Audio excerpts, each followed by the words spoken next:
was always underrated. Now I'm in the top 10, making big plays. I was grown for the big stage. Suited up, about to take it over. I'm going hard on a rampage. I'm back up on my grind.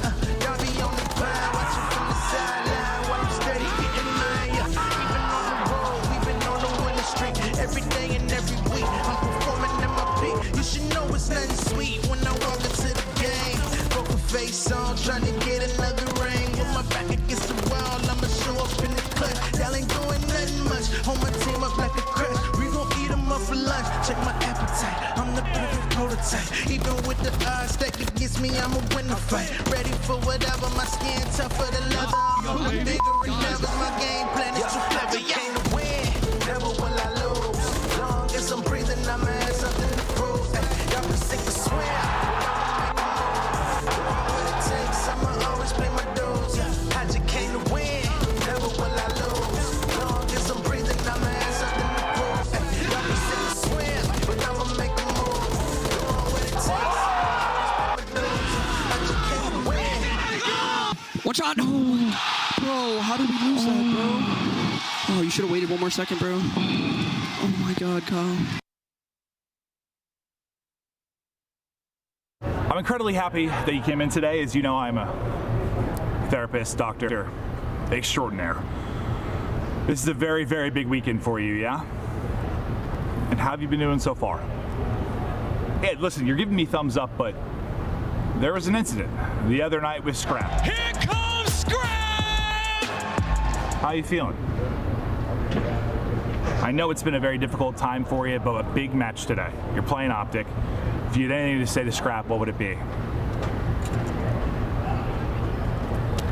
F***ing shit on them. I like that. That is progress. Go out there and kill them today. The time has finally arrived. Major 3 coming to you live from Toronto. The best Call of Duty players in the world, all here under one roof. Attach is lining them up, taking over. Drop, here comes the flood! Skies by himself could do nothing! Gosi wins a big one. Gosi, can he get 2 as well? What a round! Thieves finally equalize. Are going to be red. Oh boy, oh gets it. Oh my God, and Gosi the run around flames! No way! Even one player left. Geo takes 2 1 versus 1. Underdog's alive. 15 seconds to go. He's on the hunt, trying to scramble away. So gonna work the play. He's hearing all this. I'm gonna push. What's up, boys? Takes out 2. Diamond, Lumen, Lumen, 3. Oh my God! My God, quick move. This is going to be out. Oh, beautiful second. The as well. Oh boy, gets it.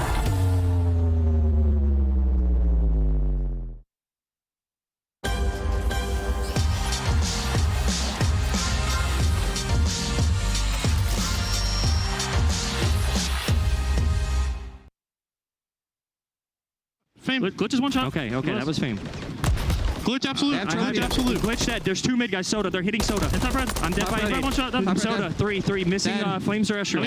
No, just nice. Missing Flames. We win. Missing Flames. One could spawn behind us. I spawn Coops. Yeah, watch our back pinch. I'm a god. Go, baby. God. I might be a god, bro. You just needed some mercy. I might be a god. You just need a little bit of mercy. I might be god. Yo, I don't know where I put my water. The COD deities are among us here in Toronto. Welcome back. It is Major 3 of the Call of Duty League season for the 2024 year. We got Chris Puckett, Ali Cat, and Nameless here alongside all kinds of fans who lined up as early as 12:15 a.m. for the games today. Ali, people are pumped up, and for good reason. Let's talk about what's on the line today. A lot of money, but a lot of elimination as well. We have a couple teams that still have to go home before we make it to Championship Sunday. That's right, Nameless. And of course, everyone is excited because the Big Four are all here to play. And we got a lot of rematches from what we just saw in Miami. Yeah, the same 2 matchups at the last tournament. We know they delivered some bangers, some game 5s. It was incredible. But we also got some teams making some miracle runs. You're talking about Miami Heretics and some special plays yesterday. Yeah, for me, the biggest highlight definitely had to be Lucky's 1v2. He had a clutch in round 10 as well. But this round 11 was really the solidifier. You talk about crushing the hopes and dreams of the Los Angeles Thieves. It was in this map too. You do all the hard work, you push through mid, you get the kills, but it is Lucky with the nice shots onto both players to push them up 2-0 in the series.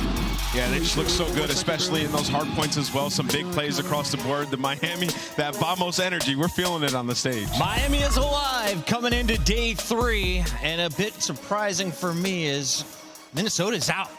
They have been able to finish top 8. They've been able to finish top 4. They are no longer in the event, despite Standy having my moment of the day, Nameless, which is dropping 17 kills in a search and destroy.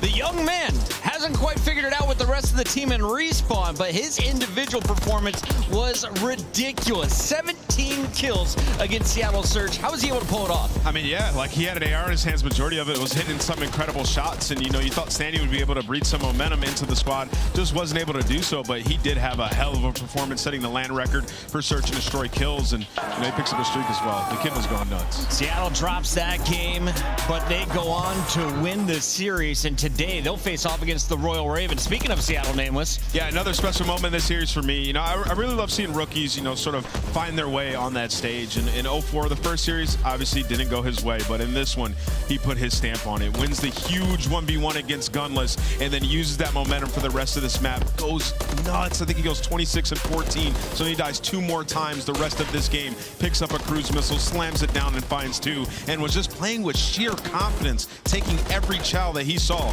That's what you want to see if you're a Surge fan. 0-4 in his first CDL land, dropping numbers and living on to a day 3. He now plays for the top 6 in our first matchup on the day. But Alleycat, he's going up against a fan favorite. I don't think this crowd was any louder than this play from Clayster. I mean, it was insane. This 1v2, the COD timing that he got beforehand when he was pushing through mid-side, and both Diamondcon and Estriel were making their way through red and fire. They didn't catch him on the cross. He gets the bomb down, and he plays it perfectly. A player lands on his head. He assumes that they're running as a pack to play for the trade, and still is able to get the second. A convincing victory, 6-0 search and destroy. Royal Ravens taking a control game off of Optic as well, and today they kind of control their own destiny. They're in that AC. They would currently go to champs if the event was tomorrow. They play Surge, who's right behind them, and with a win today, they could really jump up that leaderboard, Allie. I mean, one of those teams are going to. Minnesota Rocker and LA Thieves are going to be jumped today by one of these teams, and that's terrifying as we head to closer and closer to champs and that top 8 that's going to make it. You can see it's our number 8 and number 9 in action, but so are our top 5. The Heretics victories so far, putting them back into the top 5, and they're waiting to find out who is going to drop down. Is it going to be Toronto Ultra? Will it be Optic Texas on the other side of that winner's bracket? You got FaZe, our number 1 seed, going up against New York Subliners, the world champions from last year. This is always a fantastic matchup, but I want to start with Atlanta today. Alleycat, what are you looking for from our number 1 squad in the game? I'm looking for the S&D that they showed us during Major 3 qualifiers. It's actually the only one that they dropped yesterday versus Miami Heretics, which was really shocking. But a flashback from the past, this is a matchup that we've already seen versus the New York Subliners, right? The biggest difference, though, is one team has gone tremendously better and one has been on a slippery slope. FaZe is on a historic pace to set the record once again that they already had been holding from Cold War. Yeah, it's a 13 streak, right? And they're going for it. And we had this match and went to a game 5. Obviously, some maps got removed, like Terminal Search and Destroy and Invasion Hardpoint. We won't be seeing those again, so it'll be a completely different series. But when you talk about this year specifically, the submachine gun duo on New York has not had a good time, specifically in Hardpoint up against Atlanta FaZe. Hydra and Kismet are who I'm looking at from the New York side of things to step it up today if they're to get this job done, Chris. They split the hard points last time they met, and you can see it was Atlanta taking the search and destroys. But let's take a look at the lineup and some of the numbers that we're expected to be dropped from this squad. Subliners on a slight decline, but Skies is back on land. The Bulldogs alongside his teammates in search and destroy, and Hydra has been frying. Yeah, he has been. That first series, I mean, he was going nuts, but they still do drop a hard point. And when you look at it, like, there's 6 and 8 hard point throughout this stage. So of the big 4, the worst hard point team for sure. Still trying to figure it out. It's just like, if you do get those performances from Hydra, you're gonna win. But it's tough to do that up against Atlanta FaZe. Hydra is gonna be in action today, as will Optic Texas. If you're looking for stellar SMGs, look no further than the team from down south, Pred and Shotzzy. So fun to watch, but Shotzi's numbers ridiculous in his day 1 performance. Yeah, I mean, yeah, he's been unreal, right? And in this matchup specifically, Chris, they've loved it. Optic Texas 6-3 map count, 2-0 up against the Toronto Ultra. And this time it might be a little bit different because they're in front of that home crowd, Allie. Yeah, I completely agree with you. My biggest thing right now is I can't stop talking about how much better this team has looked since Preds had a really good stage. And even in their match versus Carolina yesterday, shockingly enough, they fell short in the control. But again, we talk about an Optic Texas team where their overall goal right now is to try and beat Atlanta FaZe. And where they're falling short is in that search and destroy, and they had a insane invasion S&D the other day. Ken was a first blood demon. They had 8 first bloods overall.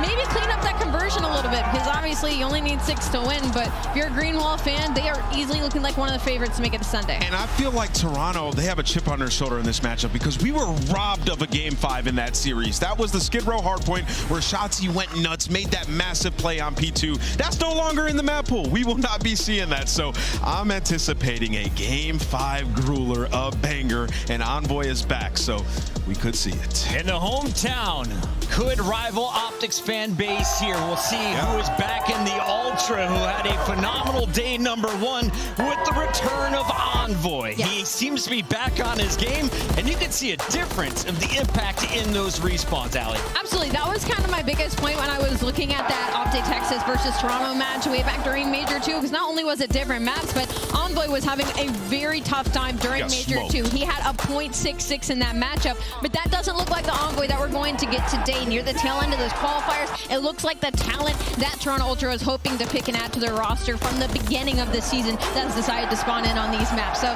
I'm expecting a much longer of a banger than we got last time. Nameless, this is our Major 1 champions. A lot of people forgot this was our number 1 team for the first 7 weeks of the season. Toronto trying to prove that they belong back on top of the throne, and Scrap, he's leading the way statistically. Yeah, I mean, the guy is always getting it done. He's dropping bombs. I mean, just look at your screen right now, right? Where other players have a different performance, like throughout this stage, Insight and Envoy, you can count on Scrap, and that's why their respawn has still been unbelievable, like world-class 16-4 from the start of this stage until now. Their hardpoint has really never shaken. It's just this matchup versus Optic has been tough. I can't wait, honestly. It's the best match of the day for me. We got the kindest fans in gaming up here in Canada, and we've got some stellar matches coming your way. If you're looking for trash talk, look no further than that 4:30 battle between Scrap and Pred. But we're kicking things off with the elimination fight. Who powers into the top 6? It's either Seattle Surge or Carolina Royal Ravens when we return.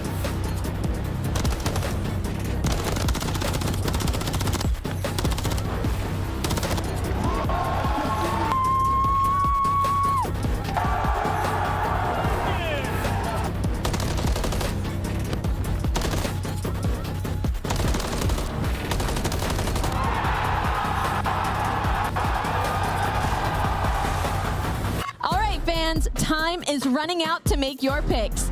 Choose your winners now by scanning the QR code you see on the screen. Hurry, it closes at 3:15 Eastern.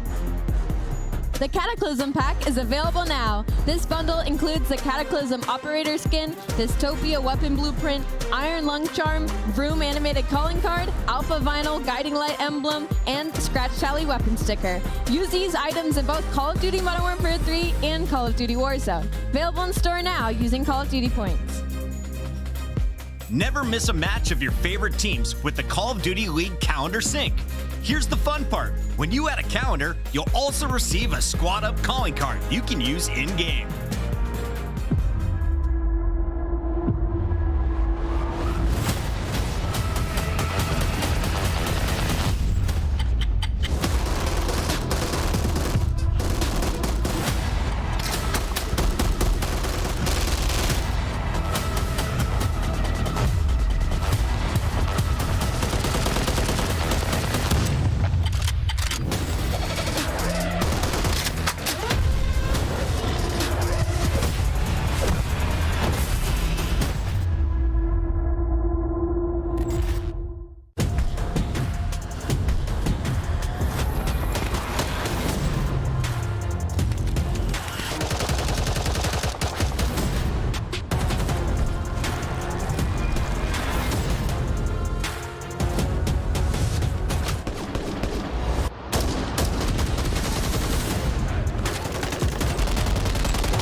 Welcome into day 3 as we head down to the elimination bracket to find out who powers into our top 6. It's the Seattle Surge taking on the Carolina Royal Ravens, and this is a rematch of a qualifier battle that happened just about 4 weeks ago. So Nameless, I want to start with maps and modes because the players are ready to go at it. What happened last time, and how do you see this time working out? Yeah, so the last series was a Game 5 victory by the Seattle Surge. They won both Search and Destroys, but for Carolina, since then, they've been 8-2 in that game most specifically, completely turned it around. This was that tipping point. 6-star was also maps 1 and 5, which Seattle won both of those, so they feel very comfortable in the first and last map of the series. It's time to get our Scuff Pick'ems in, and Allie, I want you to start. You were 6-6 to start the weekend. Today, we're getting back to our winning ways. Who do you got taking the first one? I'm going to go with Carolina Royal Ravens in this one. Carolina Royal Ravens. Nameless? I think Carolina's improved so much. That energy from yesterday, if that AR duel goes off again, it ain't no way they're losing. I got Carolina in this one. 27-year-old Felony hits different right now. I'm siding with the old crew. It's Carolina and Gwyn with the win today. Blaze, let's find out where the fans are going as we send it down live to the stage. You know what, Chris? I'm excited to see where the fans are going as well. Toronto, do you want to see Seattle win? Do you want to see the Ravens win? Well, the first squad coming to the stage, don't care what y'all got to say. Ready to drown out the competition? Get ready for Seattle.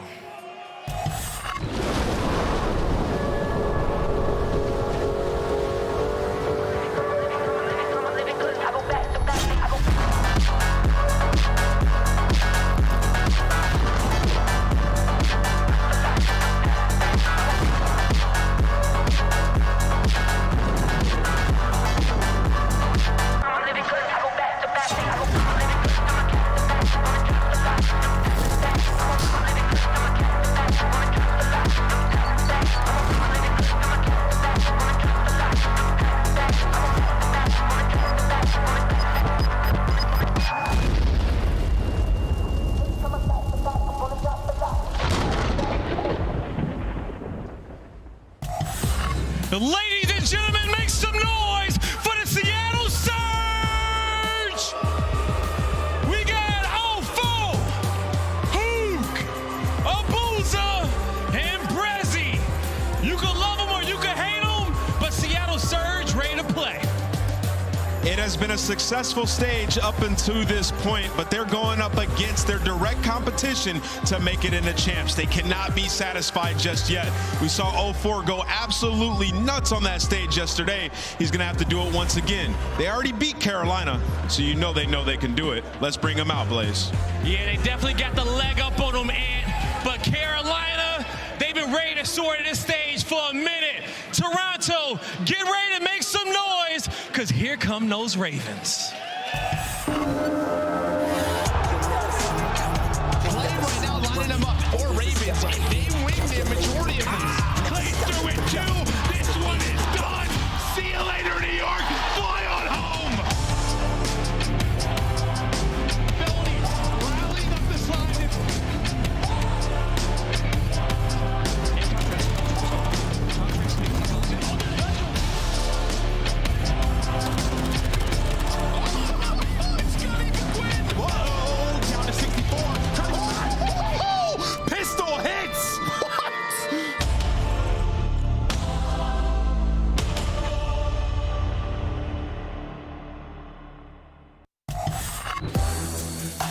Flying to the stage is the Carolina Royal Ravens. Here comes Clayster, Felony, Teach, and Gwyn. The Ravens ready to pick apart the competition.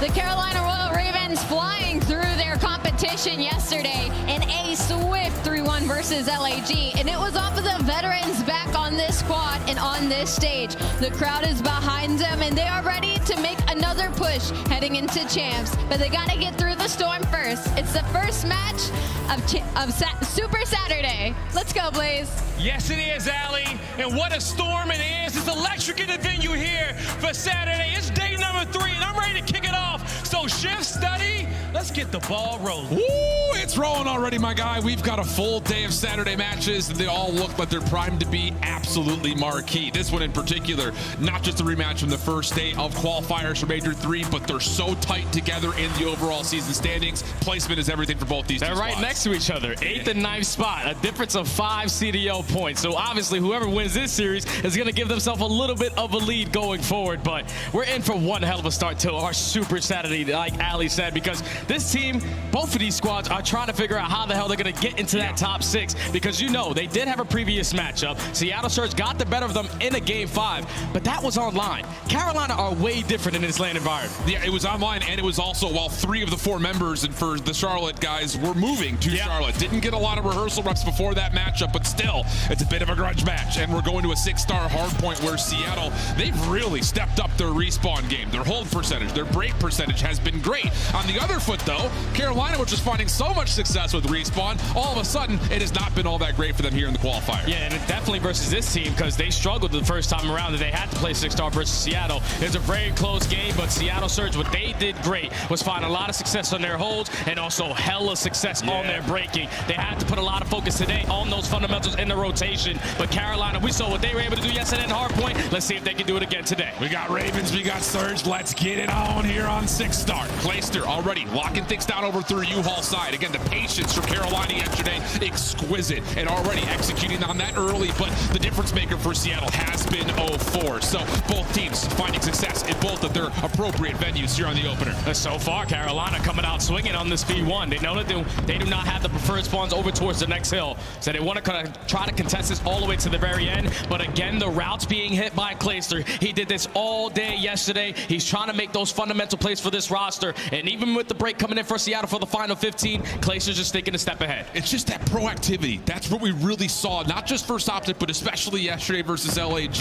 And it's one of those things of, it's not just proactive and getting aggressive as, oh, I can't go any further. So they're drawing the line in the sand nicely. As Clayster finds the opener. Follow up here for Carolina. They're into the pool early, but here comes Seattle with the proximal spawns. Yeah, they have the back spawns. They're trying to set up the proper pinch to attack this as a complete unit, and Abuza gets it done with the rival and the MCW in the end. But now it turns into a one-on-one, and Hook is at least able to come out on top in that engagement. So Seattle still in current control of this HP, but Clayster hits a route, only able to take down one. It's going to at least allow a little bit of more time for his teammates to still work for this break. Yeah, 0-4 though, off of his off spawn, hits the cutoff. That, again, provides a little bit of time and space for Seattle to get back into the hard point. Next hit attempt here for Carolina, just going to be 3 members strong. You got a player in Gwyn already on rotation. That was the big thing yesterday we noticed. He had a ton of hill time, but Carolina from the front, finding a couple eliminations. Brezzy, the last one standing though, will secure the scrap. Yeah, this is exactly what you need to do if you're Carolina, because you know you already have the spawns off the rotation at P3. So if you can try to trap them on the backside of this pool hill, that's exactly what you want to do to keep them as far away as you possibly can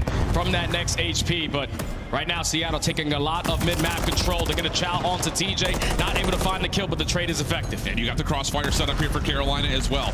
Reading this hit over the middle of the map. Oh. Brezzy, 3 in a row. Impressive shots over towards Gwyn, but a Semtex from Clayster cleans up the hit around the back. All 4 dead. Carolina reset up. And that's the difference so far in this game. The last time that they matched up, Clayster sat at a 0.8 overall in that series. An 8-3 start on 5 in a row cannot pick up that cruise missile, but Carolina have taken the lead by a little bit. With only 30 seconds left, Seattle are rallying the troops, trying to hit up the water steps, but this is another young man who had himself one hell of a day yesterday. Felony trying to continue that pace. The patience is just so good for Carolina. TJ pushes the envelope forward, and that results in what will be essentially a 1v1 for scrap time. Gwyn going to take on Hook for it. There's the contest, and then Gwyn turns, finds the kill. So now the focus purely over here towards security, and once again, old man Clay got his Nikes on. He's here first, but can't tally up 0-4. Seattle win the rotation. Yeah, Seattle are going to have more bodies off the rotation, but I don't know if they're going to be pardon me? ready for this aggressive play coming in from Fellow.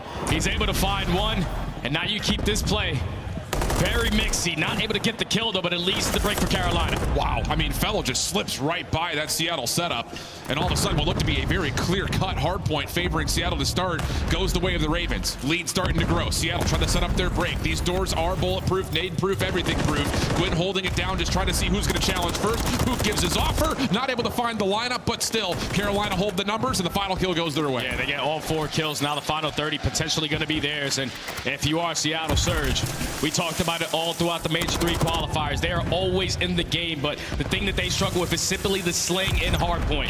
You have to try to figure out how to get a couple kills because Carolina are completely different from when they're online to on land because everyone is shooting so damn straight. They now find themselves up by 60 points. They're going to be late off the rotation to the next, but Felony finds himself on 4. Yeah, that's the big news. The 1v1 for scrap time goes the way of Carolina, while the 1v1 for new goes the way of Seattle. So 6 of one, half a dozen of another. But Clayster opens things up as 0-4, cannot get to the bottom of the pool. Hoop trying to do what he can over toward the bench's side, and with support from Brezzy, Seattle will get themselves a little bit early time. Yeah, they're in the hill. Hooks is trying to swim as best as he possibly can with that Renetti in hand.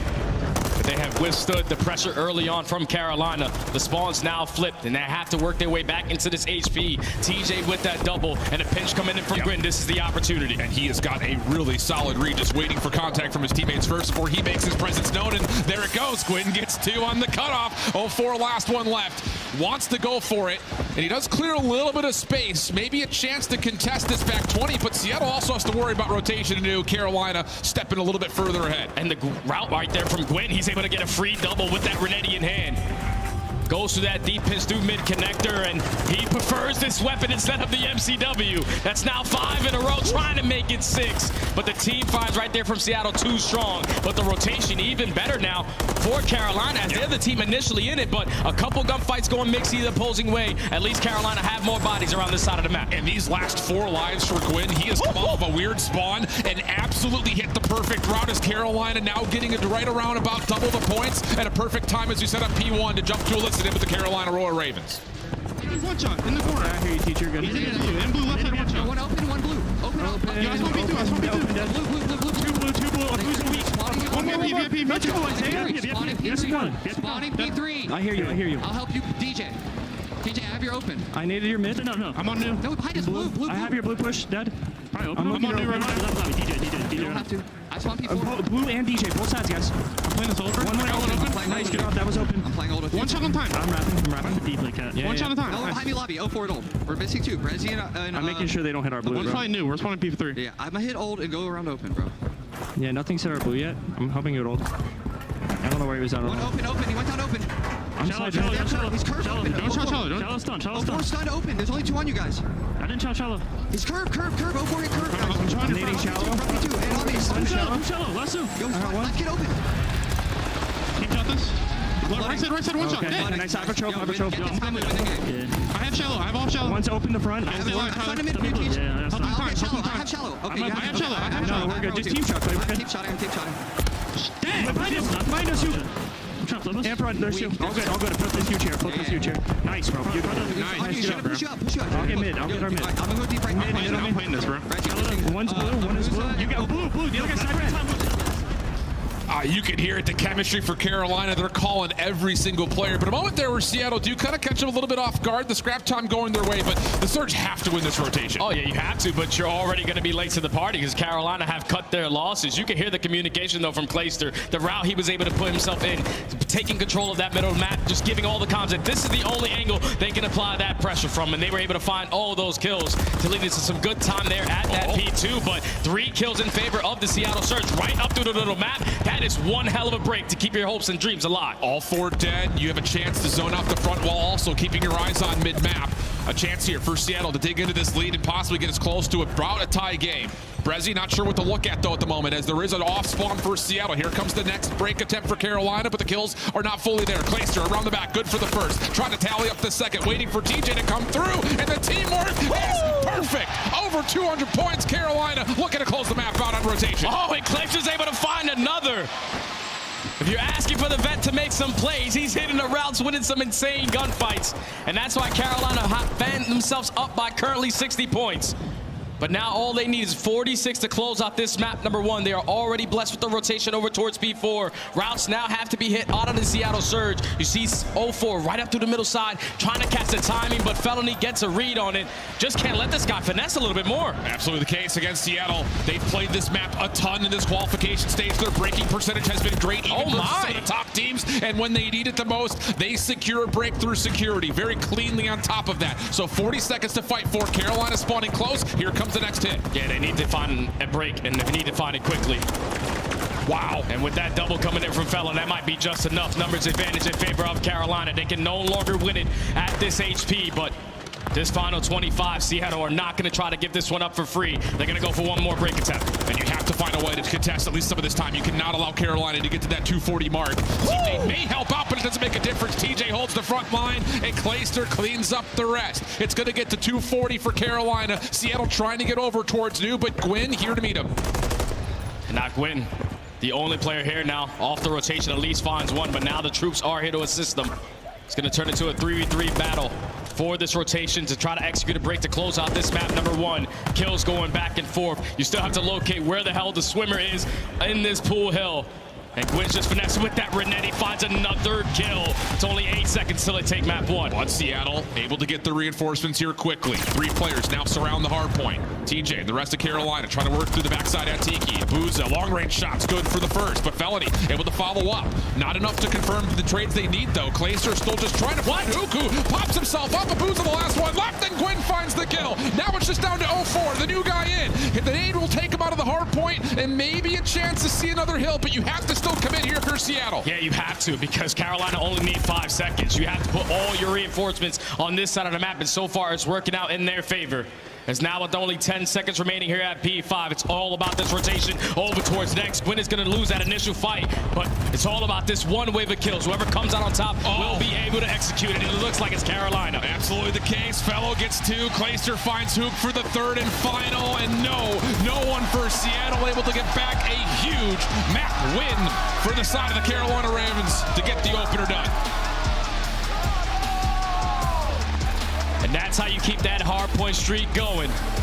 That's now 3 in a row for Carolina. They were struggling all of online, but this is something different about when they hit that main stage.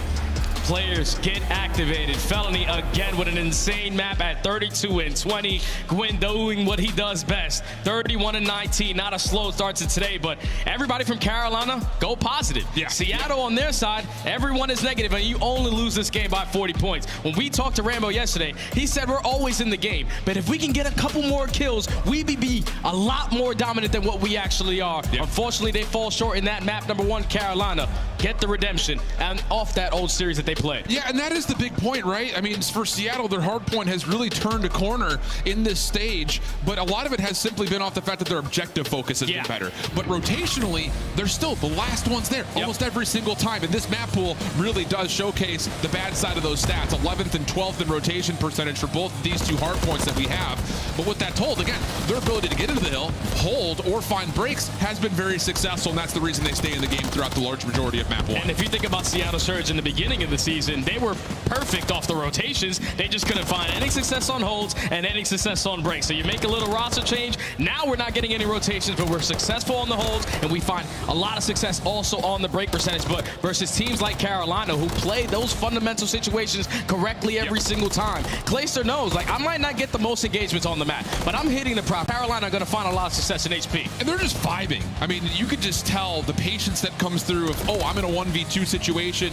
Let me get the first, stay away from the second, wait for my teammate to get here so we can teamwork something. Saw it from Clayster's POV a number of times. Gwyn was the guy often there second, and he was right there to pick up on where exactly the Seattle Surge members were, and that's what we did not see from Gwyn yesterday. So if he's playing like this, wow, watch out for these boys today. And it's good that Gwyn has all these veterans around him, because usually when you're a player coming up from challenges, you always want to go for those challenges, those one-shot gunfights. But the more you get reps with your team, you got to understand how much of a value your life is in certain situations. So today, the difference from yesterday is that he was going out there challenging, not really getting those gunfight wins, but he was getting everybody one shot. That was setting up all the other players. But today, playing your life, allowing your ARs to simply shoot over you, it's exactly how you want to play HP. And really, all the way throughout, you see it in the game flow. Outside of the mix in the first two hills, it was pretty much Carolina holding control of this map from start to finish.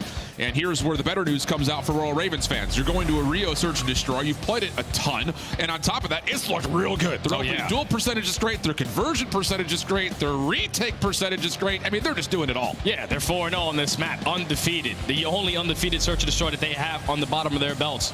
And you are feeling super confident going into this Rio Search and Destroy with everything that your team does well. On the opposing side for Seattle, they have yet to play this map. It's been two stages that Rio has been in this in the map pool, and they have yet to even test the water. So hopefully the practice has been on their back end, because you're going to need it versus one of the top teams on the map. Yeah, and on the other side of things, this is where things have been really baffling for this Seattle team, which we often regarded as the best Search and Destroy team in the game throughout kind of the first two stages, but that has not been the case. And a lot of it has come off of the lack of objective focus. Yeah. You saw the stats there. Retake percentage not high, and on top of that, their post-plant win percentage is also very low, which is so baffling considering that that was one of their main sources of success when they were playing with players like Illy.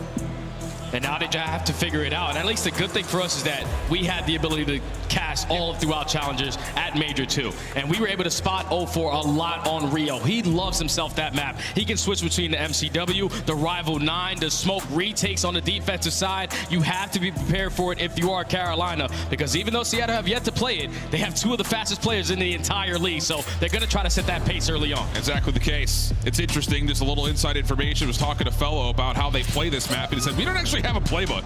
We just say, do you want to just like three-man hit outside bridge? All right. Sure, sounds good. But the thing about it is, even if they're not finding the opening duel win, they're quickly trading it because they're playing 3v2s on the map almost every single time. So we'll see if that creativity and those mid-round adaptations continue to stay strong, or can Seattle find a way to get their first Search win on the weekend. They'll start off on offense, and there's all eyes and Nate set up towards this A hit. And Gwyn already puts himself in a great position. No attacks are going to hit him, so he's going to be able to find that free first blood. Potentially going to find the second, but he runs out of bullets. But the reinforcements are here. It's still Carolina in the man advantage. Hook does get out of dodge, though. Gives him a chance to try to reset into a 1v2. And he has the information that, yep, both Ravens that are still alive have rotated in towards A. That late smoke, maybe a bit of doubt in terms of if the Ravens knew that Hook had gotten out or not. So now it's just down to teamworking him together. No utility here. Hook trying to play this one out, and TJ, you sneaky devil. Does Hook even get a chance to take a look at it? Nope, sure won't. TJ just sticks it, and there's that post-plant win percentage that Seattle's been struggling with. And that's just knowing personnel. Like Clayster and Hook have won a world championship together. You know that Hook is most likely not going to check that instant bomb defuse. So you send TJ to complete.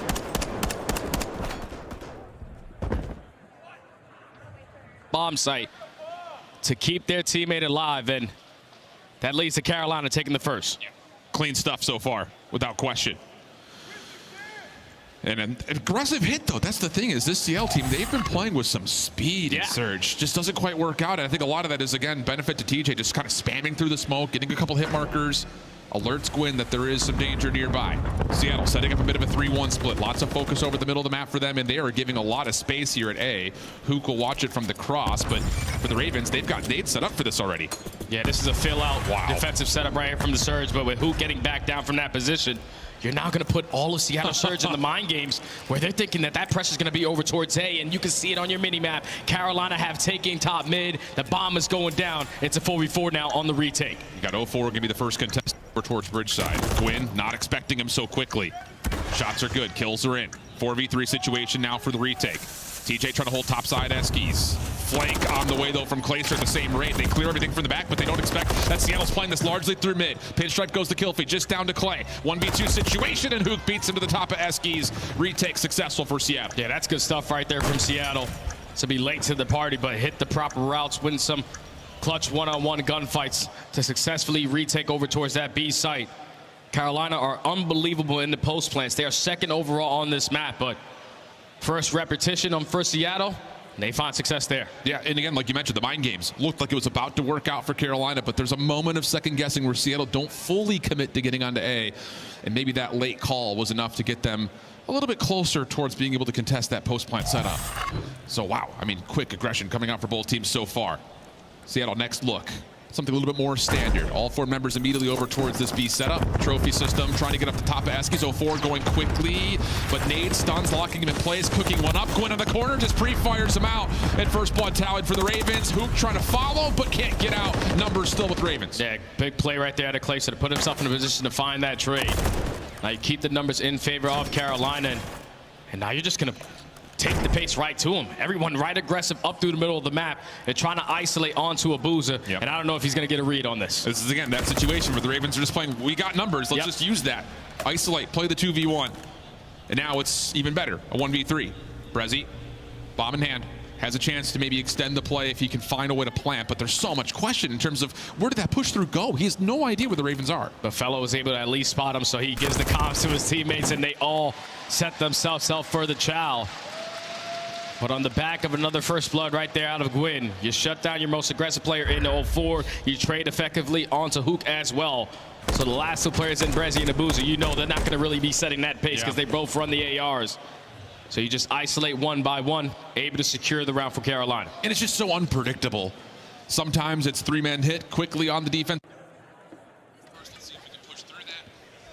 It's all worked out so far for this Carolina defense. Same can be said, though, for Seattle on their last retake. 1-2-1 split off the get-go here for Seattle.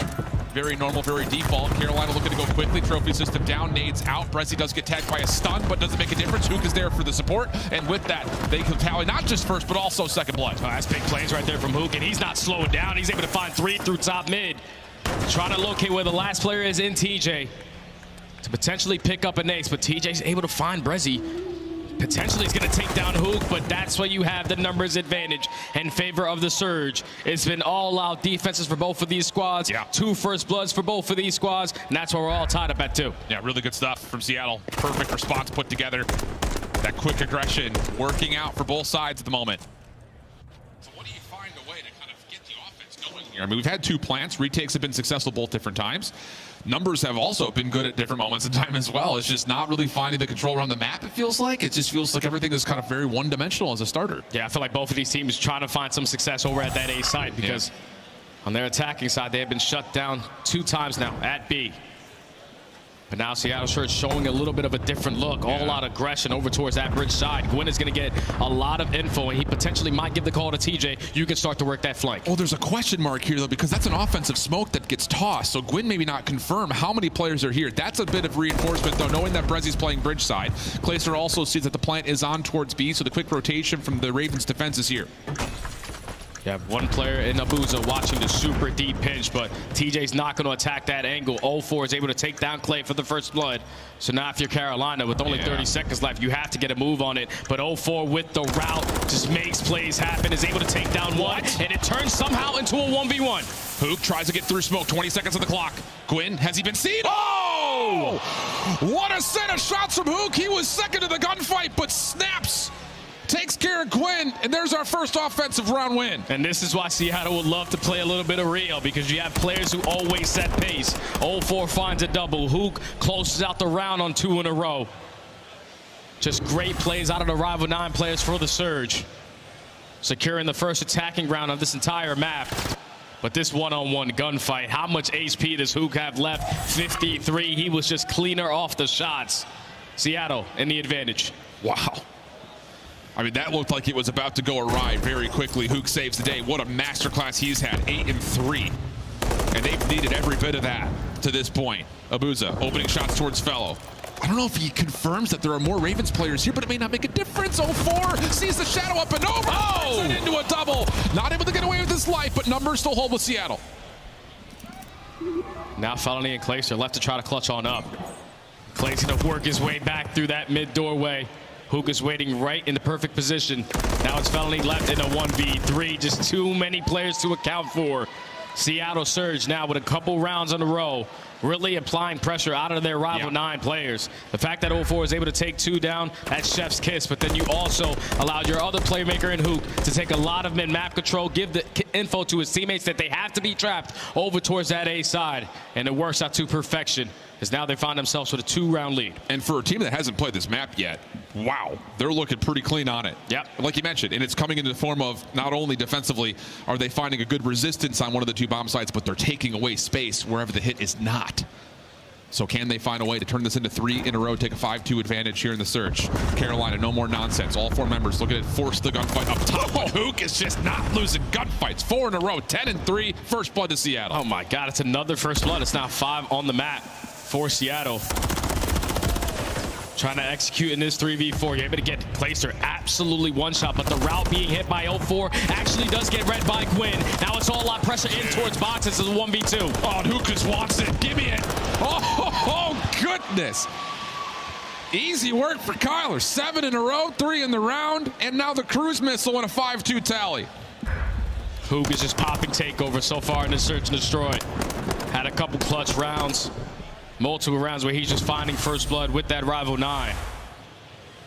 But that now puts Seattle Surge at game point as we take a replay look at all the mixiness over towards the boxes area. He's able to find 2 and finds the final kill. That's actually the ace on the round. Great plays out of Hook. Cruise missile earned, and this is basically a bow on the top of this one because Seattle Surge have everything in their back pocket. I think if you're Carolina, you're forced to hit with some tempo here. You just do not want to allow a chance for Hook to get this cruise missile off and just put the series away here. But a moment of reprieve as both teams will kind of get themselves set up around the middle of the map. Opening nades, not showing too much. And the more silence there is, maybe the more doubt Seattle have in terms of where is this hit actually coming from. But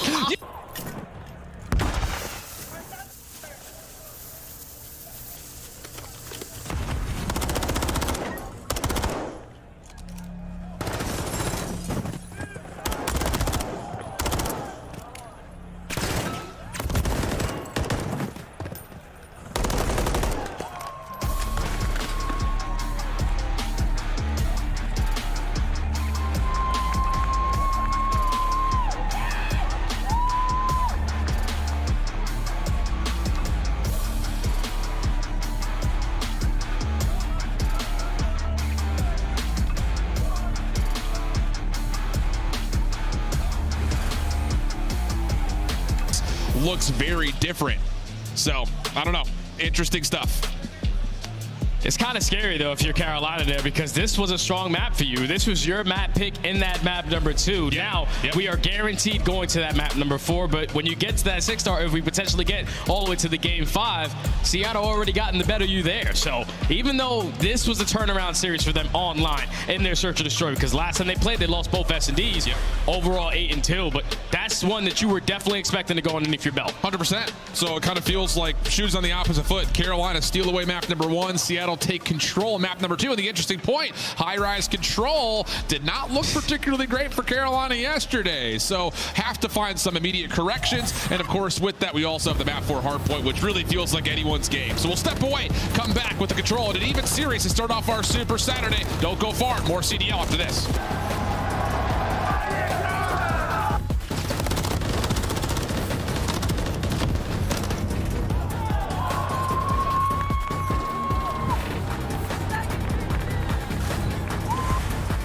Upgrade your game with the SCUF, the official controller of the Call of Duty League.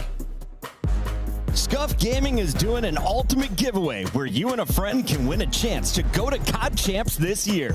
The giveaway includes 2 VIP tickets, travel expenses, and more. To enter, scan the QR code on the page or go to scuf.co/CDL and enter your email. Terms and conditions apply. The Call of Duty League is brought to you by Monster Energy, the official energy drink of the CDL. In Toronto, they turn it into a miracle. Unbelievable. Lins goes back to the bomb plant. I love it. Is Felony going to get hit fast enough? Oh my goodness, Renetti at the ready. Do it. Do it. Love it. Goodbye, Lins. The round is over. It doesn't get better. Like, your eyes light up when you catch him as he's running away from it. That's the instant call to hop the bomb.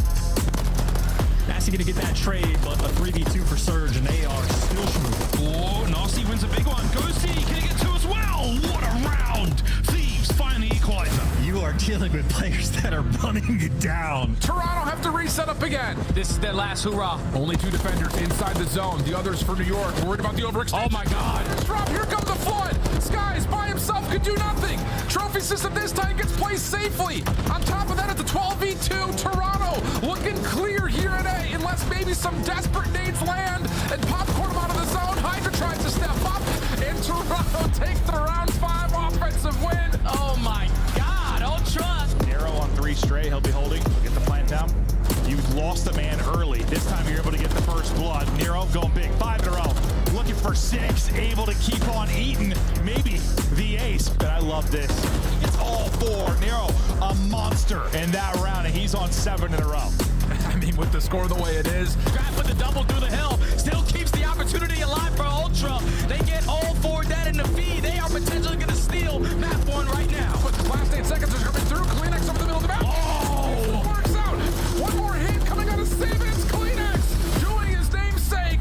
Wipes up the floor on the front side of the hard point in Toronto. Turn it into a miracle. Unbelievable.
Welcome back to Toronto in our Super Saturday between Seattle and Carolina to get us kicked off. Puck has dropped, and well, I'll tell you, we have had a fiery start to this series. A very tight hard point, and then Hook took over the map number 2, leading us to a high-rise control, Jay. Yeah, and this high-rise control is everything for both of these squads. Obviously, if you're Carolina, you played it yesterday versus the Gorillas. It was not good. You got blown on that map in 6 to 7 minutes. That's how fast it was. And it was due to the fact that they couldn't find any success in that slaying department. And then for Seattle Surge yesterday versus Minnesota, wow, they played lights out. Abuza has really been surprising me all throughout this event because online, he was sitting around a .8. He's also their main AR player. He wasn't really having a lot of success, but he has been the shining light all weekend long. And then you get plays from 0-4 with that MCW in hand, who had that takeover moment as well yesterday. So this map number 3 is simply who can outslay the opposing team. And for now, it doesn't really feel like we can really say for certain one side or the other, especially based on the control statistics. It's not easy to find shining moments for Seattle outside of yesterday. So it's all down to, I think you're right, can Abuza lock down this map, make life a little bit easier for 0-4 and Hook. On the other side, what has Carolina been able to learn? Because they've played this map a ton, but when they lose it, it feels like they're just getting absolutely smoked from start to finish. It's the same thing every single time we watch Carolina on this map. Just zero success on the attacking side. So hopefully they're able to get a better break off the rip. So all the players don't fall, then you're put into that trap early on. But you can see already in the feed, Seattle find 3. Gwyn now simply has to play his life, but he is at least able to find 1 kill onto Abuza. Cannot make it the second, and now Carolina have to work out of their base. Oh, goodness. 0-4 just right through the metal piping, able to find another onto Felony in his safe, what should be his safe to hide windows. Brezzy also through mid-map, just again, no routes available at all for Carolina. And that was, I think, the worry, I think, for a lot of Carolina fans is like, hey, we really only have 1 good control map. That gets vetoed against you. What do we do? And it's difficult because you played Seattle 4 weeks ago. You were able to play Karachi in that series, and you blew them out the water. So Seattle Surge, they didn't want to test their map pool and play an invasion. They said, no, we're going to get rid of Karachi. You're going to put the place in Carolina's hands. And now they have to try to find some success on high rise. 3 kills do go in favor of them, so they're able to work out of their base, but there's only 35 seconds left. You have to earn some segments. This hit has to find success for Carolina. The life count really isn't as bad as you would think, and Felony taking care of Prezi now gives an opportunity for the Ravens to possibly even stack over this direction. 04 caught the pistol out on sprint, so first tick gone, second on the way. Hook just trying to watch over the top of this zone, but he doesn't have a look at anybody, and this 3-man stack is likely to get them an extra 60 seconds. The time is going to get extended. This has been a great play from Carolina. The start off wasn't the best, but the mid-game adjustments worked out to perfection to at least put them in a position to extend the game clock.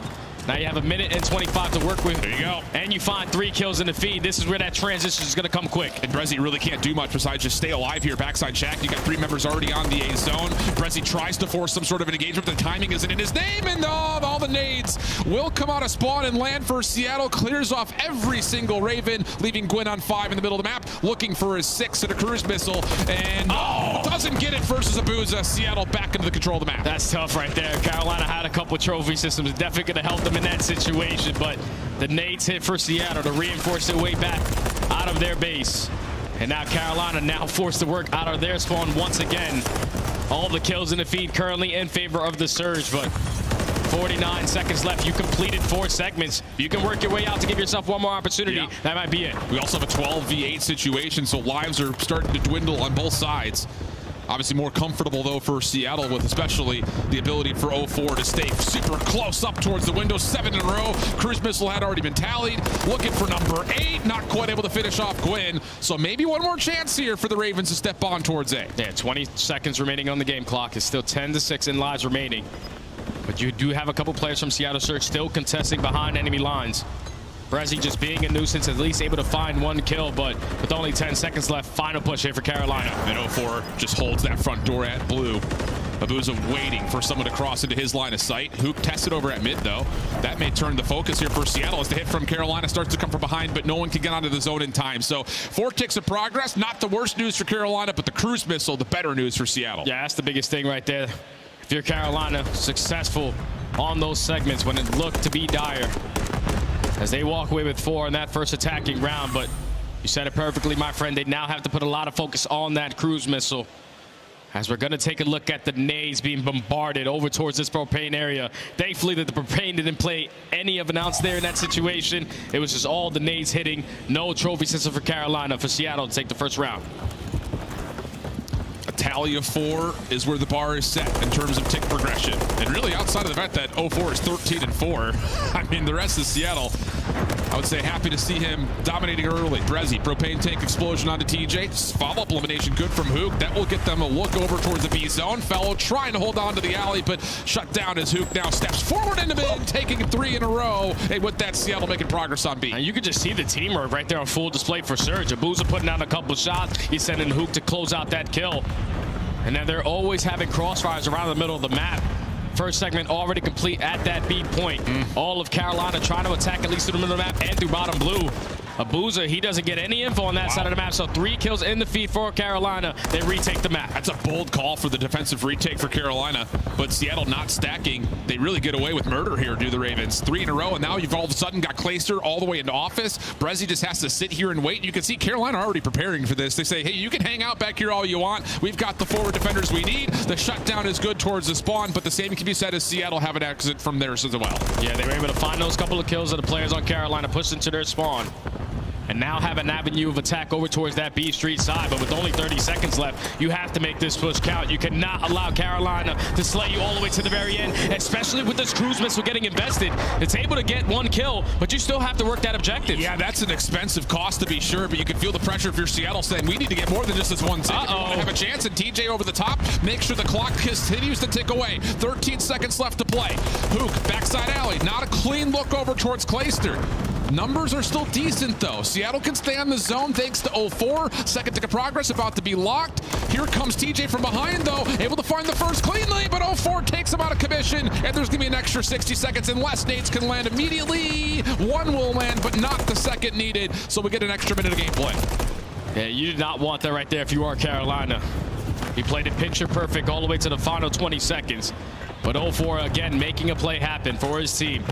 Able to complete 3 segments so far, extend the time, but You still have one more to make up for, and look at the route being hit by Hook. Not a single player from Carolina are going to have a read on him. And Abuza finding 2 from the front means that Carolina's eyes are all focused forward. There's 4 dead. Hook trying to guard off the spawn. Gwyn the next one up. Hook is starting to feel it again. 4 to Oh my!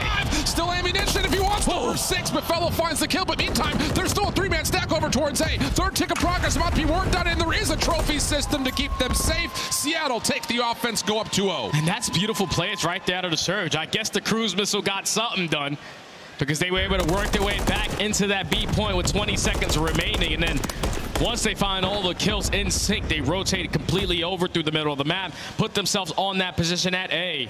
But then the play right there, the Hook, the route right there, the Hook to work through that underground. And Carolina just simply not accounting for him.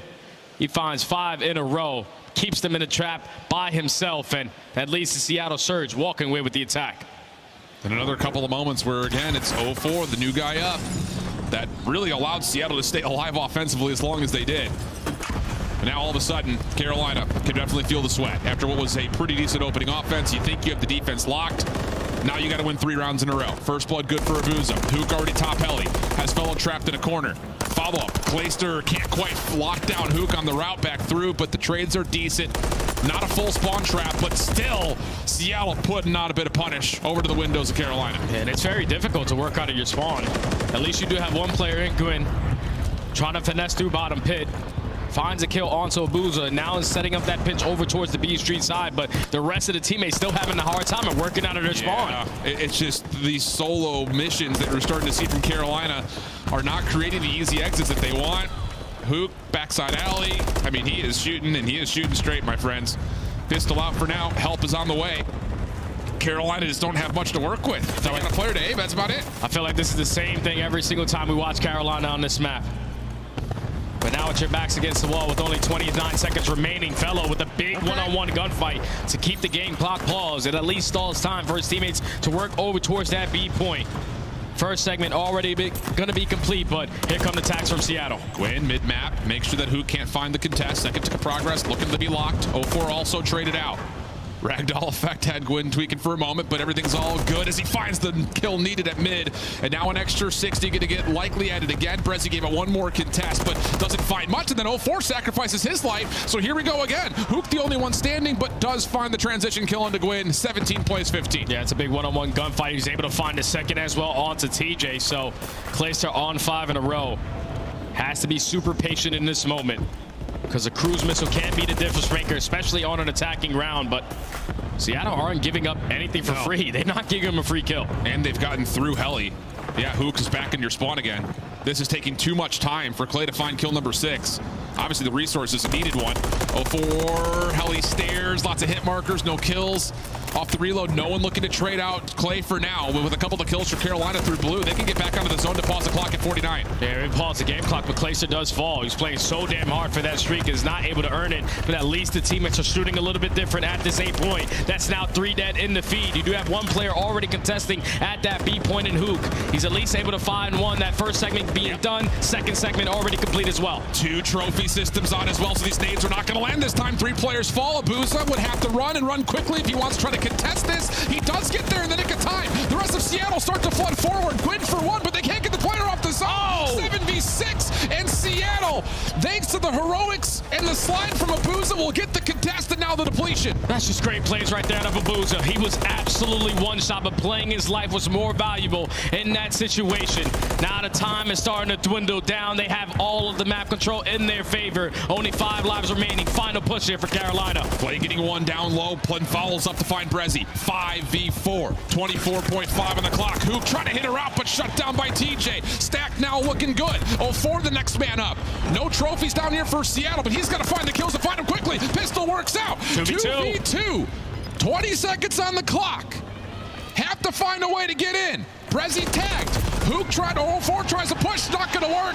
Carolina find the kills and stay alive. That's big plays right there from Carolina to stay alive in this map. Usually do not find any success on the attacking side, but they always keep the kills pretty close. And that's the way that they were able to find success here in this round. You're in 4 segments your first go around. You had 5 on that one. Yep. So you find yourself up by 3 if you are Carolina. Potential shutout here is going to guarantee you defense in that round 5. And the thing about it was, you got to remember, their defense was so close to locking in that first round until a couple, again, late heroics come out of Seattle. Can they find a way to put the map away here and avoid that round 5? 2-2 split off for the Surge on this offensive look. 0-4 trying to play from Heli. Quick contest from Hookto over towards the A zone, but he only finds one. And meanwhile, you still have TJ locking down B Alley. But it's good trades around the middle of the map, and Gwyn simply playing his life in that scenario keeps Carolina in the man advantage. Now it's a one player from Seattle Surge on this B point. Stuns and nades are hitting over towards that right shoe. You're able to eliminate Abuza from that scenario. And now Seattle Surge just have to rally the team together to work one of these objectives. And Gwyn's on 5, looking for kill number 6, but Brezzy, bottom side blue, shuts it down. The quick rotation back over towards it. A couple of crossfire shots also in play here for Surge. TJ, this route could potentially blow up this play wide open. First one good, second one easy. Last player left is Brezzy on the zone. Pistol will work out for TJ as Brezzy has too much to look at. Yeah, what was he looking at right there? Because TJ just works his way out through bottom blue. Single-handedly shuts down that pressure over at that A point. And now you're just trying to be up in their face, making it way more difficult for them to work their way out of spawn. And that time is starting to get away from Seattle. You look like you were dominating this map, but Carolina have found new life. It's been mixy. It's been tight in the first 3 rounds. Carolina starting to get a little bit further forward. Abuza shut down window side. Clay also trying to build up a little bit more success through this B lane. Hook tries to hit that same route. This time it does get shut down. 18 seconds on the clock. Seattle have to go. It's their final push. Their final push, and they're trying to rally the troops to take a little bit of that B Street control. You do have a crossfire set up here from the Carolina Ravens, making sure that they cannot work their way into the objective. But here goes the Chow, TJ, and Clay combined for 2. And I don't know if it's going to be enough time for them to even get to one of these points. Carolina have brought this one only all the way back, only allowing one segment to get away from them. They got defense in round 5. Wow. I mean, talk about trust the process right now if you're a Carolina Royal Raven, because it looked like it was starting to get a little out of hand. A couple of really tight moments go the way of Seattle, but you trust the fact that our offense is fine, our defense is fine. One mistake, that's all that was, boys. Trust it. And now you got a round 5 where, again, advantage technically goes their way based on the defensive stats for both these two teams. But you just don't want to rule out the Surge. Not out from how their offense had looked in the first round. Definitely not. You want to make sure you stand strong even to the final 20 seconds, because that's all it took for Seattle Surge to find an opportunity on that side of the map. But this is such a huge round for both of these teams. A big map for both of these teams to take advantage in this series. Seattle Surge rallying all the troops over towards the B Street. They find that opening kill, so now they can work their way up that side of the map. Yeah, Gwyn able to at least take down one more. Information for Clay. Easy 4th elimination in a row for him. Hook also may have been scouted bottom side pit, looking for the door to be popped. Oh, tough gunfight. Hook able to win it. Follow up from the pistol from TJ, eliminates the threat, and everything goes back to neutral. Now you have to put your focus on Abuza, who did find a kill over towards that helipad side, but TJ gets the info, not able to find that kill though. And now Seattle Surge and all B Street Control have worked their way up to that B point. A route being hit by Gwyn to potentially take down Abuza, but he's going to fall. Now all of Carolina stuck in the back of their base. Starting to get staggered as well. That's the issue here. Second tick of progress is going to be good. You've got Brezzy and 0-4 stacked. Abuza, meanwhile, over on the A zone. Changing the focus for Carolina to have to take care of them. Hook able to turn that into an opportunity to play to the middle of the map. Pistol good. Maybe a chance to jump back on over towards A. Depletion is already there, but you've got a minute 50 here if you're Seattle. Hook winning gunfights with Renetti. Quick trade out. Everything again resets. Yeah, it's a big kill right there from Carolina, because they knew we take care of Hook. Everyone else is off the respawn. Unfortunately, right there for TJ, he wasn't planning on jumping off of the map, so a free first blood there for Brezzy.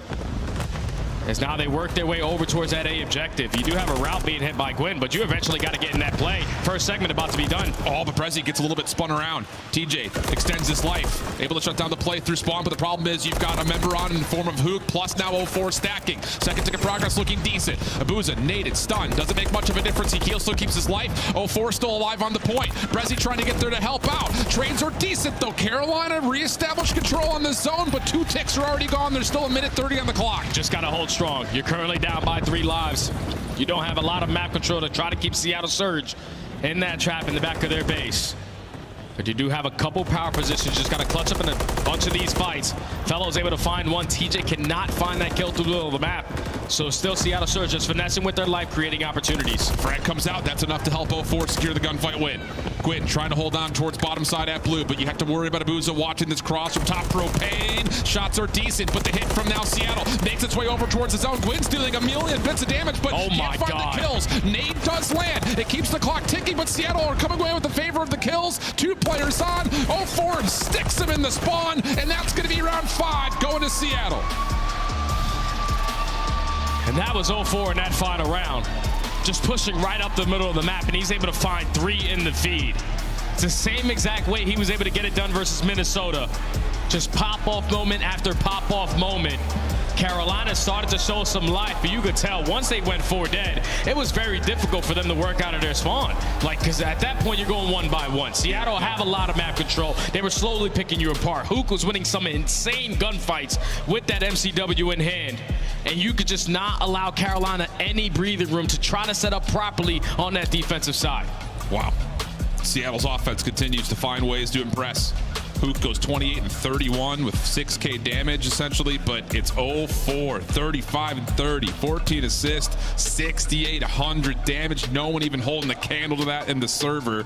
Another stellar performance from one of the fastest come-ups we've ever seen from a new guy turning 18 to being on the CDL main stage. That guy is so fun to watch. Yeah, man. He gets it done in Search and Destroy. He can run either weapon. He's super confident in his own gameplay.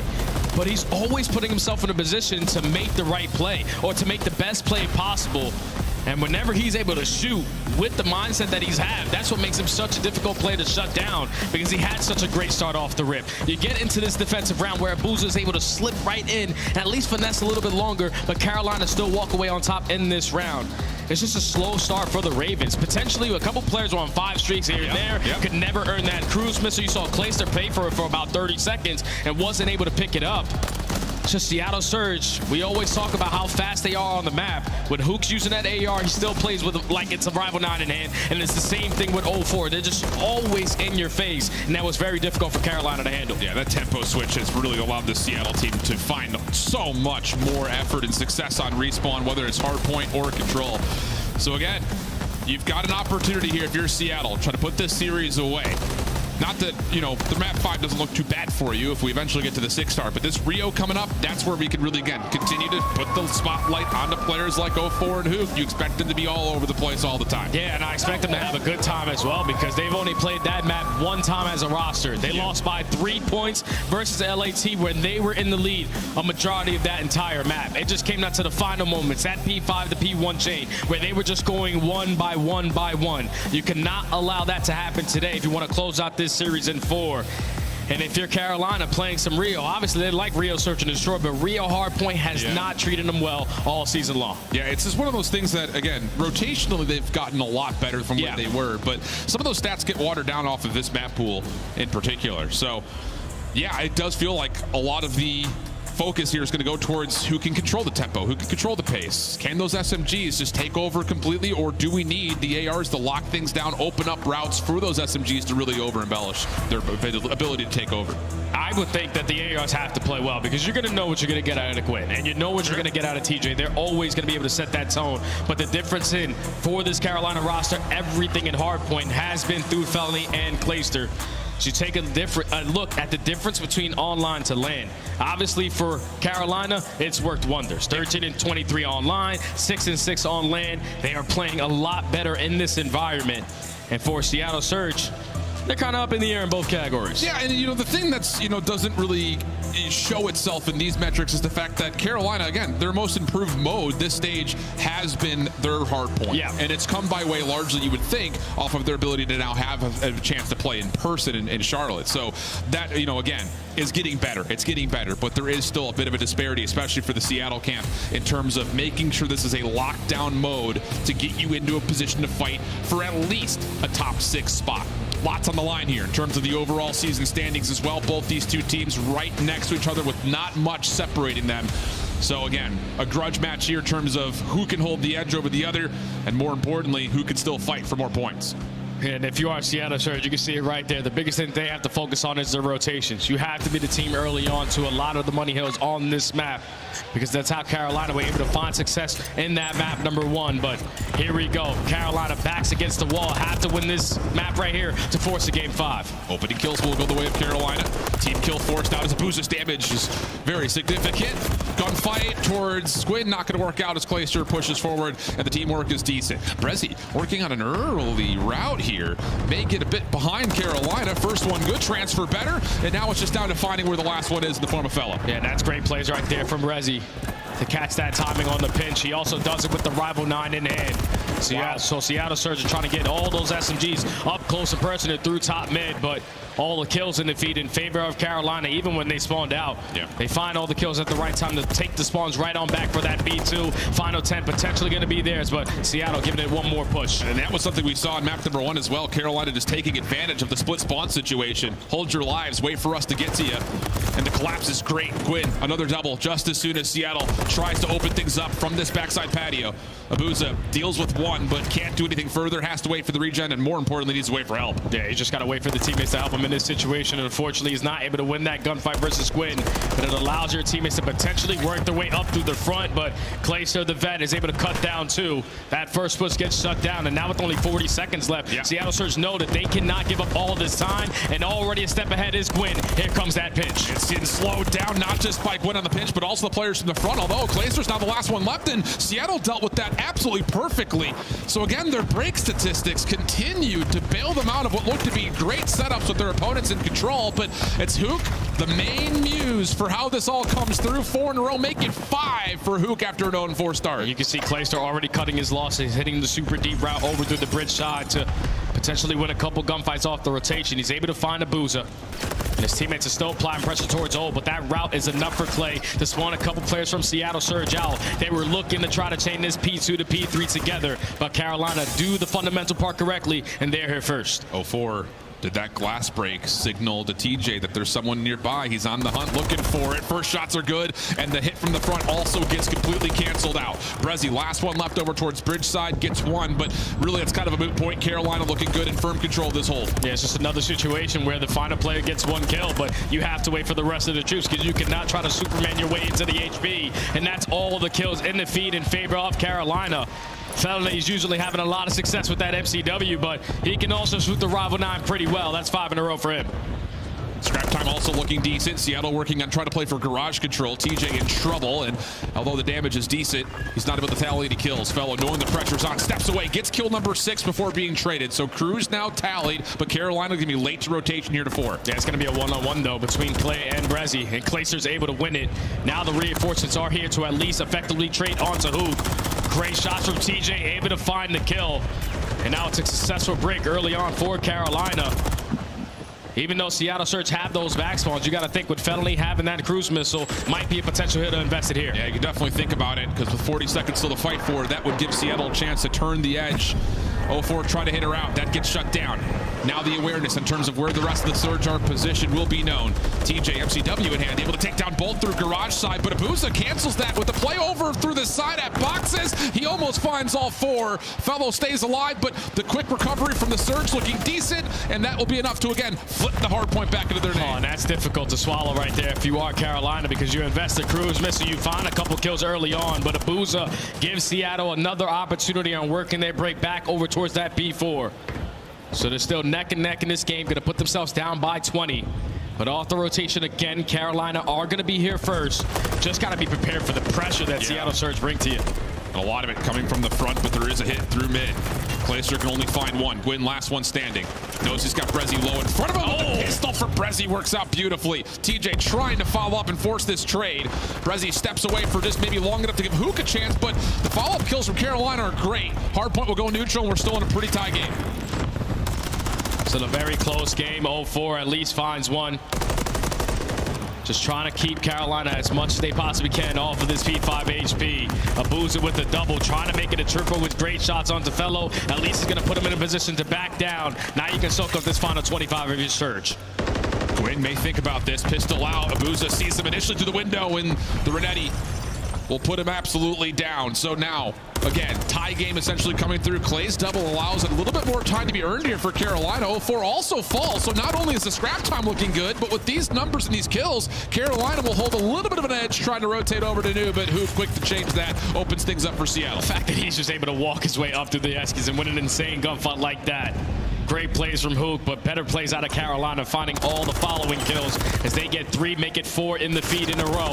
Now TJ on 5 in a row, potentially going to earn himself a cruise missile, and you have to try to pick it up in this situation. Unfortunately, not ready for that gunfight out of Brezzy, and here come the surge. The flank does get stalled out, though, so Seattle will have to find the break from the front. Abuza, again, the catalyst for success for the surge. Not often you see the main AR rip it apart on Rio, but so far so good. 18 and 13. The SMGs trying to get themselves back into the game here if you're Seattle, but largely this has been the 2 former Robobobs members that are carrying Seattle. And you will take that, though, because you know it's only a matter of time before 0-4 and Hook get activated, especially on a map like Rio. It's not about how you start, it's about how you finish. And at least with them playing not the best performance so far, they're still neck and neck in this game. And now you have Brezzy, so Soul Man here off the rotation. At the same time, Hook trying to work that pitch. Brezzy at least finds one. Now you keep it scrappy here at P2. Yeah, Seattle can have the numbers to get onto the hard point here first. And with a chance for them to take the lead, a perfect time to go to a Seattle surge. Listen in.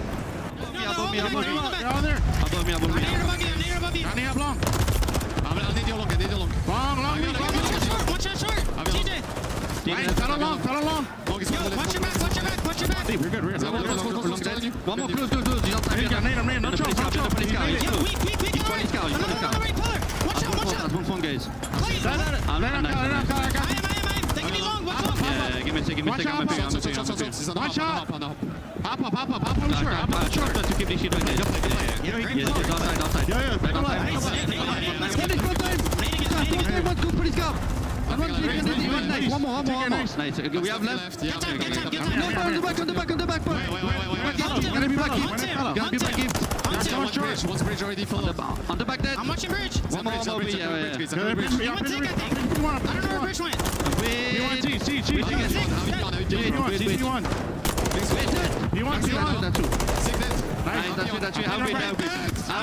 Yo, listen. I'm right. Out the left now. One on that bridge. He's back left. Back left bridge. He's 1 HP, okay? On me, guys. I'm needing this guy. Can you help me? Yeah, I'm here. Maybe don't be dead. One on the left. Could be top bridge. Okay. I'm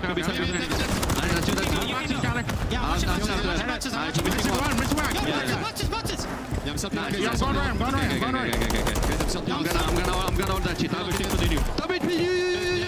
Watch out. You wait, especially. No, fella. He's long. I'm playing up. That one. Nice. Eskies, watch out. Eskies, that's nice. I have a shirt. Yeah. No, let me use mine. I'm using mine right now. Ready. One in you, one garage, one 2v2. Okay, one each off. I'm gonna kill the guy.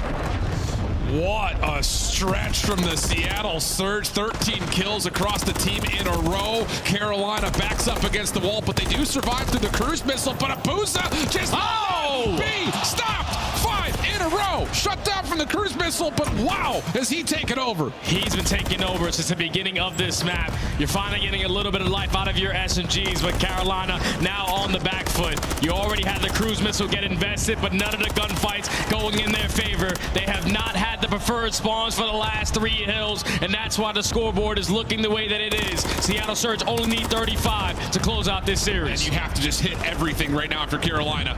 Fellow, a decent double, gives them a look at it, but Abuza is still alive, and that may be all you need. Clay eventually able to take him off, but doesn't make much of a difference. Brezzy right there, and the numbers continue to dominate for the Surge. Now you look over towards Bridge, and Seattle's going to get there first. They already have players off the rotation. You also have players contesting through the top middle side of the map. Just right now, Carolina are on the back foot. They cannot find any breathing room. Seattle Surge holding on to the HP. The spawn's so damn far for Carolina. Tax got a hit. You have to work your way in. It's going to be all over. Hook on the pinch, though, cutting down a lot of this Carolina reinforcement. The last kill's good. Brezzy trying to finish off on DeGuin, but he's got to go. He's got to find this kill. Not going to happen. And Seattle, behind the powerhouse performance from Abuza, will take it in 4, eliminating the Carolina Royal Ravens.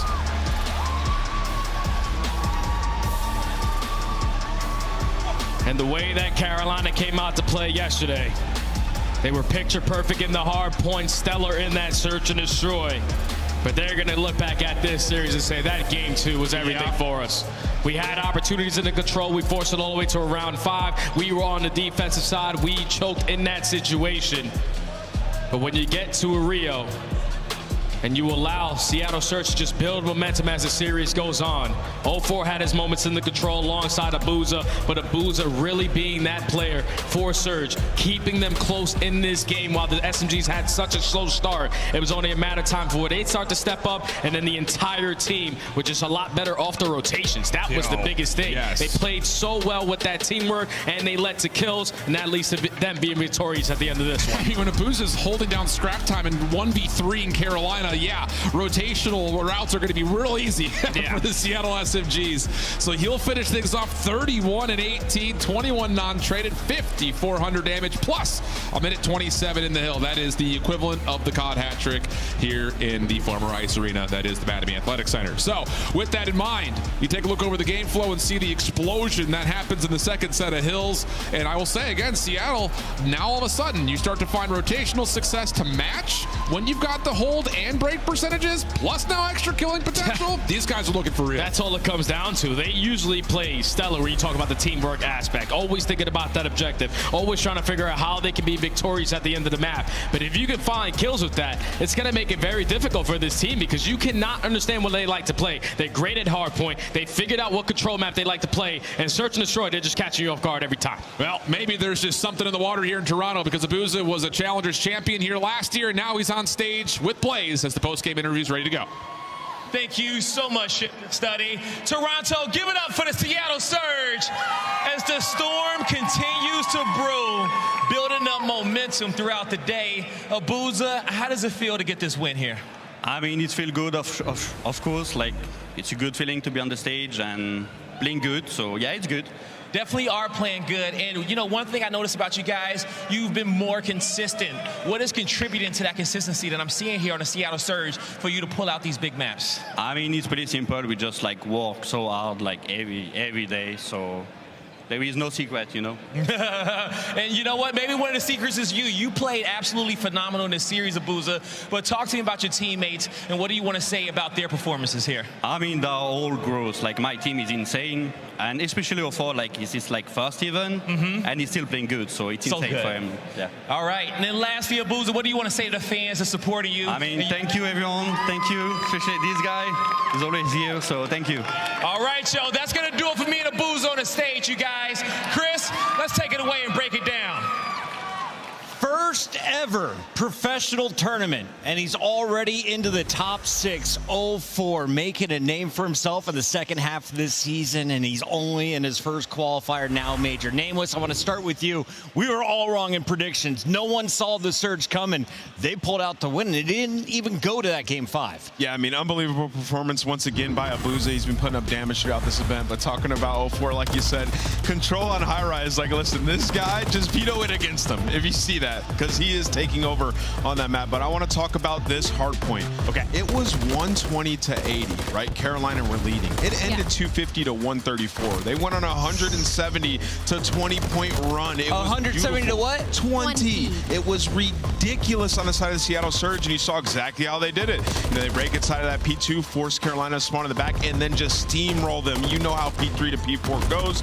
Perfectly executed by these guys. You get Hook going. He finds himself like a 5 or 6 streak, and it was pretty much curtains from there. Shout out to Surge. Ali, who was the MVP of the Surge? Because I felt like Hook was putting the team on his back during the Surge. She was popping off in the hardpoint game 1, and then Abuza dropping the bombs in that game 4. I mean, I feel like you kind of already said it, Chris. There really isn't one player that took over the entirety of this series. In the map 2, it was Hook. It was a continuation of Hook in 04 in that map number 3. And then it was Abuza. When the SMGs were struggling to get going, it was Abuza getting the Miracle 2 pieces to at least keep them inside of the game. game. And then by the later half of it, Hook and 04 wake up. Abusa goes 31-18, and they hold Carolina. It's not getting a single another point at the later half of that hard point. Yeah, and you know Hook wanted redemption from yesterday. He went 1-10 versus the Rocker in that search and destroy. Today he said, that ain't happening. I'm gonna make some better decisions, and absolutely went off. Yeah, man, this Seattle Surge team really surprising. Let's take a look here at the numbers. This is Surge versus Carolina this season. It is a matchup that they love, at least for Search and Destroy. 6-0. While they split the map count, they always walk away with the dub, at least 3 out of 4 times, Nameless. Yeah, that's 2 times in this stage alone, right? And you thought Carolina had massively improved, and even when we started this series on that 6-star, it looked like they couldn't be stopped, right? But that's Seattle Surge throughout the season. They've remained so consistent in that Search and Destroy game mode. In most series, they can count on it to turn the tides back in their favor. People forget Hook is a world champion, a multi-game champion, and he is playing with some studs on his lineup. Today, though, he earns our Scuff play of the game for his Search and Destroy dominance. Alley, it just seemed like he was starting to catch momentum, and it kept growing and growing and growing. He would not die during this map, and what's crazy is like the rest of his teammates didn't have to do anything. He was getting the first bloods. He was applying the pressure in the middle of the map. He ends up going on like a 7 or 8 streak to close this out. He doesn't even get to use his crews. If he knew a player was weak, he was sprinting at them, and that is the Hook that we hope that we get a little bit more consistently, right? Like, we forget that he can do this sometimes. You know what's wild? That's the first time they played Rio S&D on the season. And they went toe-to-toe with Carolina, who are 4-0 on that throughout this. So Seattle, they got to feel like they got another map in their repertoire now. We're waiting to find out when their online performance was going to transfer to LAN. Well, it looks like they are well practiced and ready to go far. They're now locked into the top 6, and we'll find out who they will play when we come back. We go back to the winners bracket. Atlanta versus New York for the first spot in our top 3. Don't go anywhere.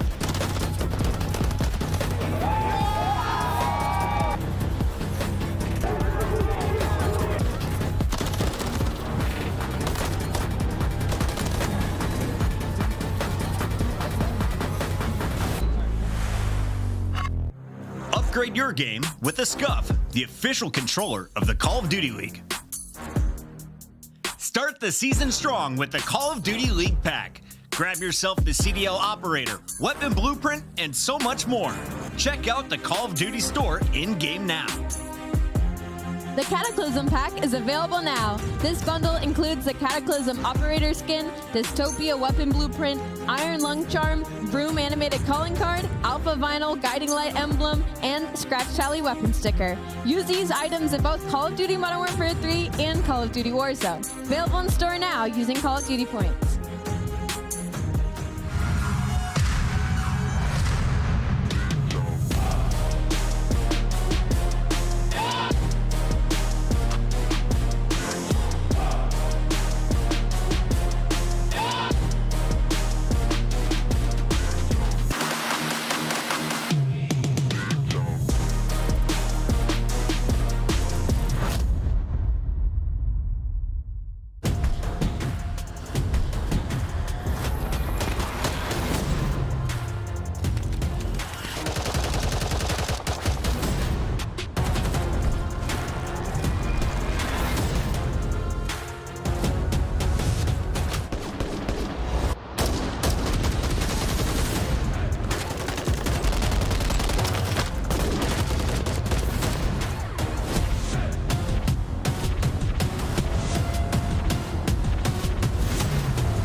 Oh yeah. It's going on CDL TV, baby.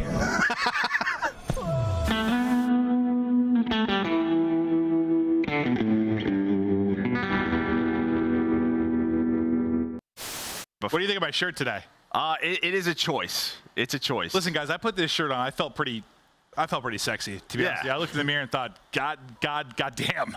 And then I got into the green room and everyone said, your shirt's too tight, you look like an idiot. And I was it's just a little too small, but it works. With 25 seconds left. Now there could be a timing here if they rotate off of this. They might, but RC's just watching the cross. Wow! The headshot, RC's absolutely deleted. Now the shoulder in the spot. Yeah, he spotted him. He spotted him. Oh my God, Fancy again! Let him know! Do you think you could beat Kenny in a dance-off? Yeah. Oh, he's lying. Wait, did I? Really? Yeah. In my head, I'm thinking he's unstable on his feet. He's lying. No, this is broken because I'm dead ass not lying. I could smoke him. I'm just thinking about his front door porch where he was like trying to control his legs and he crippled on the floor. That's like the first thing I got. Damn, I'm lying on that? That's bullshit. What? I mean, I'd smoke him. Where is he? What is this 9 and 4. spot? What? Oh, that looks very uncomfortable. Very, very uncomfortable. No, it does. Yeah. You're basically balancing your nipples on a metal pole. For something that's a talent. Yeah?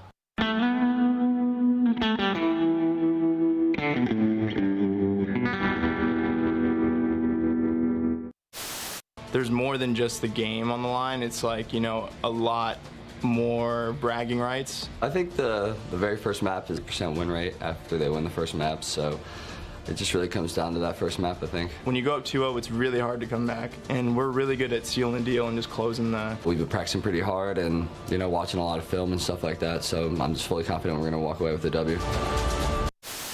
It plays a little different. It's nice to have like a map you love back in it, but it doesn't have to be exactly the same. As Drow said, nice little angle through the statue. Rips one for the opening kill. Yeah. Down to 3 for either side. This is going to be it. Last-ditch attempt. Flying on the point. Joe Deceives gets his. But 3 seconds to go. You've got to get on the zone, lad. Fresh mag. Send it. Wins it. Oh, my God. It's a 2v1. Diamondcon. Can you do it? The boys are on the capture. It's now a 1v1. What a round of control. Diamondcon, if you win this! God damn, what a round! Difficult spot for Heretics. Trading well, though, are they? So only one player on the point for now. That's going to be Snoopy. Now he has some help from his teammates, but the close spawns are there for Miami. But Snoopy is snapping with the MCW, finds the triple. How is he alive? I do not know. Share your life. They actually went for the challenges and gave us an opportunity, which is just something I hate seeing. And what the hell was that? Then he just got That's the best gun in the game. That is the best gun in the game. That's what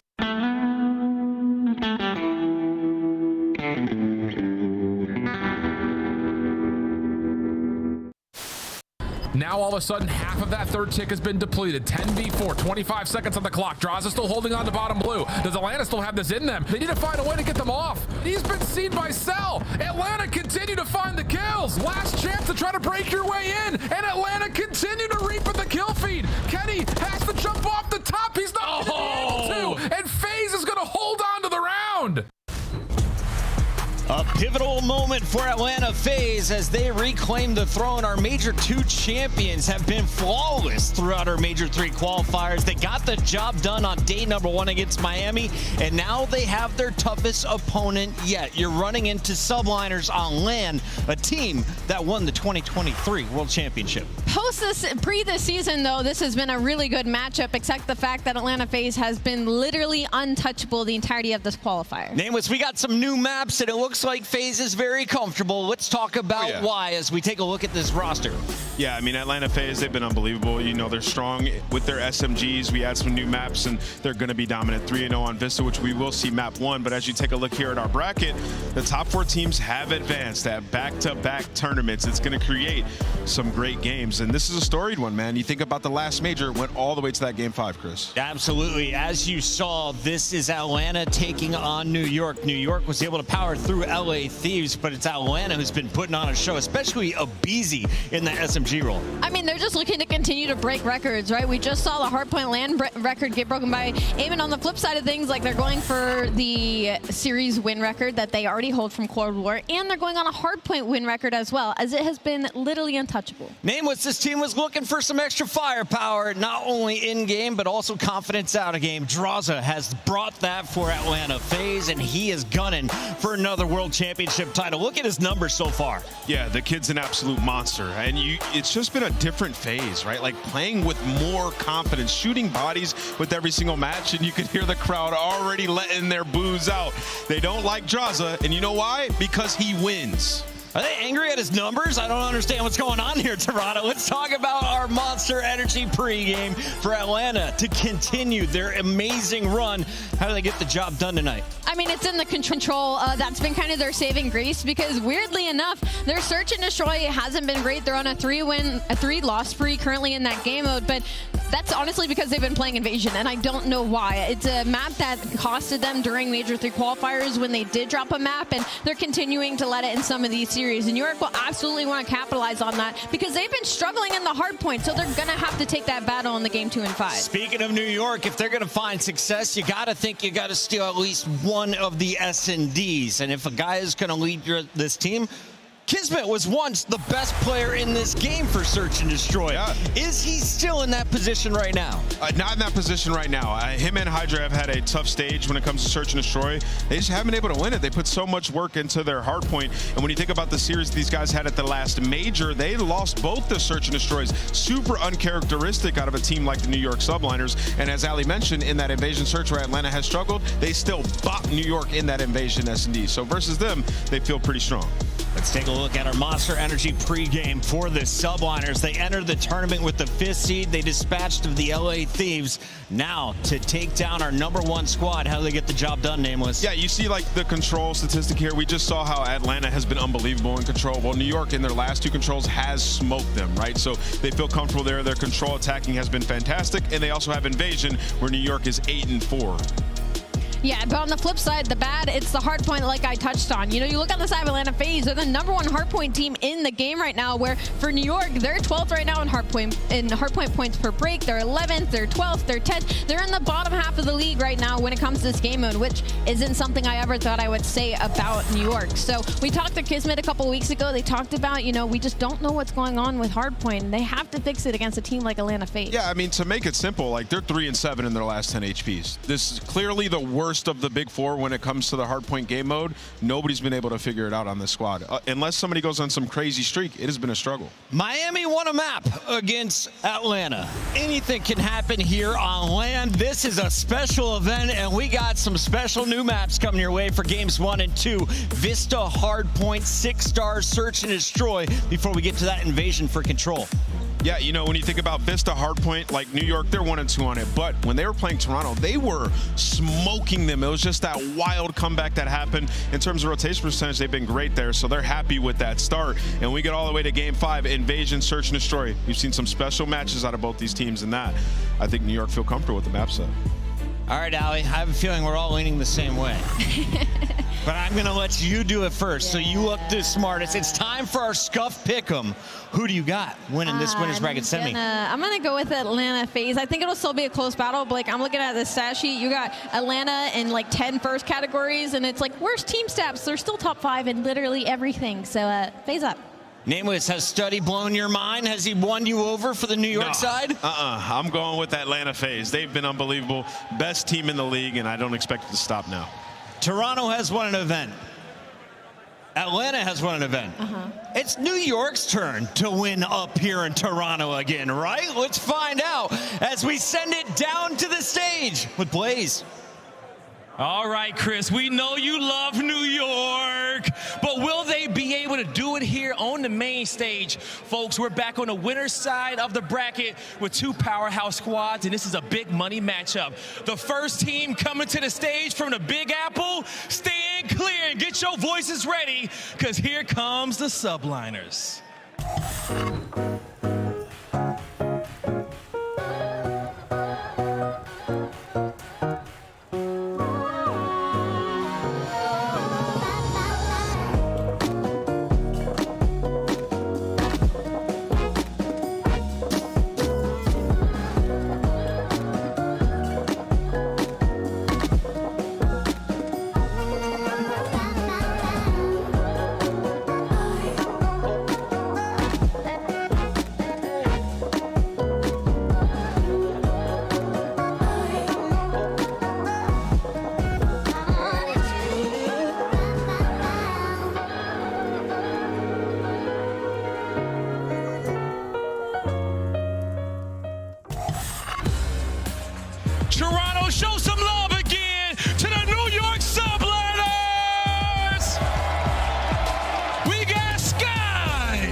Subliners ready to go.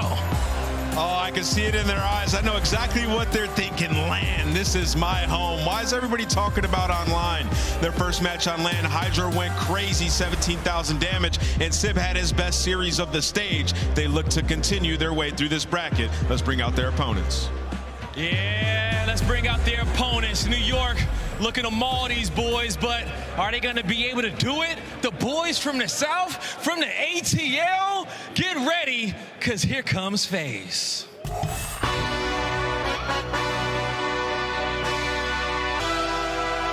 Yeah, let's see how you do under pressure.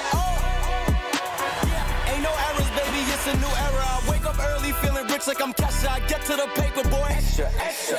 Work with me, you know that I got it. Come with me, let's take a trip to the islands. We up on the jet, we'll do more than just fly on it. Stand on that hill, you gon' die on it. Boom, boom. Back with a vengeance, I show you the ropes. Peace in my town, I can show you the coast. Up in the shots if they wanted to smoke. If you know, then you know. Hey, let's see how you do under pressure. Let's see how you do under pressure. A moment can live on forever. Oh.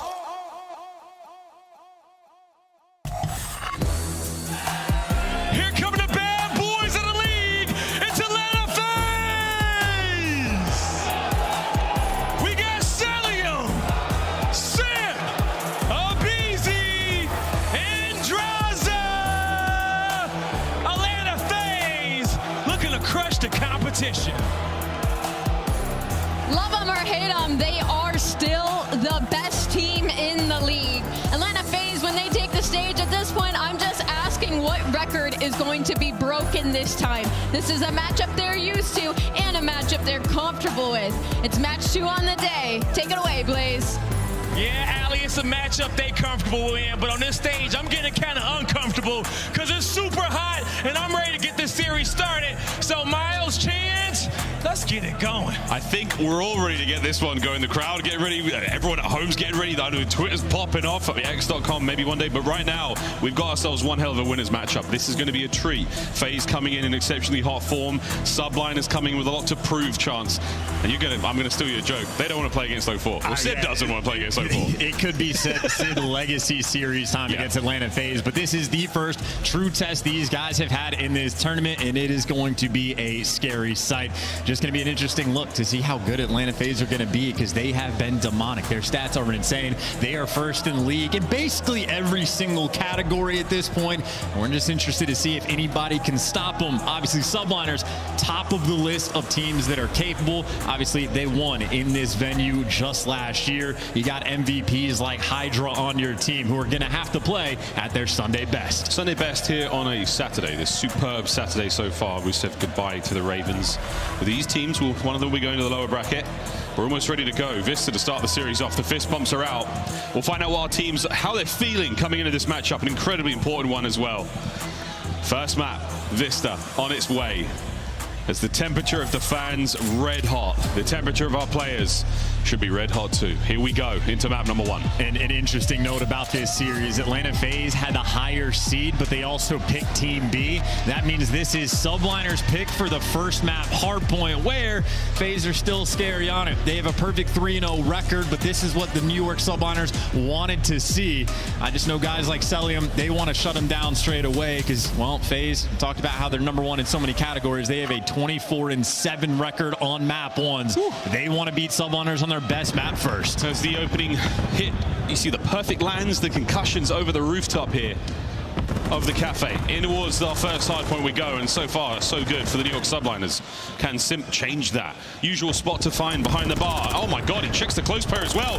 Whoa, he makes the case for the kill on Kismet. Nice workload from FaZe. They get a couple of kills, they get the breaks, so now they're in. And Simp obviously hyper aware. I love the timing of it. Waits for his teammates to get back in the mix before he goes for the chow. So he just opens up the door for everybody. And Abizi, the player that's going to try to close things shut. Good trades out and about, and a sizable little lead here for Atlanta, handling the P1 incredibly well. New York Subliners chalking up and rotating straight into the hands of Draza. He might get booed, but I assure you, this man does not care. Hey, yeah, not exactly worried.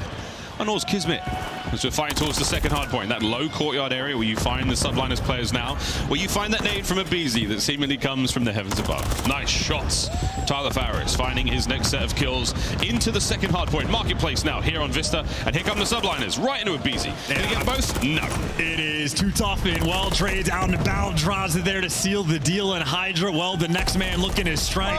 You get the one-shot call out, draws it, gonna deliver. Trades all over the place, but for the moment, subliners unable to get basically any time. 5 single seconds. They're being bullied on Vista. Again, FaZe, one of the best teams in the game in the map ones, and they're making that statement early. So far, brilliant. Plenty of time still to play for here on Vista. This is New York Subliners map picks what they wanted.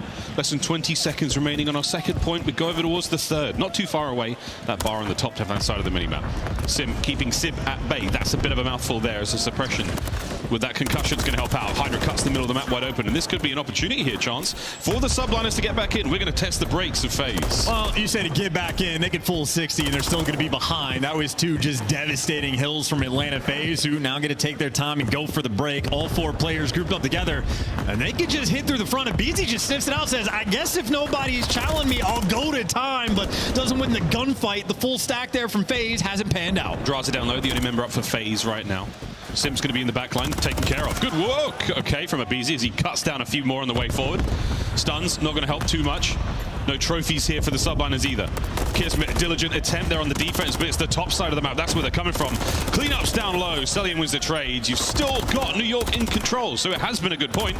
Will it be enough? Dude, Cellium just backing these players down, even with the pistol and FaZe eventually get the break. So it's been a halfway decent hill, you'd say, for the New York subliners. But Atlanta FaZe, not only do they cut their losses, look at how they've been able to flip those spawns. So setting themselves up long term. Maybe Kismet and Skies trying to work together to fly on through, but both get cut down, and FaZe officially back in control of this game. Didn't take long, did it? A brand new hard point. Low left-hand side of the minimap. FaZe are in. Big damage from Sim. That's huge work. Will he get the second? Skies on the run. Bad timing, though. Pays off. Hard point still in the hands of FaZe. Not able to get too close. Look at that bottom side of the minimap as well. Kismet on the approach. aBeZy keeping him at bay. That's a 4 spree there for him as well. Cellium, well, doing his very best just to stay alive. Needs to trade out Hydra, and well, he's one shot, so able to get it done. An easy read by Cellium, who is already letting him know. FaZe already getting things started here in the body shot category. We're going to go for a quick listen in with Atlanta FaZe. Top burger dead. Zach, back left lane. I'm one shot, lay down. I'm one shot. Yeah, you watch out. Is he Steve? I don't know. Bounce him. Call me up. Yep. Head back. Every door. Fine ticket. Fine ticket. Caesar one shot. He's still there. He's really weak. He's behind the ticket. Wall bank it. Ticket dead. Top there. Yo, let's one down deep still. Top shot. Yo, let's go P1. He went deepest right, okay? I'm down to go front. Low P. I'll help you P1. He's top of heading. Starting P1. Top of heading. Just stunned. P1. That guy's me. Okay, good. Take your time. Let's go front. Okay. I have her long. I'll help you P1. Hurt. You play got it? I'm waiting. I'm holding bottom. We're waiting. Let's go. And I'll take P1 again. I'm in.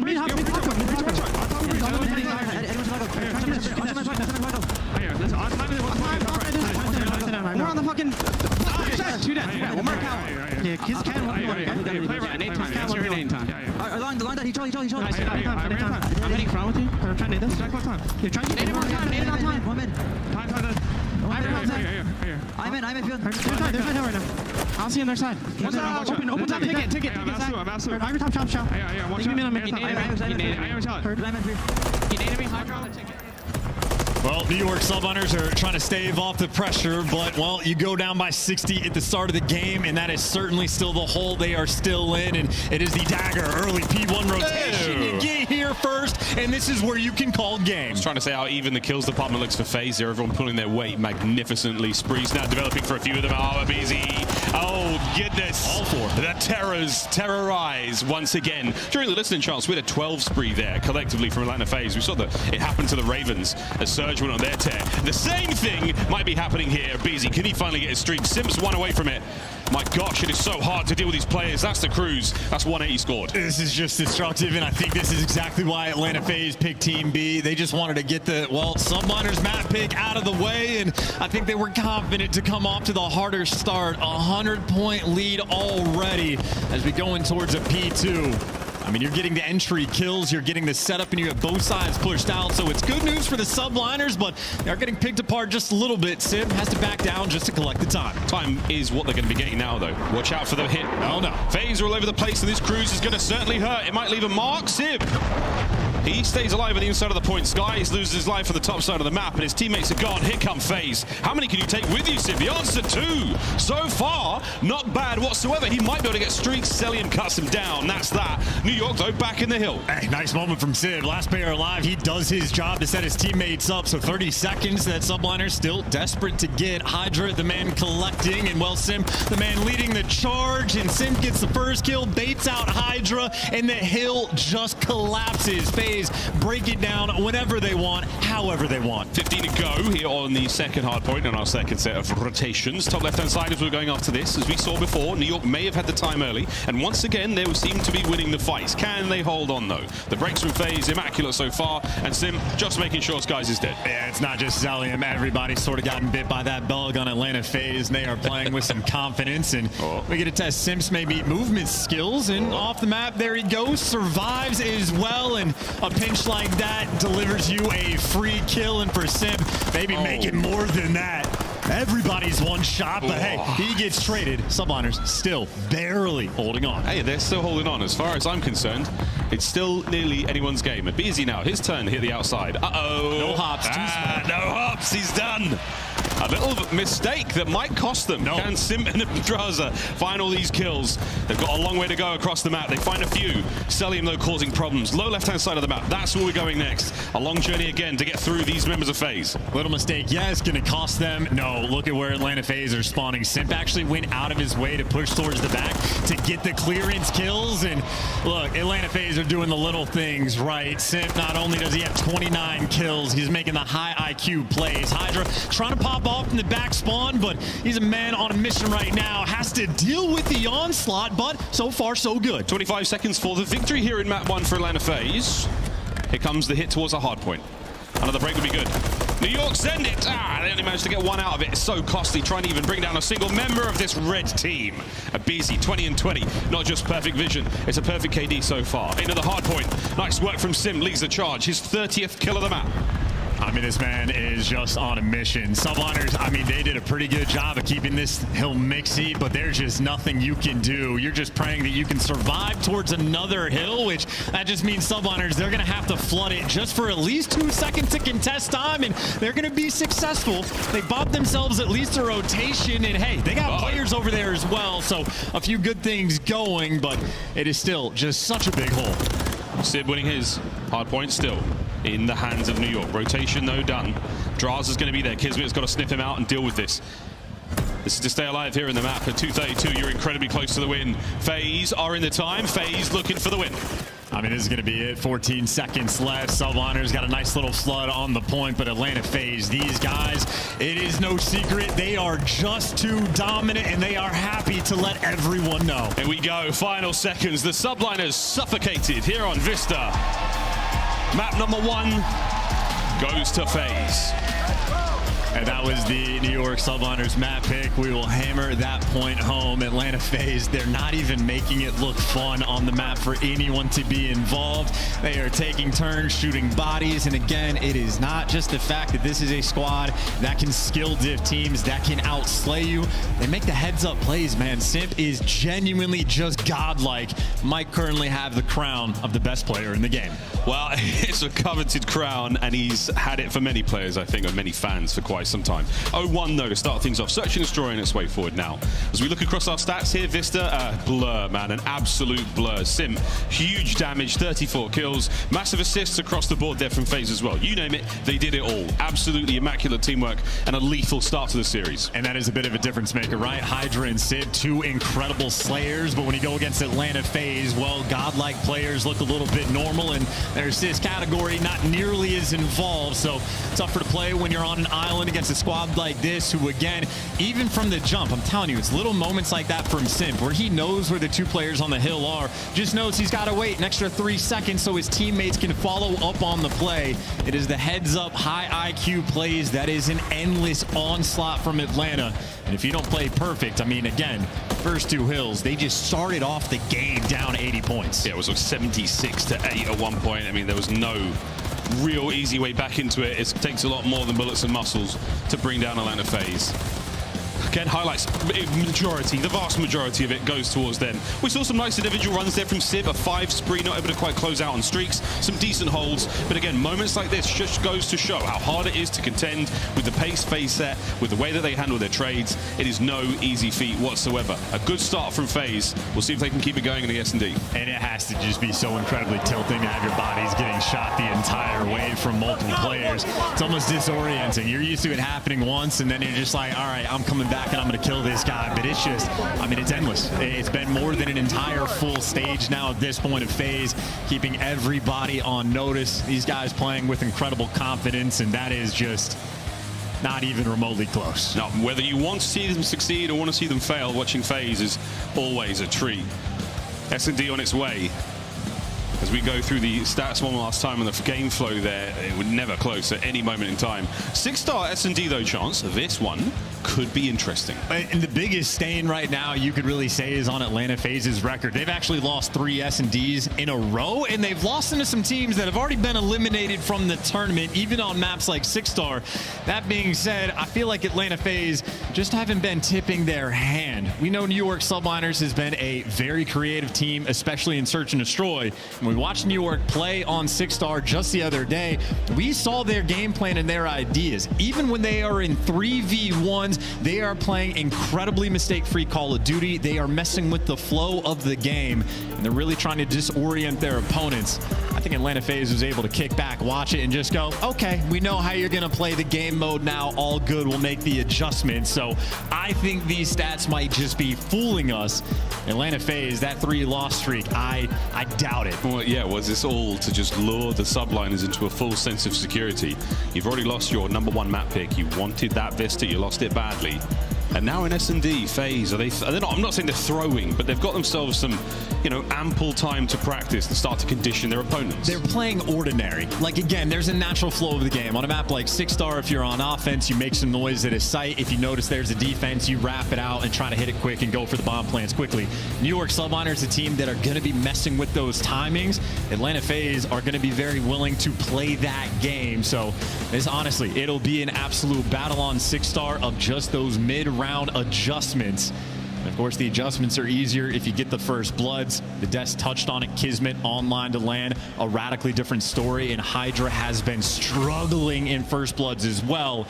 And of course, for Atlanta FaZe, it's the literal first blood Reaper. This should be a very good test of the series. A little bit of love towards the A-bomb site. FaZe well aggressive there. Ebezy down low towards that secret catwalk. Kismet behind his bulletproof glass here on the inside of security. He'll be safe, but he'll still be able to remain watchful over that A-bomb. And things have been a little bit too quiet on the map. Again, Subliner is going to be playing with these timings, but there's no noise at B at all. Selim is still rotating over just as that safety net. So right now, Kismet, he's distracting. These smokes are to try to mess with the timings of FaZe, who have not taken the bait. They're still playing for the swarm. It's going to be Selim and Simp working together to get the intel if this bomb goes down. Now, you've done a great job, New York, here of combing your way through the map carefully. You've got a little bit of time left, 40 seconds to go. Onto the B-bomb site, you now have it. Selim, he's going to be the one man to cause a problem. He'll jump into this. Hydra finds a bit of concealment on the inside of that plant pot. Bomb down, here we go. And now you get to watch FaZe just set up for the containment. And look at that patience. This is exactly what I'm saying, FaZe. They know what the game plan is going to be.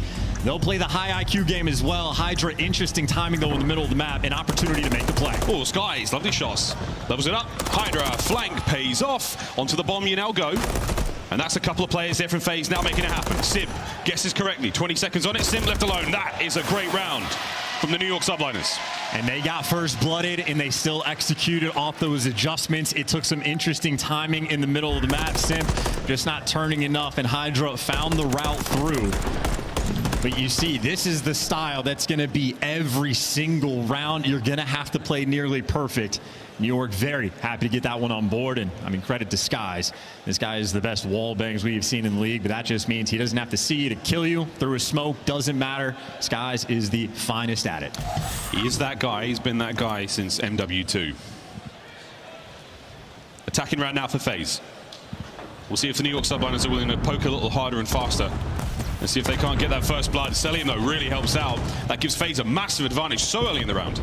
And now, I mean, stun checking you, controlled the space, Cellium to watch the flank. It does not get better than this. Atlanta FaZe, a team that executes on these conversions. Kismet Skies, though, big trade out of BZ. There will be hope. They're going to try. BZ throwing him. Oh, dear, his toes. Tuck him away, man. Kismet trying to make his way forward. Sim backs him up, says you don't get to take on my friend without a little bit of help. A massive, massive advantage again here from FaZe in the round. 4v2. Draza through mid. Perfect tags, not enough for the kill. Simps there on the cross. And his crossfire is going to sting, and that's the round. And it's another delightful showing here on 6-star. That's absolutely brutal. No trophy there from Sib, so he just starts out getting naded, and FaZe not a team willing to waste any time. Get the bomb plan, get into position, and they know what the game plan is going to be. They might have 3 S&D losses in a row, but this is where they are going to button things up. And Abizi still doing his thing in the first blood front as well, or at least after the fact. Always in the right spots. We're seeing the trophy usage as well towards the A-bomb site. You want to make sure the other team can't get that smoke down. The smoke retake strategy, I mean, from challengers all the way to the pro level, effective, at times random. Not against these teams, I don't think. But not against these teams. You see you throw a smoke down, you're immediately getting made one shot. These players are different. These teams are different indeed. Speaking of different, that guy right there, the Reaper, finds his first blood. And I love how quickly he's out. A couple players stunned as well in towards you, and maybe Skies can even the odds. Draza trying to buy time for the Terrors to get in the mix, and well, here are the Terrors. At least it's trades, and Kismet gets fried. Good luck to Sib. Playing against Simp in Cellium and bombed down by the statue. He's gonna have to gun them from the power positions. Not an easy feat. Couple of tags. Back up. Maybe take the fight from you. Sib is out. He has that bomb and he's long gone. And he's playing for a kill, trying to catch a player off rotation first thing. Will he be able to catch them out? FaZe in tandem now, running through the middle of the map. The aggression, though, from Sib, perfect. Going over, clears out the space. So this would be a free bomb plant. So Sib, as far as the 1v2 goes, this is as good as it gets. He's making the perfect reads. Question remains if he can give himself a fighting chance by being able to isolate. No way. FaZe are going to be holding hands. They are sacked to crack on the approach towards the bomb site. Here they go. Just a test of instinct as well for the timings, and so far, so good. So far, absolutely outstanding. Sib, give him a little bit of love. Bomb check clear. Here comes the ring around. More damage. Which way will he go? Stun lands. My goodness, the time's still ticking away. Here comes the play. And that was a dangerous game of ring around a Rosie. Sim with a defuse and a 5 spree for Mr. MVP. And that's simply how difficult it is to clutch against players like Simp and Cellium in that moment. Simp makes every single read. The timings he had on, okay, the flank's not here, let's turn around. Maybe a small mistake of the trigger discipline or lack thereof, or the hesitation to go for the shots on Cellium. But even then, after the fact, still making the perfect reads, has the good stuns. It just doesn't matter. So difficult against this team. That was just one round, man. I mean, this is fantastic. And so far, though, perfect work. They're in the first blood category. Yeah, 3 for 3 right now, Atlanta FaZe. First blood's the biggest struggle for the New York Subliners, and haven't made the adjustment just yet. Another A hit coming in from FaZe. They're taking their time. 2 through in the middle of the map there for New York Subliners here on defense. Trying not to let anything get through. Bad news, though, you do manage to cause a lot of noise and disturbance there. The A-bomb site is wide open right now, but FaZe waiting for something to happen. The Subliners first go around here on the defensive round. They push forward quick. They ate the nades and they died out fast. This time, nothing of the sort. Still, though, 52 seconds is plenty of time, so FaZe don't have much to work with, but still time to suss it out. And Abizi, yeah, taking space. I think this is just going to be a straight-up A hit. You know, Sib's in the back. You got the intel on Kismet. You're expecting pressure towards you. So 3 players, known location. It's only Hydra Atlanta FaZe haven't gotten eyes on. Ooh. Get away with your life quick. Sib, perfect position to cause some problems. Abizi, though, keeping his life in his hands. 25 seconds, nobody to drop just yet. Here we go. And now time is a massive problem. They still haven't seen Hydra. Hold it together. Oh no, they come in pairs. Selim and Abizi find their respective kills. Sib, can you bring down Draz here? 15 seconds. Bomb being planted. Oh, it's falling to pieces. Hydra now in the 1v4. And this is for streaks. You get the streaks, you get the round. And for so many teams, we've seen squads in that exact same situation. If they start tweaking out, go back and forth, do we plan, do we not plan? It is so difficult with time that low to manage the clock. They do it perfectly. Nobody dies. These guys, again, might have lost 3 S&Ds in a row. They've tightened things up against the New York Subliners, who still have not gotten a first blood. Perfect. 4 for 4 right now for Atlanta. 4 for 4. 4 deaths for Kismet so far. 0-4. This S&D woes continue there for the Bulldog. Bomb in his hand, though. Will he be able to now creep into the action? Over to the B-bomb site we go. Nobody home here. FaZe have guessed towards A. And they'll soon know that that's not where anyone is going to be, so they'll hit their way through mid. Yeah, Sim picking a different corner, by the way, so no one actually sneaks through the middle of the map. He's going to be watching the front or calling in a bomb. Uh-oh. Sim's in an interesting spot. He actually could get hunted down by Hydra in this moment. No dice there, and there you go. Hydra finds the kill. New York Subliners finally get a first blood. Into the Subliners Maelstrom, and right now it's going to be Kismet still on that bomb. Draz now trying to clear out every possible corner. Sees Kiz, oh, but it's too late. Skies, perfect coverage. Abizi tries to level it up. It's 3v2, Subliners advantage. Clutch potential. Abizi can't turn fast enough. Sib able to drop him in a 1v3 now for Selim with bomb down. High up on the list of players that can get this done, but Sib slams the door shut. No clutches coming through. And that is all just a bait. Simp calling a cruise missile in from a very delicate spot. Did not have any support from his teammates. And the first big mistake so far of this search and destroy. And it's FaZe that make it. Not too unhappy with the cruise usage. Kismet from inside bar there stays perfectly safe with his head down. The sort of hitbox from that cruise doesn't extend past it. He might be good for another cruise, you never know. I'm not here to doubt Simp in any way, shape, or form. Not at all. Trophies this time for Sib. He won't be getting dropped here on defense. Kiz trying to get on the board in the middle of the map. They're going to be running it down as well. They're going to be attacking. They've left the bomb in spawn so they can play for the rotations. They want to be the first blood hungry. Sib, though, going to go for it. Does get traded. Oh! And Hydra couldn't get the trade. Draza, it'll be chirping. The Phenom eradicated there by Draza. What a two-piece that was. Man advantage FaZe. Oh, dear. And that one from Skies is going to sting. Kismet, 1v3. At the very least, can he get one? He can indeed.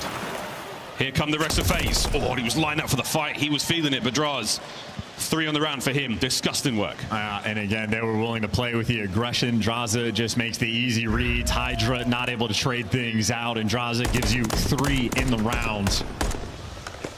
Pretty on point in that moment. And, well, how do FaZe respond after a round where they make a pretty big mistake? Well, it's nearly perfect again. 4-2 for FaZe right now. No matter what the odds, no matter what the situation, you know the New York Subliners won't be down and out. They will still have the fight in them.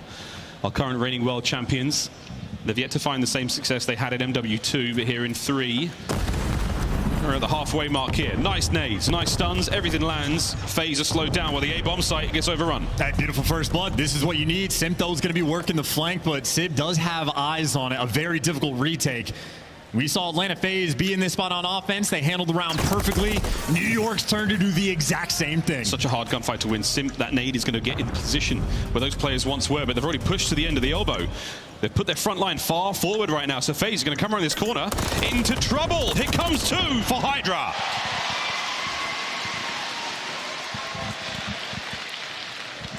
And that is exactly how you dominate the A-bomb site. You get the clearance, you use your stuns, you use your nades, and frankly, Subliners had all 4 players chucking their stuff, so even if there was a trophy, it would have been overwhelmed. That is the call, just to go for the domination, and again, the execution after the fact is absolutely perfect. Maybe Hydra, a little bit of momentum. There's kill number 1, and the next 2 just fall in his lap. Hydra looking to get the hot hand as Subliners still down a round. Can he get the cruise now for the Subliners? 3 more kills, so be it. Trophies are working overtime indeed. And Hydra, aggression. And that is another.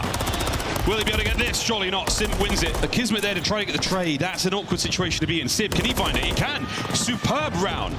The subliners struck while the iron is hot. And Sib read that pressure, left his teammate to die because he knew he wasn't going to be able to get those trades. So he's going to be able to take his time in a 1v2. He has a minute to make something happen. But how good are his spidey senses? Kismet and Sib just around the corner. Oh my. Hello, number one.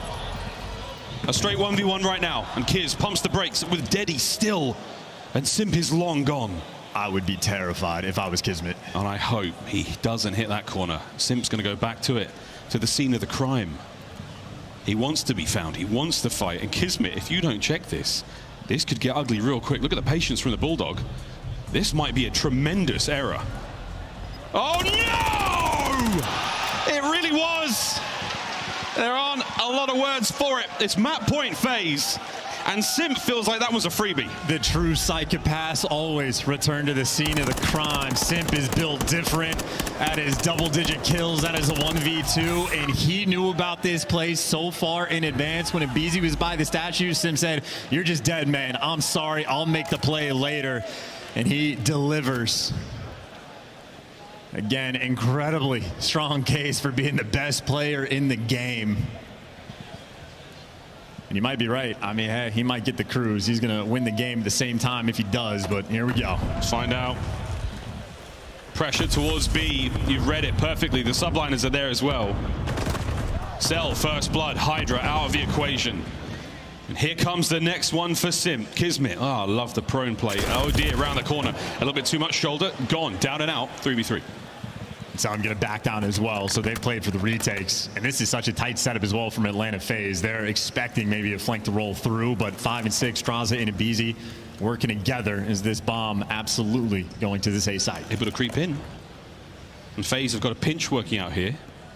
If the subliners can get done faster than, than currently set to get it complete, that bomb plant could be a problem. They've got to get set up for the fight as well. Yeah, and FaZe caught completely unaware. And look at this positioning from Sib. He actually had the perfect timing to get in the back spawn. Celium checks it though. That might be the mistake. Now man advantage for FaZe. Went from Skies. Is he going to read the second player? He does. He takes it. Wow. Bueno. What a round. Celium now 1v2 for the map. King Cobra. Not enough time. He's got to make something happen. Trying to make it happen down low. No, good reads. The subliners stay alive, 4-5. And Caesar, Skies Bueno knows he has to go and make that play. Reed Childs, even when he's one shot, you got to mess with the timings. A big moment play, because as good as Sib's positioning was, Celium wrapping all the way back through spawn just to check it. Could have been a dagger. But Skies buying you the lifeline. Still 10 and 5 for Sim. I mean, it's been one hell of a search and destroy for him. All of his kills non-traded so far. Map point again for FaZe. We'll see if the subliners can pull off another great one. Heavy hit towards the A-bomb site now. Deja vu all over again. Sid, the only defender down that long lane over towards A. And the number of stuns and nades that just landed, but everybody survives. Subliners on a fast flank. Here they come. They're going to send it around this corner, and Simp, he's managed to stay out of the fight. The red dots all over the minimap. They are singing. Here comes Simp. He finds both. 3v2. FaZe with only a man up, and the subliners have abandoned A. They've gone back towards mid. Yeah, they're gone. They're moving. Subliners, though, they're making the perfect reads. The Skies is going to be here, ready for the B pressure, but look at Atlanta FaZe. The second you think something, it's like these guys can see through walls. Slowly over towards A once again. The foot race is on. Sib there fast. I'm not sure if Draza saw him. Here comes the attack, and it's a lot of aggression. Jump check lands. The bullets do as well. Sib trades. Not there yet. 2v2. That's great help from Skies on the cross.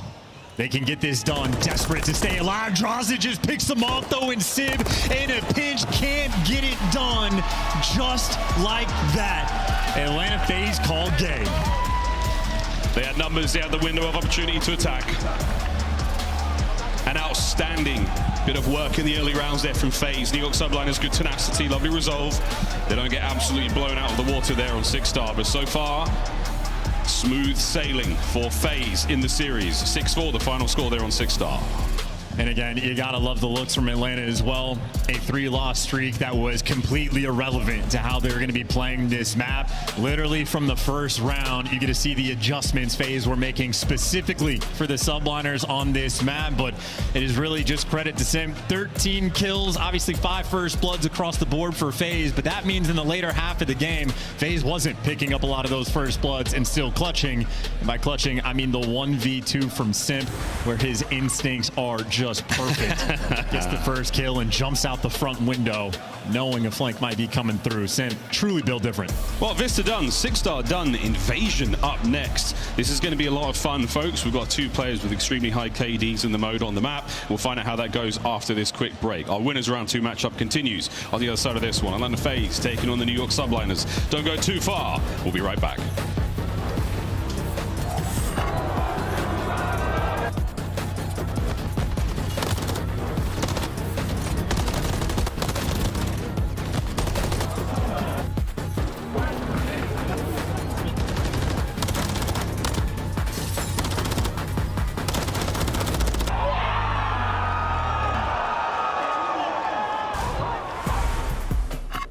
Upgrade your game with the SCUF, the official controller of the Call of Duty League. SCUF Gaming is doing an ultimate giveaway where you and a friend can win a chance to go to COD Champs this year. The giveaway includes 2 VIP tickets, travel expenses, and more. To enter, scan the QR code on the page or go to scuf.co/CDL and enter your email. Terms and conditions apply. The Call of Duty League is brought to you by Monster Energy, the official energy drink of the CDL.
Welcome back, ladies and gentlemen, to our winners round 2 matchup here at the Major. The New York Subliners taking on Atlanta FaZe, and if you've just joined us, FaZe are up 2-0 Chance, and it's looking real good. And one of the real reasons why it's looking good is that man on your screen there, Cellium, seemingly unkillable. Yeah, he gets his own index. This is the number of series he's had where he just goes positive. Literally 30 out of his 31 series this year, he's gone positive. I know what you're thinking. When did he get absolutely tucked to bed and go negative? God, this kid is terrible. It was at the tournament in the champs, or not the champs finals, but the finals Major 2, which they still won. Yeah. So Cell can go negative and they still win, but he goes positive all the time. He is the toughest player in the league to kill. I mean, literally every single game mode. He is the least deaths per 10 minutes, and it is by a wide margin. If you hate him, it won't make a difference. You can't kill him anyway. Well, we'll see if anyone can kill him here on this invasion game. We're going to play control. These are our records so far, and oh, goodness, folks, what do you know? On the right-hand side, great stats for FaZe. Not terrible, though, Chance there for the Subliners. That won the first place in attack rounds. What's going on there? That is the entire story. They are the best team on the attack. Hydra is the exact reason why. A 1.7 KD overall is insane, but we keep bringing up how Simp, best player in the game. I believe there are 7 players that have a positive KD on attacking rounds on invasion, and that's 7 out of 60-something players. Simp has a 1.2, so he is God.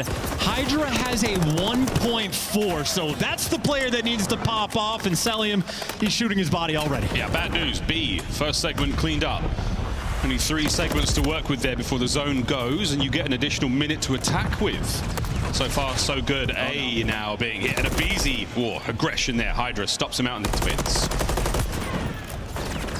Just an absolute nuisance, those A hits. It just drags so much pressure on the defensive end and forces you to respond. So FaZe, plenty of space we're able to take over towards this B zone. Not actually capturing it just yet, but a nice gunfight win.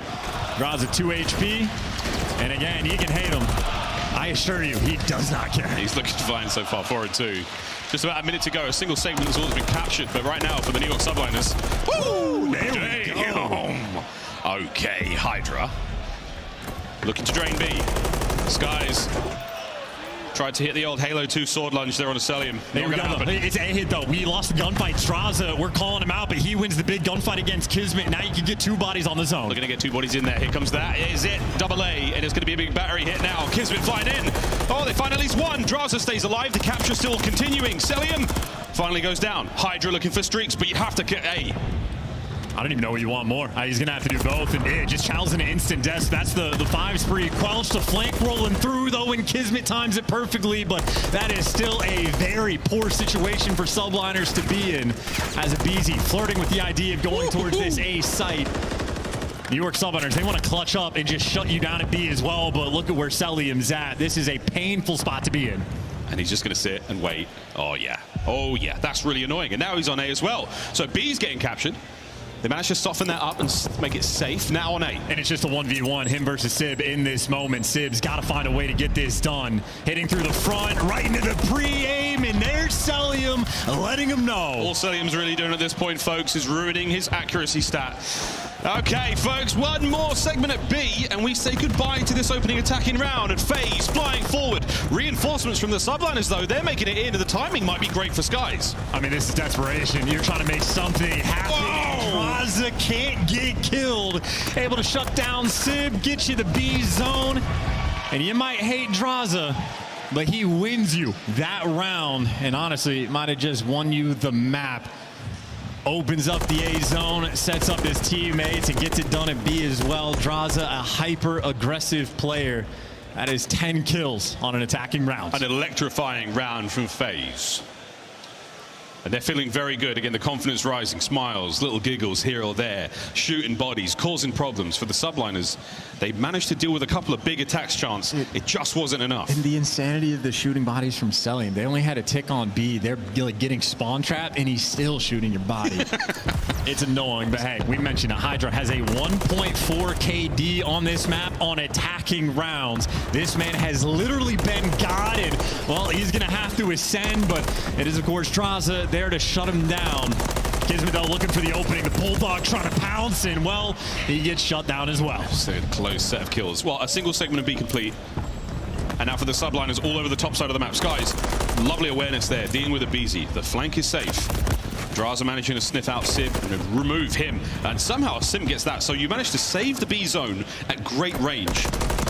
Push up, try to take control of the map. Yeah, Selling, by the way, busy spawn trapping in this moment. Gets an extra one before he falls as well, so a couple players gonna end up back in Palace, and Sky's the front man for the team right now. Lead singer gets chopped down. There are no open avenues of attack. Number 2 trying to find some time to make something happen. Gets world starred by Sim. That's a pistol kill, and again, back in Palace. No.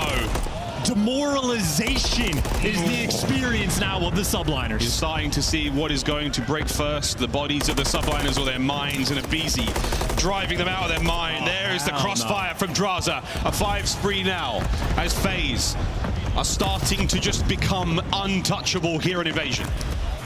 It's a terrifying sight. Right now, it's not even remotely close. And subliners are grouping up kind of through the middle of the map, back Palace, and Drazah on a 6 spree. It's just target practice. Yeah, we're going to see that target hit. It's going to be the ground. It's got to cruise. 3 world champions on the side of New York subliners, and they are currently target practice for Drazah. Around 2-0 FaZe. They attack successfully. They defend successfully. Can they do it again? And right now, the subliners are beaten and bruised. And I'm getting way ahead of myself on this, I'm aware, but like Cold War FaZe in the mix, top team of all time with the likes of Complexity and Optic Gaming, this version of them might be like the cream of the crop. We got a long way to go, but I assure you, we are just witnessing greatness in subliners on the not so fun end of it. Kismet 5 and 16, Sib only has 5 kills as well. They are getting bullied as Drazah, feeding off the hate, has 19 kills in 2 rounds. It was a 13 uncontested. Here comes the Cruise. One more round in FaZe. They get to push forward their own record of series wins in a row. It has been a sensational set. Can Draz find any more than the 8? It's unbelievable work so far. Selim catches them out. Quick moves there from Sib. And back over to B we go. That's how annoying it is. That's like 3 deaths there for FaZe. So you think they're in a tough spot? Well, here's Drazah on a 10 spree, looking to set a record on a difficult map on attacking rounds. And it's Hydra, almost scared to chow. Does take down Drazah, so the spree is over. Now FaZe forced to work this B zone. They've yet to get a single tick. And this is the same situation we saw previously. You get a decent amount of balance across the map. You deal with these big hits from FaZe, but you let one player sneak through. And this is what's happening at aBeZy. He just finds the smallest of windows to work with.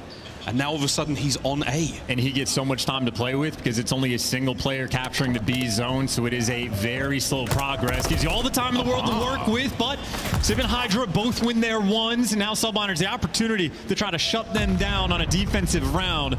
They need this if there's hope of defense for round 5. And that's absolutely huge. Big work in Kismet as well. Sib pushing them forward. 30 seconds remaining here. And now a taste of their own medicine. Sib posted up, causing damage. Draws, whoa, and down and out. One more for the Cruise. And that's 7 kills for Sib in this round as well. So he's been popping off. This could be exactly what the subliners needed. The antidote on invasion control. In FaZe right now, it's identification of Sib. They just don't want to feed him this kill. Yeah, they know. They know. They know. Final moments. If he gets a little keen, Kismet takes it. Gonna go into the next round. Still on that 5 spree. Subliners, a strong sign of life here. But they've got to pull off 2 rounds in a row. Not impossible, but far from easy. I mean, all things considered, that is best case scenario for New York. You burn the cruise missile. That was only a single tick of progress that rolls through. That is a dominant round on defense. Still, though, the bigger problem, they got bullied on the first round. They need to find a way to win this attacking rounds. They are the best in the game on attacking rounds on invasion control. This is when they need it the most. Here we go, New York. 2 through the middle of the map. 1 to B, 1 to A. Nades and lots of noise. Sib is still on the hunt for that cruise missile, and FaZe are reading this on the defense perfectly. This is just an inches moment. Sib gets called out as well, so nice first blood. Gonna open up the map just a touch, and again for subliners, they have a little bit of time to try to break this down. Drazah challenge, Drazah falling. Kismet's also on a 4, so 2 potential streak opportunities. Well, that one doesn't last long. He gets a lot of damage in. The first segment of B slowly but surely getting worked away. Now going to leave, push up, try to get some map control. Hydra, I'm going to finish that kill. So for now, that's going to be an issue. Whoa, Cellium gets gunned. And you have to finish him. Woo. Smooth moves from Hydra, not enough to stay alive. And Sib still silently sitting on that 5. There it is. He's got the cruise missile. So another small victory in this potentially long war for New York. And that B zone is going to fall as well. 2 minutes and 11 seconds to work with to capture the A zone. This is as good as it gets. Yeah, they're on it. Skies win this, and you're sitting pretty. aBeZy is one tough customer to deal with. Unreal. That is a massive win, and that's A safe. Abe over there just playing with his food, handful of shoulders being thrown and getting the tags in when he needs. Abe at his finest. Uh-oh. Kismet gets him tagged up. He's on the hunt. Bulldog prowling and hey, able to get it as well. Opportunity to make some plays in the back of Atlanta FaZe's spawn. He's still moving. He gets the kill. He resets Dead Silence now, making his way in towards the back lines. It's easy reads here from aBeZy. He's on the zone. Oh, guns was up for a moment. Kismet, if you win that, you're in a sweet spot. The rest of his teammates trying to push up as well. Yeah, he's got Sib to work with as well. They could jump on this zone, reading the launcher pressure, but if nobody's challenging, go straight to the point. You know aBeZy is nearby, and you're able to shut him down. 2 in the feed for New York. 2 in the feed. Cellium's going to have to make a big run through the middle of the street. Trophy's now at the ready. This is a big moment. Are you going to get the stack, or are you going to go for the kills? You have to bring down Cellium. Uh-oh. You've left the zone. Try to stay alive. Here comes Sib. Sib can't get the second. Subliners, a sign of life. They don't finish A. Yeah, Sib moves a little bit away from his trophy, and the stun grenade ends up punishing him. Kismet keeping up the pressure. I mean, one gunfight to win it potentially. He could do some damage. It's just one guy on the zone. It's aBeZy, that lone defender. A lot of time still.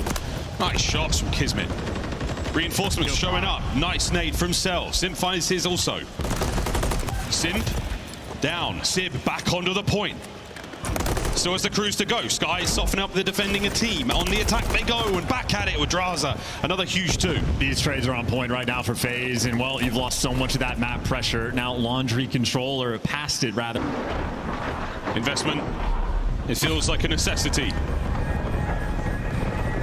Towards the backside of the map, and there we go. We clean up Drazah on the A map, on the A zone, but that's aBeZy finds 2 in the middle of the map. He cuts the play down entirely. 30 seconds. This could be game. That is going to be a game, and it's not just the terrors. Drazah, while that cruise missile is rolling through, he overchows, gets himself killed by the cruise missile, but it's to kill Kismet before he can get to the zone. Heads up plays. Drazah on point this map. Life count is low. Time even lower. 15 seconds to go. Subliners have got a saw, send it across the map. Simp and a hail of gunfire alongside aBeZy, bringing them down. 2 members of the Subliners can't even get close to outside of their spawn. The writing firmly on the wall. FaZe, it's a stamp in the series. It's a 3-0 in winners round 2. And I tell you, that looked absolutely hopeless from start to finish. We opened up this series on New York's map pick of Vista. FaZe still have a perfect record and immediately jumped up to an 80-point lead. The S&D that kicked things off right, 4 first bloods in a row, the 1v2 clutch from Simp, and even that control, Drazah just popping off from start to finish. New York Subliner certainly showed some fight there in the final rounds of Invasion, but even Drazah, again, when that cruise missile was coming in, makes the heads-up play, keeps Kismet off the point. FaZe, they literally do everything right. More than enough fight there from the Subliners, but not enough to get a map win. FaZe march on happily in towards the remainder of the winners matchup. For the Subliners, man, we'll see how they go. They're going to be dropping down to the lower bracket. We'll see them play later on today, but one more chance here in this tournament. Quick look at the stats, and it was very good for the boys at FaZe, their chance. I had a conversation with a FaZe fan recently who he said, hey, we're in such good form right now. Everything's working out so good. I almost want us to lose a tournament here, or maybe we should lose in the next major so that we're strong for champs, because you know we love a bounce back. And I thought, if that is the sort of temperament of the FaZe fan right now, how confident is, the vast majority? Dude, yeah, no, incredibly confident. Maybe their favorite sound is the silence of the crowd after they win a dominant series like that. FaZe are looking good. We know they were spooky rolling into this tournament, and thus far they have provided a 3-0 against a dominant team as well. Things are looking good. They've leveled up their game. They're looking real good indeed. Well, a man who has got no sort of shortage of fans here in the venue is on stage. Drazah with Blaze. Thank you so much, guys, for the awesome cast. I mean, wow, we love it here. We love it here, Toronto. Show some love to Atlanta FaZe.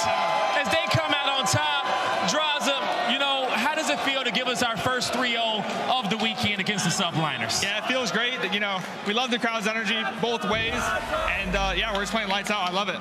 Lights out indeed. Now, coming into this series, like I said, it's a 3-0, but you guys had lost a few S&Ds before this. What was the S&D game plan going into the series for you guys to get that win? Honestly, just playing together. Online, we definitely lost a few, and we lost the one yesterday, but that wasn't us, in my opinion. We showed out today and did what we do. Yep, and definitely did what you do. Now, my next question is, how awesome would it be to win back-to-back here in Toronto for these fans? Because it's been a while since we had a back-to-back champion. Yeah, I mean, I did it in Vanguard. I'm trying to do it once more, and a back-to-back would be amazing. I'm hoping to get Toronto next round. Okay. I want them here. He wants you to wrestle. I want them here. I want the chance. I want everything. I love this shit. He loves it, okay? You know what?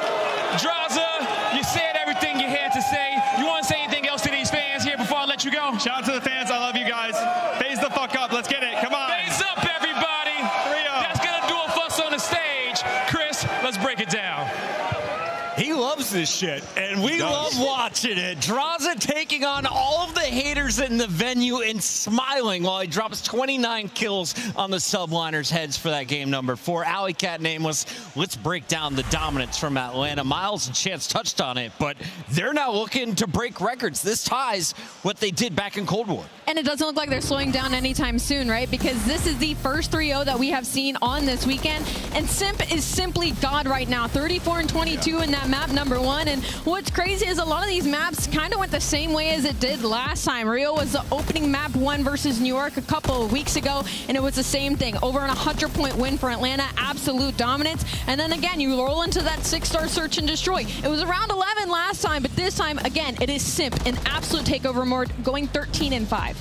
Just a historic run by Atlanta FaZe. I mean, up until this point, this is one of the best, teams of all time, if not the best you could make a case for over the last few years. And, what they're doing right now is just unreal. 12 straight hardpoint wins, and, the average differential is 90 points. So they're blowing everybody out. And then you talk about them, expanding their map pool for this point in time, specifically, like the 6-star S&D. They're 2-1 on that, with their one loss being in round 11. They say, you know what, let's just play it again. We'll get so much better. Simp goes takeover mode. And then when you talk about control, they got 4 players in the top 10 in terms of overall KD, just thrashing their opponent, refining the small things. And when you got to call somebody's name like Draza, he will answer and drop a 30 bomb. And you have to put it in perspective, right? Atlanta was on a 3 search and destroy loss and lose spree. On the flip side of things, New York was on a 4 win spree. They got the map that they preferred in 6-star. They end that streak for both sides. And then the invasion control. Atlanta's a very strong defense team. Attack is where they are lacking. New York on the flip side, the best control attacking team we have right now. What happens? Round number 1, opener. Atlanta FaZe win the attack and set themselves up for success. Atlanta is looking like the team to beat here in Toronto, and the man to beat, well, he's still the top dog in my book for Atlanta FaZe. Let's take a look at your Scalp play of the game from Simp in Search and Destroy. Nameless, what was this young man doing? I mean, Studdy was talking about it in the green room. He was talking about, their offensive pushes are just so good. It's like they can adapt so quick. You saw versus Miami, the retakes were coming in a lot. Well, they were just playing slow and waiting until that smoke blooms, and then they would start to make their plays. So almost playing reactive when needed, and Simp capitalizes in those types of environments. When he gets mixy and the trades are coming in, he can find a kill, get out with his life, and be the impact player. And it's exactly what happened throughout all of 6-star Search and Destroy. Allie, we made an official request to the devs over there at Activision to include a new stat. We want to know how many style points you score, because Atlanta are the kings of putting in some extra bullets in those bodies. I mean, every single body's getting an extra clip. And what is so funny is I wonder if they do this in scrims as well. I hope that's our next interview question, because at this point, it's ingrained in every single one of their play styles. Nameless, this is our number 1 seed. They are looking like the juggernauts, but coming up next, we got Optic, we got Toronto. Can anyone keep up with this pace set by Atlanta in this first winter semis? It doesn't seem like that right now. I mean, as Allie mentioned, our first 3-0 of the tournament, these guys are at the top of their game, fixing everything, and that's another top 4 team they just dismantled on that stage. But Toronto and Optic have given us some great matches in the past. We'll see if we get another. It's been a great weekend so far, and we have our 3rd matchup of the day underway. When we return, you are going to see the hometown squad, Toronto Ultra, taking on the fan favorites, Optic Texas, looking for glory once again.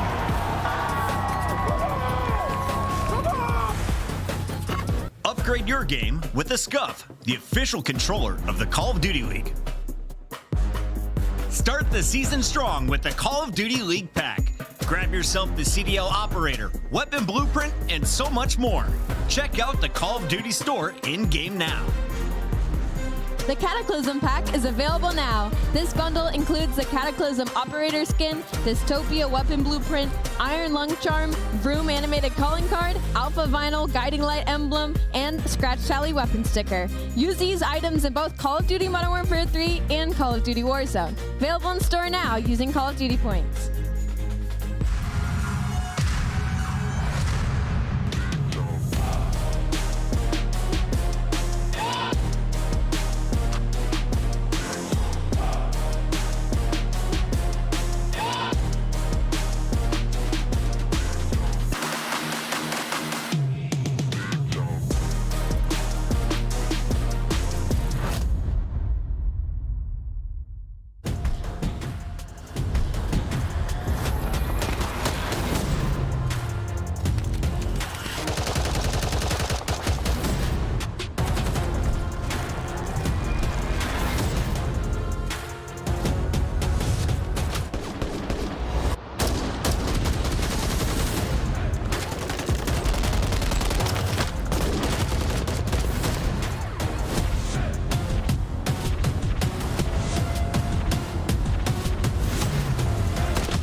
I think you gotta take a sip of syrup now. Right? Oh, do I need to? Okay, all right, I can. Okay, here we go. Can I open? Am I strong enough to open this? Yeah. You can open it for me. I'm not strong enough. Are you serious? I need you. Well, we gotta take this. You're my work husband. We gotta take this off. Oh, Okay, that helped. Now can I do it? Yeah, probably. Go. Come on. I can't do it, dude. Twisted boy. I need to chug the syrup. Is this guy serious right now? Oh, you're very strong. Did you get it? Not the headset, please. Yeah! Oh God, what are you doing? Oh my gosh, that was way too much. We've got inside on stage. That's delicious. Okay. Would you rather stack a point and just get that extension? Because they don't even have 2 ticks done yet. Now they will, as Formal, he gets pushed up into wood, and they're just playing around these spawn kills. They're looking everywhere. Only 1 death in this round for Optic. Oh yeah, this has been a they are clinic, pigs. an absolute clinic. They're playing it. They have to play it. They are both water, 3, one shot. There's two water. They were both. They went red. Clay. Yeah, they went red. Both red, both inside red. Both inside red. They went front door. He's hopping. Watch the water. I have your word. Back door. They didn't see you yet. Nice! Let's go, Clay. Yes, sir. Shotzzy, when he's in his bag, bro, it is so fun to watch. Like, there is a rhythm and a rhyme to his gameplay, and it's a blast. And well, he's going to call it a cruise right away. Flies on down, hits this speed boost. He may be the most entertaining player in the CDL, and he's dropping some of the biggest numbers. He's got to be so happy. He finally doesn't have to worry about getting first blood in round 11 on his team. You're like an adamantium werewolf. Oh no! Oh no! He couldn't get out, but he can do front flips. Oh, Daddy's hungry! Oh my God! Finally takes him out. It's dog-on-dog warfare! No! That was the most intense round of S&D that I've ever casted in my damn life.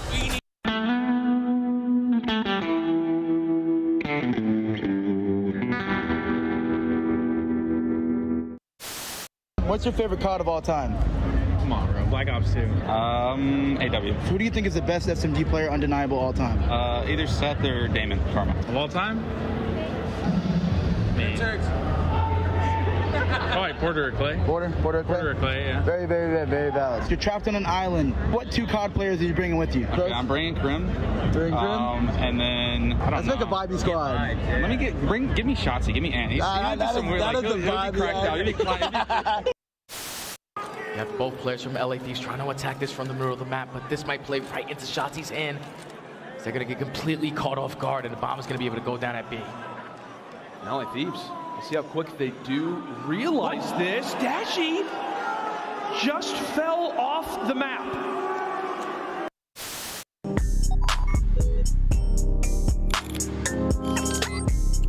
My best memory competing is probably last year with the Florida Mutineers, playing Optic in the main stage in the first event. We lost against them 3-2, but then we had the opportunity to play them again the day after, and beating them 3-2 was a really good memory for me. Talk about aggression. Rocker, 4 players over towards A. Zoinks! There's the second from Alex. Third for Alex. Oh! 4th from Alex too. We missed it. Welcome back to the biggest battle of the night. It's number 2 versus number 3 in our Major 3 qualifier rankings. Toronto Ultra, the hometown squad, taking on fan favorites Optic Texas, and we know this one is going to be a banger. There are always exciting matchups. The last time we saw this on LAN, it was pretty one-sided. Yeah. One player from Ultra had a very off series. That was Envoy, 0.5 in the hard points for that series.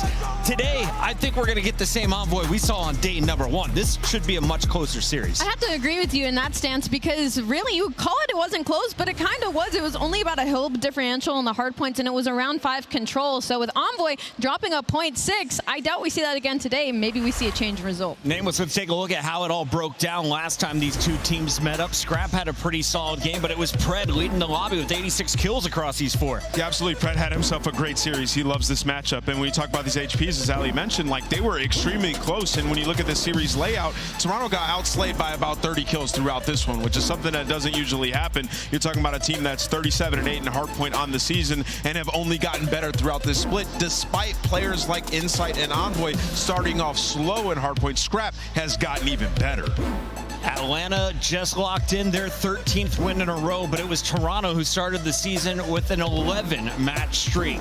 Will they be able to get back to their winning ways like they were at Major 1? That's the question for a lot of people here in their hometown. As you take a look at their LAN performance, though, you gotta feel good about it. Can they replicate what they did a few majors ago? The biggest problem right now for Toronto Ultra is they're pulling a card against Optic Texas that they have been seriously struggling in the search and destroy department. 0-3 overall in the season. They have not been able to beat Optic Texas in that game mode, and that's been their focus the entirety of this stage. All of the top 4 teams have been focusing on search and destroy, and it's been in the attack. They haven't been able to figure out. They are last when it comes to post plant. They're 10th when it comes to attack overall. Even last when it comes to the opening duel win rate. So that's going to be their main focus in the series. Sum it up, they're the underdogs. Is that safe to say? I don't know if they're technically the underdogs, because they're the hometown team. All right, let's take a look here at our Monster Energy pregame. The good name was Hardpoint. Yeah, the good is Hardpoint. They've been great at it on the season, and as I mentioned, it doesn't even matter if individual players are dropping the ball because their teamwork is so good. You can see they're first in holding, second in breaking, which they will absolutely need going up against an Optic team who's also #1 in rotation percentage, right? So the fundamentals both these teams have refined and gotten better at throughout the stage. Sometimes it all comes down to matchups, and Optic, well, they match up really well against everyone except Atlanta FaZe. Let's take a look at some of the numbers for the boys from Texas against the other 10 teams in the league. 24-2. 71% of the time they are going to win the game you are watching. Yeah, Optic has just been disgusting, man. And I love what they've been doing. You know, we interviewed Karma on the show last weekend, and he was talking about how it's just the small things in Respawn, but really the search and destroy is what we've been harping on and focusing on to get that championship. And they've made strides forward in terms of their map pool and individual play. Ali, Optic is looking to be the 3rd team to win a major on the year. How do they take a step further today? I mean, they're feeling great in their S&D defense. Again, they're going up against a team in Toronto Ultra that has been terrible on the attack, where this is where Optic Texas had shined. But on the flip side of things, we talk about them being a good hardpoint team. What's funny is in the last 30 days, they're 11-1 in hardpoint, but they aren't really top 5 in any category specifically, which is just a testament to how good the players on Optic Texas are and how clutch they can be in these moments and make these game-breaking plays. It might come down to the maps. Let's see what the coaches decide to do. Your map bans, well, Vista is out. They don't want to play Optic on it. Optic says, we're not going to play you on Karachi. Yep. Smart moves in the hard point. How do the rest of these maps break down for you, Nameless? I'll tell you what, both these teams woke up today and said, I want a good old-fashioned bout. We're squaring up. We're talking about the 2 best sub-base hardpoint teams in the game. 7-0 for both of them. We'll see who is actually the best. And then Search and Destroys, both of their best S&Ds that we have in this series. So truly, who's better will reign supreme. Ali, you are leading this week when it comes to predictions, so it's time for your first Scuff Pick'em. Where are you going with? No way I'm going against the purple crowd. I'm going to go with Toronto Ultra in this series. Going Toronto Ultra. Didn't see that one coming. Nameless. I'm going to go with Optic Texas. They've loved this matchup. They've been looking so much better. I think they take it here on the stage. Draza wants Scrap. Scrap wants Draza. The world wants Toronto versus Atlanta. I'm going Toronto. Sounds like the fans may agree. It's split out there. Let's send it down to Guy Blaze to figure this one out once and for all. Chris, we're about to figure this one out for sure, as this stage is about to be set ablaze for this electric matchup here. And I want to see you all at home blow it up in the chat. Toronto, I want to hear your voices throughout the whole intro, because this first squad coming from the south looking to get another win. Brick by brick, here comes Optic.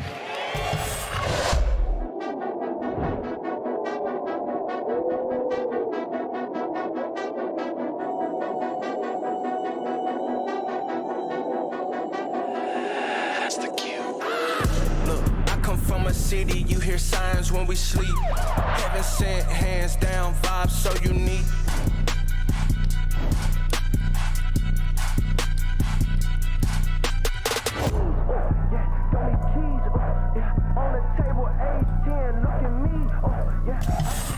Toronto, make some noise for Optic Texas! We got Katie, Shatsy, and Dashy. It don't matter who they play, they ready for whatever. This team has been battle-tested throughout this split. Some tough matches, but they still reign supreme. They're looking to get that championship, and players are improved. Pred has been frying. Dashy has been the clutchest player in the league statistically. Can they get it done against the hometown crowd? It seems like the crowd is split. Let's bring them out. Let's bring them out. Toronto, when I say plus, you say ultra. Plus! Plus! Get ready, because here comes the hometown team. I love when the good news coming in on a day-to-day. Already know what's happening, I don't gotta shake the hay. Big moves, big stepper in the right direction. The trip continues, every double use a psychedelic. I think they gon' need a minute. Look, I'm interested in making as opposed to making friends. Double bags, I've been paranoid, having a safe place, I'll take a check. Finishing his drink should only take a sec, but Mark just cut me off, he told me that I go on stage and tan. Walk out to my own shit on the main event. Givenchy, my cologne after the show, she told me that shit was a favorite sin. Sprint a fan of spacious, we could take it frames. What happened next, you could take a guess. Fans all around the world, make some noise for the Toronto Ultra! We got the Ice King Scrap, the mythical Envoy, the magnificent Insight, and the legend Kleenex. Toronto Ultra, ready to get it done. The Squirrel got shafted to let room for the MVP so far for the hometown team in Scrap to make his way through the crowd. Rocking a 1.5 on the weekend right now. You can hear how electric the venue is. Arguably the most hype matchup of the day is about to go down. This is going to be the truest test for Toronto Ultra to make it into their own hometown championship Sunday. We're over halfway through the weekend and almost halfway through the day. Let's go, Blaze. Oh, I am so ready to get this one started, Allie. In Toronto, one more time. Help me set the stage. Are you ready to go?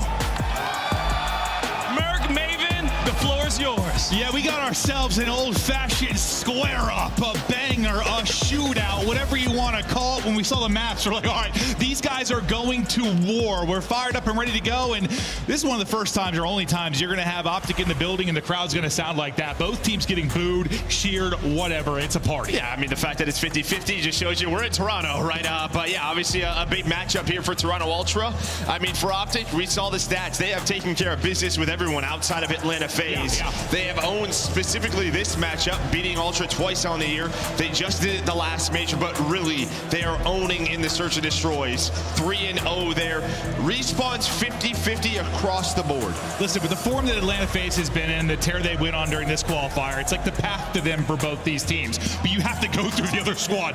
Ultra's got to get the win over Optic. Optic to win over Ultra. Yes, you can do it through the losers bracket, but you're trying to get every edge you can, get through winners. It's going to be such a tough task. These top 4 teams have been insane, but like, I don't know, what are the biggest stories for you coming into this when you think about Ultra? Has it been Envoy's improvement? Is that what you've got your eyes on the most? I know it was a match against Surge, but now they're top 6. Yeah, I mean, obviously that helps, right? I think sooner or later we all just kind of knew Envoy was going to figure it out. This guy's a world champion. Yeah. He's going to talk about it. I just had to get my timings down with the team again. For me, if you look at their Major 1 victory, it's a Search and Destroy. I think that is the biggest difference.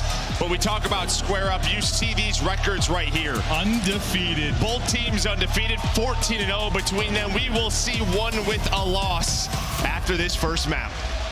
7-0, 7-0, and into the battle we go. Toronto Ultra, Optic Texas, ready to fight. We kick it off on sub base, and we'll see if Big Ken and the boys can get it going, or will it be the sensation that is CleanX? So far, so good.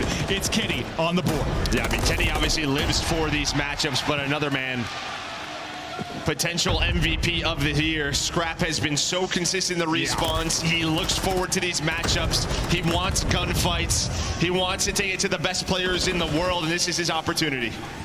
So what both teams are trying to do on this map, and a map like sub base, a bit unique in our rotation, is there players maybe you're looking at on both sides that have to be super for these teams in this one? Well, I think for me it's insight, right? On a map like sub base, you're controlling a lot of the top mids. You have to win some of these long-range gunfights. Insight at times has struggled, but if he plays consistent, it feels like that's when Ultra is at their best. On the other side, it's Ken. It's Ken for me. It feels like these are when he just goes nuclear. He looks forward to this. Yeah, no, when you're playing against the big 4, it's when he is popping off. But to the point, nobody for now yet. Early setup, maybe if you were Optic Texas, 3 in a row there for Shotzzy before he drops. But we'll see what Scrap and Insight can now do. Nice hipfire and tracking there from Scrap to get his 3rd. As he pops off the 6-2, gets control here now with 35 or so remaining. And you start to rally the troops. Maybe look for a lead change here with a solid hold. Yeah, now Shotzzy's starting to work this pinch, but Scrap 5 in a row would love number 6 and the Cruise. Didn't have to take the gunfight versus Dashy with a big one. And now if you're Ultra, you want this time, but number 1 does spawn out in Scrap, so a big rotation here. 1 versus 5, Scrap versus Kenny. Envoy spawns up, so Ultra a little bit blessed. You get a little aggressive at this P2 if you are Optic.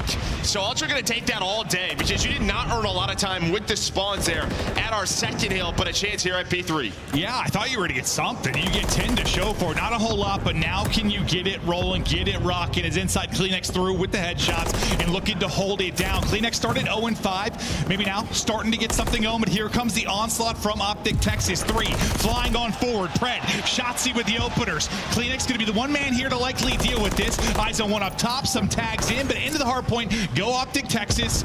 It's another break and just disrupting any positive flow for Ultra, any positive momentum early in this game. And you've got what, CleanX 3-7, Envoy 2-8. Like, if both are struggling, good luck. Granted, it's early. Yeah, and again, we just saw this matchup versus Carolina for Optic. They run 4 MCWs. They want to play around map control and really around this P4. This is how they do it. This is how they got their run going versus the Ravens. It was sort of keeping them trapped on the right side of the map, winning this rotation over to P4, combining P4 and P5. They're setting it up here, but Ultra going to get this scrap time. Going to be a very close game, but you're going to need a break for Ultra. Yeah, at least you get, what, 20, 25 there if you are Ultra. So something to write home about. After the 2 Kenny's able to get, he'll get stunned. He's got 1 more in front of him, though. The Simtex might be able to hit. Can he get the damage in through? He's just going to go up top for now.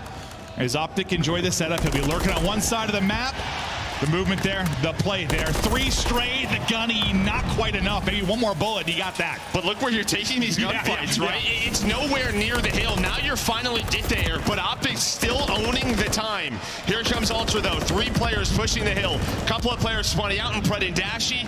Ultra have to go. They at least keep it white for now. It turns out when you have multiple gunfights happening at Bulls, 20 seconds into the next hardpoint, probably good for the team that is in the hardpoint. But now as you push through and find some kills, you're getting to the back of the triple there from Big Brucey, though.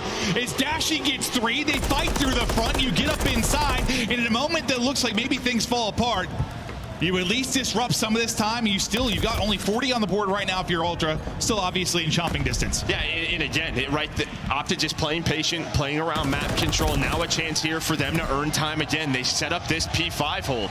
So there's putting pressure on Ultra with their slaying ability, controlling top snow, that bottom side of the map. Back over to Envoy. He's going to have to make a play, but a team shot is in out of Shotzzy and Dashy. I thought Dashy just... No. Okay. Yeah. He got shot in the back. I was about to lose my mind until I saw who came through on the kill feed, but more time accruing. We're racking up right now for Optic Texas. Balanced effort out of the squad. To Kenny's POV, we will go. Damage in, but he'll get swarmed. 3 will drop, but it's Dashy by himself in this moment. And a couple of these spots, he's been able to get big multi-kills. Not going to happen there as he's caught trying to mantle up. So you get a healthy chunk of time. And again, just enough to stay in the fight right now if you're Ultra. It's been a slow start for a couple of your players. CleanX has picked it up. Envoy still sitting at double negative, but you're still a hard point away. Well, he was running a rival there for a bit too, so I imagine that Envoy switches out over towards that MCW. Shotzzy, the teamwork there with Dashy once again on display. Only down 25 is Toronto Ultra. It was Scrap who got them out of a tough spot at that P5. They're going to need a play here, maybe from number 1 on the minimap to set them up on this push. Dashy just put his shots in, and there we go. There is Scrap and Envoy onto the hill. Yeah, I mean, you're kind of all over the map. The spawns came in for Optic Texas with a bit of a split when you had 2 by it. You had like a square set up around mid-map, and you're able to find an opening through the gut if you are Ultra. But keep an eye on number 6 now, and Shotzzy maybe looking to make the play. We'll see if he's going to be able to disrupt this. I think they start to turn though. Insight picks it up. He gives the call out. They know, all right, we haven't seen Shotzzy for a while. This is a map he can get lost on. So heads up play out of Insight to track him down. Now you're controlling the middle of the map. You're controlling the power positions. You can see this is going to set up Ultra for this P2. Scrap lining him up once again to 18 and 13. He goes. A flurry of purple there on the kill feed. And with this remaining timing, you're basically looking at an exactly tied game. Now, that was the case when we casted Optic Texas. When you talk about against Carolina, it was a tie game, then it wasn't. They ran away with it. But the hometown team trying to now make the run to Ultra. We go with a listen in. He's not crossed yet, I don't think. He's still there. We can take them. He's not crossed, I don't think. Still there. Do you have mid? Top side and one's located. Already outside door. Top guide weak. Come to open. Top guide absolute 1 tunnel. Top guide 1 tunnel 110. Takes me in the back. Nice. Top glass 1 tunnel 110. I'm sure not. Top. Nice. One more top. I'm staying down. I'm staying down. I'm one shot. Hand and prep. I'm jumped in the air. Side door weak. Go ahead. Run. Jump it. Oh my god, shoot. My bad. Yo, run out. Nice, man. Weak front. He's gonna go side door. I can see him. It's not enough. Touchy in. That's both. Okay, yeah. One shot, absolute. I might go left, bro. I'll be on time. I'll be on. Just right there, bro. Give it a sec, okay? I won't left. I'll try you, alright? I'm trying to know. Barrel. They're gonna play Still in the barrel. Look we can barrels. He's gonna play out, bro. He loves playing P2. Yeah, we definitely play the back push. Yeah. 100% we can. Yeah. I'm trying to grab P2 right now. He's gonna be here. Silas probably. In the back. I'm blocking. Head down. Top. Next time. They're still out. Only on the other one time. Yeah. One time. He went tunnel, bro. Top really. Nice. One tunnel. Yeah, office weak. Opposite once. He's challenge Starbucks. Starbucks weak. 2 tunnels. Starbucks dead. No tunnel. Offense. One shot. Absolute time. Lapsy. He went. And one more tunnel. Last one. Okay, don't see him back. No, let's spawn out. I spawn back. Spawn out next week. Starbucks. He's just behind it now. Stay to me. Envoy with some absolute long-range beams in the middle of that, but cooler than a cucumber is the comms from Ultra. It has always been the case. They are vibing and frying up 40. Joe, what do you see going forward? They're controlling the map, right? Scrap now. He's up to 24, but they are controlling the map so well. Kenny was the one player that had to find. Pred now in position, right? But you don't allow Optic to get into a clean setup here at this P4. You've controlled P2 into a P3 now. Great plays from Envoy. The power of the mullet is hitting with that rival, but Insight, you were waiting on him, staying patient. Now we're gonna have the help of Scrap to break this setup here for Optic. Power of the mullet, that is disgusting. But it's set up inside and trying to hold. Now is Texas working all the way around. Is he gonna expect this though? Spawning right in behind him. No way you're reading that. Wow. The shots come in. I'm disgusted. He's going to drop. That is a painful one. You think you worked the whole way to the back. Yeah, that one gets past him in the time. Rack it up now. Optic Texas looking for a lead change. Yeah, I mean, great control, but because of that early lead that you have held on to, Optic, they're going to take the lead. There's going to be a lead change. But if you are Ultra with 20 seconds left, you can now fight for those power positions, hitting your spots for P5. You see all the skirmishes starting to go down low as that lead change is in. Kenny to be the first man here. A bit of off angle, going to find Scrap. Let's see if you can find any more behind this position. Giving up, gonna have to win some tough ones, and not gonna happen there. It's like comes popping on forward, I believe, with a pistol. They pop his head clean off. Into the point now, Ultra. Their turn to try and hold. One out deep will be Scrap, who's going to be coming in behind enemy line. Spawning out wide right will be another one for Ultra. And it's Shotzzy and Kin that break the point wide open. Also pick up the big kill towards mid. You are set up for success. This was the moment they had versus Carolina, right? It was right around this score line. And now you are in this trap if you are Ultra. You were trying to get out. But this is what they do. Look at the top right. You are on 10 kills in a row if you are on Optic Texas. The pressure now over to Ultra to find a break. Yeah, chance to get some streaks too. We'll see if you're able to do it if you're Optic Texas. Pred's POV here for a moment as he's hunting and lurking. Point man might be Kenny then on the other side of it. Shotzi's going to drop. Pred's going to get awkward timing. Kenny will fall as well. Is the entire team going big now for Ultra? But Dashy does get number 5. One away from a potential cruise. So the comm's got to be on for Ultra, trying to get that kill. Make sure no streak coming in. The one-on-one is looming. What will the timing be like? I think it's Insight that was wrapping the whole way around. This could be good or this could be great, but inside the point and looking to close this one out is Optic Texas. There's the cruise. You pick it up as Big Bruce able to go clutch. And again, just the one kill that he did. You were in a 3 dead scenario. So much pressure now on Ultra again because the map has flipped. You're just trying to find any second that you can if you are Optic. That is going to be a 3 dead, but you do have that extra cruise now. That utility to work with is Pred hitting the headshots. Lead around 50. He's going to go for it right away. Bruce. From the top row, from the sky, Misselin not able to hit, but Pred and Kenny able to get 2 though, and the comms will come through on player positions. Right over to a tough gunfight with Ken, able to take that first one, 20 away for the victory. Now our Optic Texas. Shotzzy loses his target. Ultra try to rally back. You don't have enough juice in the tank of this hard point to win it here, so we'll see another rotation, but you're just going to be 5-6 points away. Yeah, it's going to come down to it, right? Ultra know they need a clean P2. They're going to have to rotate over towards P3. Close spawns in the back for Optic. Ken didn't win the first one. Shotzzy waiting for his teammates. The nades, the stunts, starting to fly on in. Unfortunately, it's a team nade, but he's able to find the first. Now, if you're Ultra, you have to control top barrels, this power position. The fact he even gets that kill with what 50 HP, whatever he had, is Pred trying it out, pop off in the tail end of this one as he dials up a triple and he's roaring on the cam. It's a victory in map 1 for Optic Texas. And Pred is on his feet. Well, and everybody in the venue knows what that guy was saying. Just dead. I think that is absolutely the case. But I think you highlighted the big moment, similar to their win versus Carolina, where they kind of turn on the Jets. They get the opposition on clamps and they run away with it. Take me through one more time. I mean, obviously it's that P5. I think you had the chance if you were Ultra. Unfortunately, this map is what it is, and that P4 spawn comes in. Yeah, that was rough. No, it's horrendous. Yeah. However, that sort of sets them up for a good scenario at P5. But Ultra were there, but then it was that break. A couple of more chances maybe to get out of that trap, but Dashy was able to find one more. He goes on that 6 spree. The fact that he gets one, because there was a chance, it was a clean 4 dead for Optic. True. The map flips, but he finds one. He puts pressure on, hey, we have to find Dashy. While that happens, his teammates come off spawn. Well, it feels like he is the last line of defense at times. I mean, just to play on his play style with this current team. And when he needs to get a big multi-kill, get one big gunfight win when he's last alive, he has been able to do it. Scrap, who was maybe shooting a little bit too much on the tail end of that one, is not able to walk away with the W, but he puts up, what, 6K damage, 34 kills. He was shooting. And this is what you wanted, right?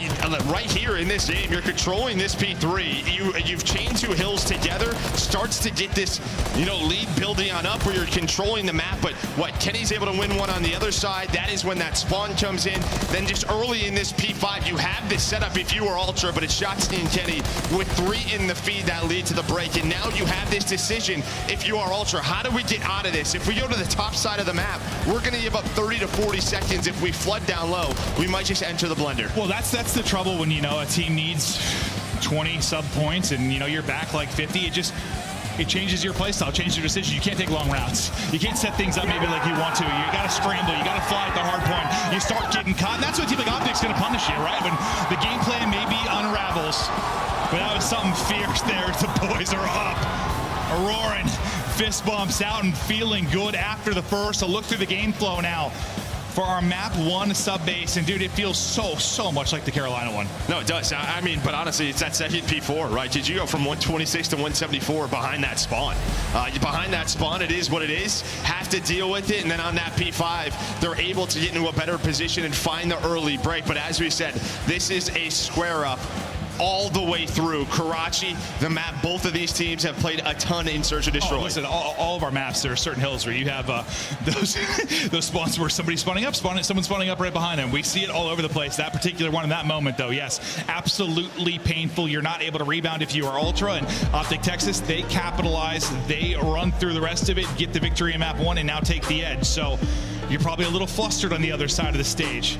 Gonna need the Vinny to rally behind you and get going back into the Search and Destroy, but where the Search was so good early on in the year, when you talk about maybe having Skid Row in the rotation and what you're able to do on the map if you were this Ultra team, hasn't quite been the same level. No, and then on the other side for Optic and Dashy, right, he has just gotten going. He has the most clutches. He's up by 4. The 1v1s, the 1v2s, the guy is just the Iceman right now. Well, he's always, I think, had an instinct for Search and Destroy. Yes. His background, we know how good he was when he first came into the Optic organization ages ago. I was putting up numbers with TJ. Like, they had, like a 1.6 both their first event in Search, just frying. They changed around an organization that had always struggled in Search and Destroy. That was usually the bane for, like, an Optic team for years. He came in, sort of changed what they were able to do there. But, like, listen, it's part the pedigree of the player in Search, and also he just hit shots he shouldn't. Like, some of the clutches, like the one that Asian the other day, like through the railing, he just makes it look so easy. It's like a 4-bullet headshot. Like, oh, okay. No, his beams are insane. Yeah, he shoots real straight and kills people faster than others do, I swear. And then again, I mean, for Ultra, 50-50 in respawns versus Optic, but you were 0-3 in Search and Destroy. When you won that major, it was through the Search versus FaZe in the final. Like, they did not lose a Search to FaZe throughout Major 1, but you'd see Scrap what he's done. Well, what he did on Thursday, the man popped off. Yeah, and some of the stats will show throughout that you're talking just about the major. Some Thursday action. They got one match. So, yeah, you have one match, maybe against a lesser team. You're putting up some absolute stats. What matters is what they're able to do in this particular matchup. What they can do the rest of the way. Is Scrap pissed on? He's got 2 people, 1 bullet. Not able to finish either, but the damage surely in. But we'll still be sitting at a 4 versus 4. As the Optic Texas guys will get back to full HP and look for the next fight. But it's offense for Ultra, and they are looking for the opening. To Kleenex's POV for now is...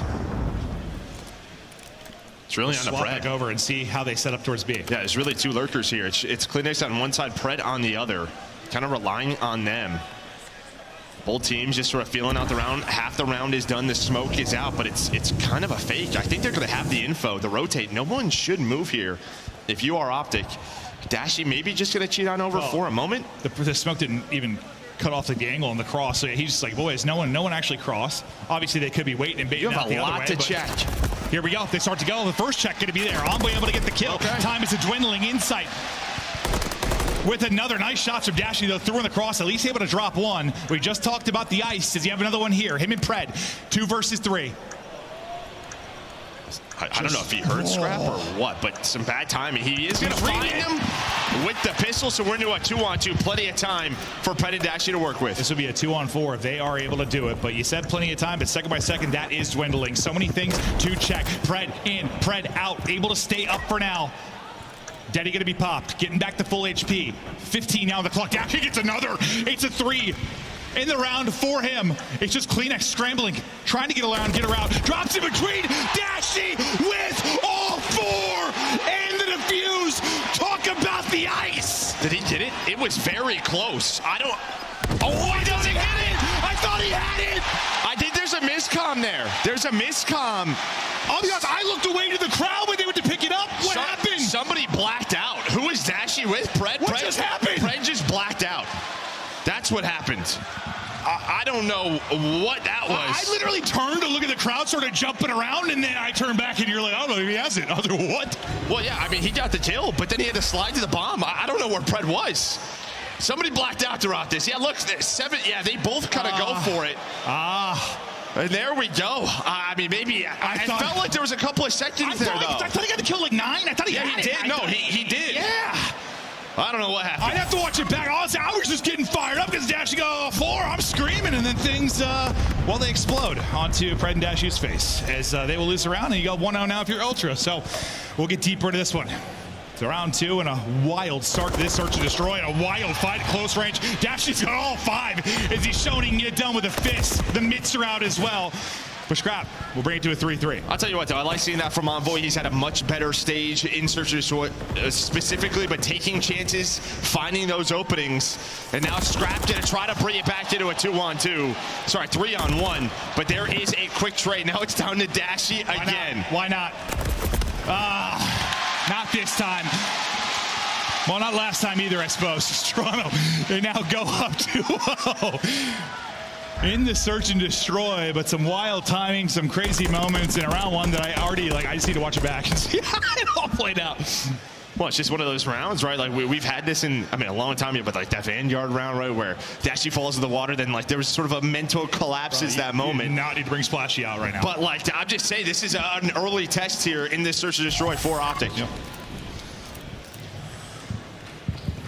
He's been leading the charge, surely, but is Toronto leading on the map? What will they do this time offensively? Last time, kind of a smoke fake over towards B. The presence is going to be here towards mid and B, though. If you're Optic Texas, you have very easy transition over. Smoke hadn't quite bloomed yet. Tries to get across. Shotzzy going to shut it down, and he's dancing with death in the smoke. Out of it. Swan dive. Trying to get around. Finally able to track it. It gets to a 2 versus 2. Pred Dashy, though, able to stabilize and take care of the round is... Well, you know as well as I do. Smoke out, things get wacky. Well, and I think that's just a miscom similar to round 1. I think between Envoy and Kleenex there, Kleenex is obviously sliding, but I think he's hoping the smoke has already popped. Oh, it bloomed like right after he like went out. Yeah. And I mean, you've seen like nades in past titles sort of get caught in the bomb. I don't know if that happened, but it just felt like the comms were skip off. and roll or something. Yeah.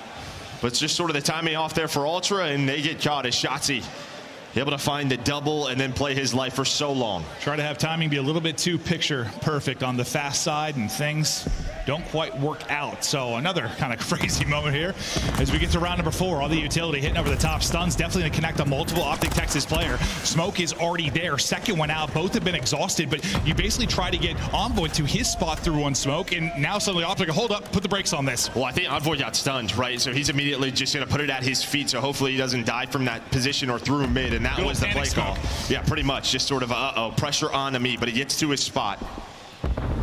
Shotzzy still over there with the bomb. Now it's just both teams just trying to find information. Slows down here for a moment as everybody takes a breath in the venue. We continue on 801. Kenny did top AC. Tickled from what seems all over. Shotzzy dove through him and through Kleenex as he gets the first blow, but a quick trade is there, and Bomb will be down in a precarious position. Now Kenny trying to get eyes. Damage is there. Beamers are through, and Kenny tacks another one to a 3-2. We go. Pred, Kenny, end it. Well, and I just don't think Kleenex expects a dolphin through the window. No. That's what happened. What sound does a dolphin make, Joe? I don't know if I could. Honestly, I don't know.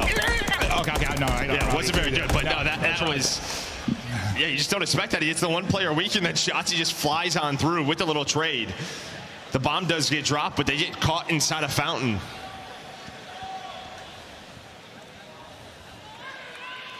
Taking a look kind of at the data sheet, anyone like popping off for you outside of Dashy around. He's got Dashy at 1,300 damage in 6-2. I mean, obviously back to that first round, but kind of scrapped the one going toe for toe with him, at least on a damage standpoint.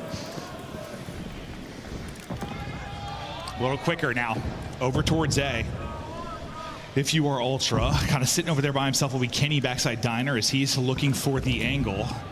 Probably calming is they haven't seen anything on the other side. You see the position there, number 7 from Pred. So you're saying, boys, this looks like it's likely going to be pressure towards A. Kenny tries to go, find a timing, nearly able to get 2, which would have disrupted everything, but buys his team some time because he stops the plant. Yeah, that's just it, and allows Dasher to rotate on over. However, they do not have Cafe control, and Scrap almost able to take him down. One player is in, though. Shotzzy top red. Scrap maybe sees him, he does. Tries to put some shots in. You have a tight setup right now if you are Ultra. You see number 7 just making sure there's no late flank, but Shotzzy going to be the point man. Nice little pre-fire there, has the smoke, and this is just where he thrives. Oh, God. Where is he? Where did he go? Shots in, tags for both, repositioning his Envoy. It deals with it. Chest bumps another, and nearly able to get the 2 pop of the damage. He's through. Now Pred in a clutch position. 15 to go. Checks ticket. Nobody home. Around and around we go. As the circle continues, it's inside with the flow. And Ultra with a round. That's a great round out of inside. He wastes so much time with the pistol there for the trade on the Shotzzy. Then knows Pred is going to be on the chase. Not known for his movement, but he was quick throughout that round, leading the team now with 6 kills. Picking it up big time as you get another on the board if you're Ultra. I mean, anytime a smoke is out in those positions, like flip a coin, like it just absolute chaos ensues. But I kind of like after the first kind of panic shots, just I don't know, you get calm. If your Envoy's kind of back out of that, recenter, try to simplify things for yourself. Thankfully gets aim assist and he's able to get the kill, but back up in front and go Ultra. But a tear right now from inside as he's on 3 straight. Shotzzy getting across. CleanX, well, no longer getting across as CleanX clotheslines him. Yeah, I mean, you had sort of, Envoy just in a really tough spot. The nades, the stuns were onto him, so that just lets the team know, hey, there's going to be some mid pressure. Somebody look mid. Make sure Shotzzy doesn't climb up on this ladder. Get in the top red. Able to shut him down. And now on to Pred, gets spotted by Scrap, trying to hit the wall bang. Here's him like jumping, spots him, just gets the shots through. Now CleanX looking to reposition. It's tough. You have the rival there, you get caught to 3v3. What do you see, Joe? Pred gets under all the timing for Pred. I swear the ladders sometimes are like magnetic. You just climb on top of them. And well, he tries to get off of it quickly, but he was behind enemy lines. The timing does not go his way. Plantho is in. 2 versus 3 now for Kenny and Dashy. Make it another clutch scenario for Dashy as Scrap gets another. Not gonna happen. Envoy sniffs him out. Ultra, tons of time. The retake of the 3v2 is on, and they will take a 4-2 edge now in the map. So far, the sauce here in the search. Yeah, I mean, obviously, Ultra, a great round from them. A nice recovery. You get the first blood from CleanX, but honestly, it's a Pred play, right? It's just sort of, if that works out better for Pred, maybe Optic, or more than likely, Optic win that round, at least have a 2-on-2. Maybe there's a quick trade, but instead, he starts to climb the ladder and gets caught. Deeper and deeper we go as the fans now try to rally behind the Optic side and get them back into this down 2 rounds. But Dashy, so many opportunities in the clutch, but very tough scenarios. The streak for Insight continues as well. You get out to 4 now. That's what's been lacking for him a little bit. I mean, sometimes the respawn maybe not there, but the search has usually been good for him since he joined the league. Hasn't quite had the impact as of late, but right now he's doing it at 7-3. I mean, when they won Major 1 at Major 1, he had like a 1.8 in search. It was around that one. Some insane numbers, especially in the final. He is different when he is in his bag in search, that's for sure. Shotzzy, though, might find the first blood here on the CleanX. The smoke is out. And there we go. Pred, Shotzzy, the SMG duo take over. Yeah, you see the whirlwind there as players lose an aim assist. It is a tough fight through the smoke. Hold on! 2 left, but Scrap it inside. He said, I'll take that all day. Shooting beams. Now it's Shotzzy's turn to try and clutch. Down to a 1 versus 1. Shotzzy, Scrap. Oh, he spotted him. He spotted him cross. Did you see it on the other side of it, though? Oh, you sure as hell did. Now 7 HP. Scrap is shooting missiles. And this is how he's feeling. He's just going for it. Maybe not going to expect this reposition here from Scrap. And crowd, we are going to take our time here. Gonna check it, and there we go. Scrap just takes over that round. Literally, his teammates die and says, I am going to run out of this archway and chow whatever the hell I want. I mean, Insight's had some absurd chows lately, too. We've been casted like he's looking like Scrap at times. Like, I mean, he is one of the most confident shooters we have seen in the history of the league. Scrap does not care what the situation is. He is taking the gunfight. 5-2 advantage now for Ultra, as it felt like you had that one in your hands and it slipped away a couple rounds. I mean, I still gotta watch round 1 back and see exactly what happened, but a couple rounds where you feel like you should have had him if you're Optic Texas. It was 4 straight for Insight. He drops. Now it's 4 straight for Scrap as he explodes. Now, this is the position we saw Kenny playing, so CleanX at least going to find one. Now, time to finesse, if he can, at least buy time for his teammates to get there, and that is what he does. He is still alive. CleanX inside the bus. You see Pred middle of the map, so all the focus is really on the Big Ten, and he's going to get shut down as Scrap on 5 in a row. Ultra have not won a Surge versus Optic team. Looking to close it out here. Scrap is dishing out buzz cuts, and he almost wants to chow this one as well. Pred, all the hopes lie in his hands. He's got to bring it in the 1 versus 3. 45 seconds to go, but yeah, in the opening moments, CleanX gets caught backtracking one time. Not going to happen this time. You catch one if you're Pred. 1v3 to a 1 versus 2. Got to hit the reload. Think about the re-engagement, but still time to go. 30. Now on the clock. You see on the minimap, stacked up Diner side is Ultra. They have bomb down towards Dumpster. You might get a one-on-one, but it's a one-on-one against Scrap, and he has had the absolute beamer. Ultra taking Dice up 1-1. I mean, he tries to reposition for a second, but the urge to just take the gunfight is too much for Scrap, and he's able to win it. Envoy, or sorry, CleanX was right there. But Scrap and inside the AR duo take over on this map, tie the series up at 1. Yeah, and on the scoreboard, you know, it doesn't look all that close in 6-2, but you had a bunch of clutch opportunities if you're Optic. You had man numbers that disappeared, but, you know, when you have teams of this caliber and you have players of this caliber, sometimes somebody like Scrap's going to take over. Or like Dashi in round 1, I know you ran out of time, but like you can fry everybody. These guys are incredible. It's fun to watch. Yeah, 2,300 damage there for Scrap, leading the lobby. On the other side, I mean, yeah, if you're Optic, you're in this. Round 1, you then had that Pred play, where he gets under Ultra, and then that 4-on-2. You know, maybe it's a 3-on-2, but you had the numbers advantage. There's 3 rounds. You could probably circle, go back, rewatch, figure out what the hell happened. We're probably going to around 11 or something like that. Like, or we're going a little bit deeper in this, so it could be the case. But you tied up at 1-1. I mean, even the map 1, you know, we're tight throughout the subbase until really the final moments in the last couple of hard points. As we get ready now to head forward in control, just be on that mode before we go to break. What are your big thoughts for these two teams? Yeah, I mean, obviously we're going to Invasion, which these two teams have a ton of reps on, right? Optic, they've been struggling a little bit in control, but I think in a matchup like this, they'll be fine. Well, we hope this one will be an absolute banger. We have the top 4 matching up. I mean, the FaZe New York one that goes pretty quick. It's a 3-0. This one, we want a banger. The fans deserve it. The place has been erupting. The moments have been tremendous. Tied up 1-1 in Toronto in front of the home crowd. Ultra, Optic, go deeper. Map 3 up after the break.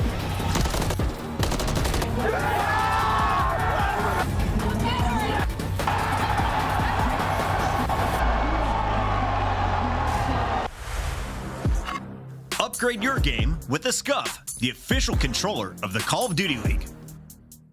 SCUF Gaming is doing an ultimate giveaway where you and a friend can win a chance to go to COD Champs this year. The giveaway includes 2 VIP tickets, travel expenses, and more. To enter, scan the QR code on the page or go to scuf.co/CDL and enter your email. Terms and conditions apply. The Call of Duty League is brought to you by Monster Energy, the official energy drink of the CDL. Now boarding. Operators, welcome aboard your direct flight to sunny Urzikstan. Please adjust your seat to the upright position and ensure your loadouts are securely stowed in the overhead compartments. Dude, get off. If needed, gas masks will drop from the compartment overhead, ensuring your safety throughout the war zone. If you are teaming with someone who needs help, assist them only after placing on your mask first. Ensuring headset devices are fully operational for crispy comms, because nobody likes a silent teammate. In the unlikely event that you land in the gulag, please refer to the safety card in the seat pocket in front of you. This is a battle royale specifically for trios. Call of Duty Warzone Matchpoint will be introduced for the first time, and Solo YOLO will make an appearance. Expansion regions are back, and that means once we land, everyone will be competing for a piece of the massive $1 million prize pool. Thank you for flying Urzikstan Airlines. We know you don't have a choice when flying, but we appreciate you choosing to hot drop with us today. Good luck and may the best squad win.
Should I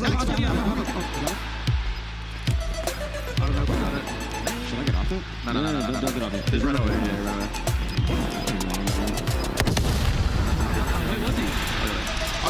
He did not take it. He did not take it. Whoa, you hear the frustrations there in a crazy moment in that round one. Dashy able to get all 4, just not able to get on bomb in time to close out the round. A couple of frustrating ones there, but you're tied up 1-1 due to getting the win there in the opening hard point. Now we get ready to go deeper in this. We get to invasion control. It's going to be squaring up across this series. You get a lot of maps you like for either team. Let's continue the battle. Yeah, I mean, last time these two teams played on land, this goes all the way over round 5. Ultra were able to win. That's when Scrap, I think, just went nuclear, right? That invasion control just had an insane map. Probably, I think his team, everyone had like 20 and 4K damage, and he had like 40 and 7 something. You know, it was unbelievable. And the way he was shooting the map too, that could happen again. But yeah, I mean, obviously, there's only a couple of seconds left really for them to hop on that defuse. There's so many places to check. Pred's going back cafe, Dashy's going one way.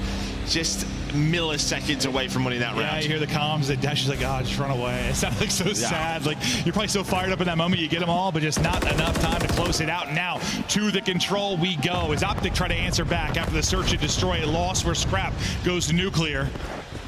Envoy, who's been looking to step it up across this major, been very critical of himself at the last one. Well, he's basically stomping on a player. Pred is going to drop. Able to get a rival to work with as well, and he's shooting straight right now. As he gets 2, though, everybody else basically drops. Dashy able to get a second there, and now everything's wide open. You've got Ultra putting pressure over towards A alongside Pred, wasting their time as much as he can. And while you're still worried about this man, this is what he does time and time again. Now pressure over towards this A site with the help of Big Ken, trying to avoid him, but takes a wrong angle. Envoy Scrap able to win the gunfights. Envoy with another one. That'll calm things down for Ultra. And what goes okay for you here for your Ultra is like they were kind of caught between committing to A and getting on both. I think they were crossing, you get all 3, so not a lot of progress was done. You just have 1 ticket B, because they were thinking about sitting that at A, depending if you got another kill or 2. So you're actually in a good spot considering the chaos that was at the beginning. Like, it looks so good for Optic, but now with only 35 seconds on the clock, it's like, we got a tick. Yeah, I mean, Envoy is shooting, by the way. He's doing very well with the MCW. And I think maybe this is what he needed, right? On some of these maps, just pull out the 4th MCW, do it. It can be tough with your timings. No way! As Insight somehow hits those hip fire shots. Now pressure on the bottom street side. Dashy gonna lose that one to Scrap. Kenny off spawn. And as you said, you try to transition. And Envoy with 5 in a row. Only 1 tick done at B. You just start slamming them. Closing the door does Toronto Ultra. It looks so good.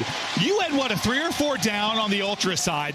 Optic looking good. They get into good positions. Sort of playing around the slang and setting stuff up. You're finally able to get across to A. I think there were 2 players over by B. I was like, are they going to put this on B and progress it, or are they going to try and cut over and help? And they were kind of like they were caught in between it. They decide to go towards A. Both players end up dropping, then you haven't got any progress at B, and suddenly it's like, that's the risk of A sometimes. Yeah, no, that's the risk of taking that transition. That's the risk of it, is that happens, then you get pinned in, and it's more likely when you're playing against another top 4 opponent that you're just going to get punished. Yeah, now Envoy on 5 in a row. We'll see if he can find that cruise. Not the best map for it, but doesn't hurt to have it. Seems to be lurking around this mid-tank area. Pretty much a 2-2 split here for Optic. You see Scrap's going to stay patient on the A street. Maybe put some pressure on that side of the map here in a moment. But Envoy gets cut down by Ken. You're at least able to make sure what Envoy, not getting that cruise to use. Still looking good though right now. The slide, the pop, the shot's not there though, as Dashy will win that one. Scrap able to trade that effectively, and if he gets across to A, maybe you create a little bit of madness, but Pred able to stop that from happening, so good vision across that cut is Pred.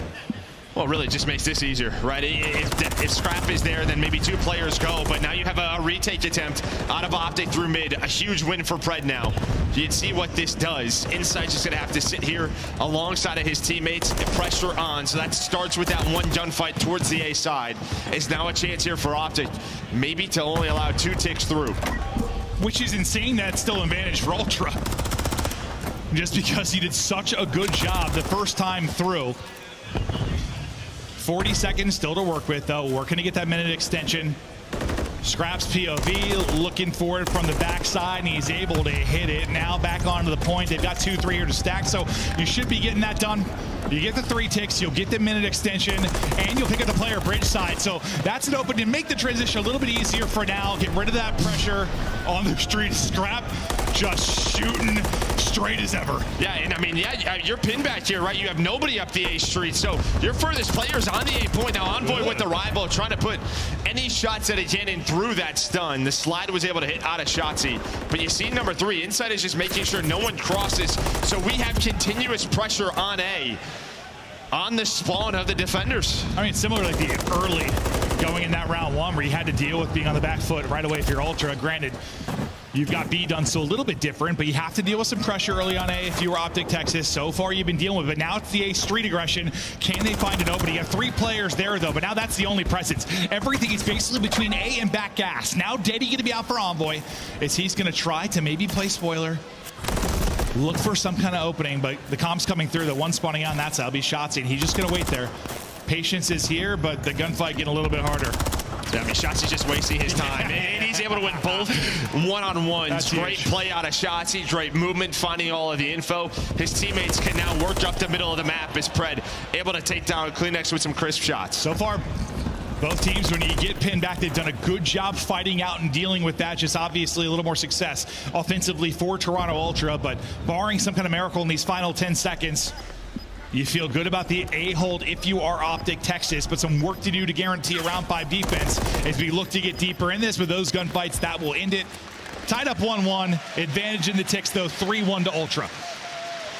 Then you have Shotzzy on 4 in a row. Maybe you can carry that into this round, earn another streak. We'll see how he plays it.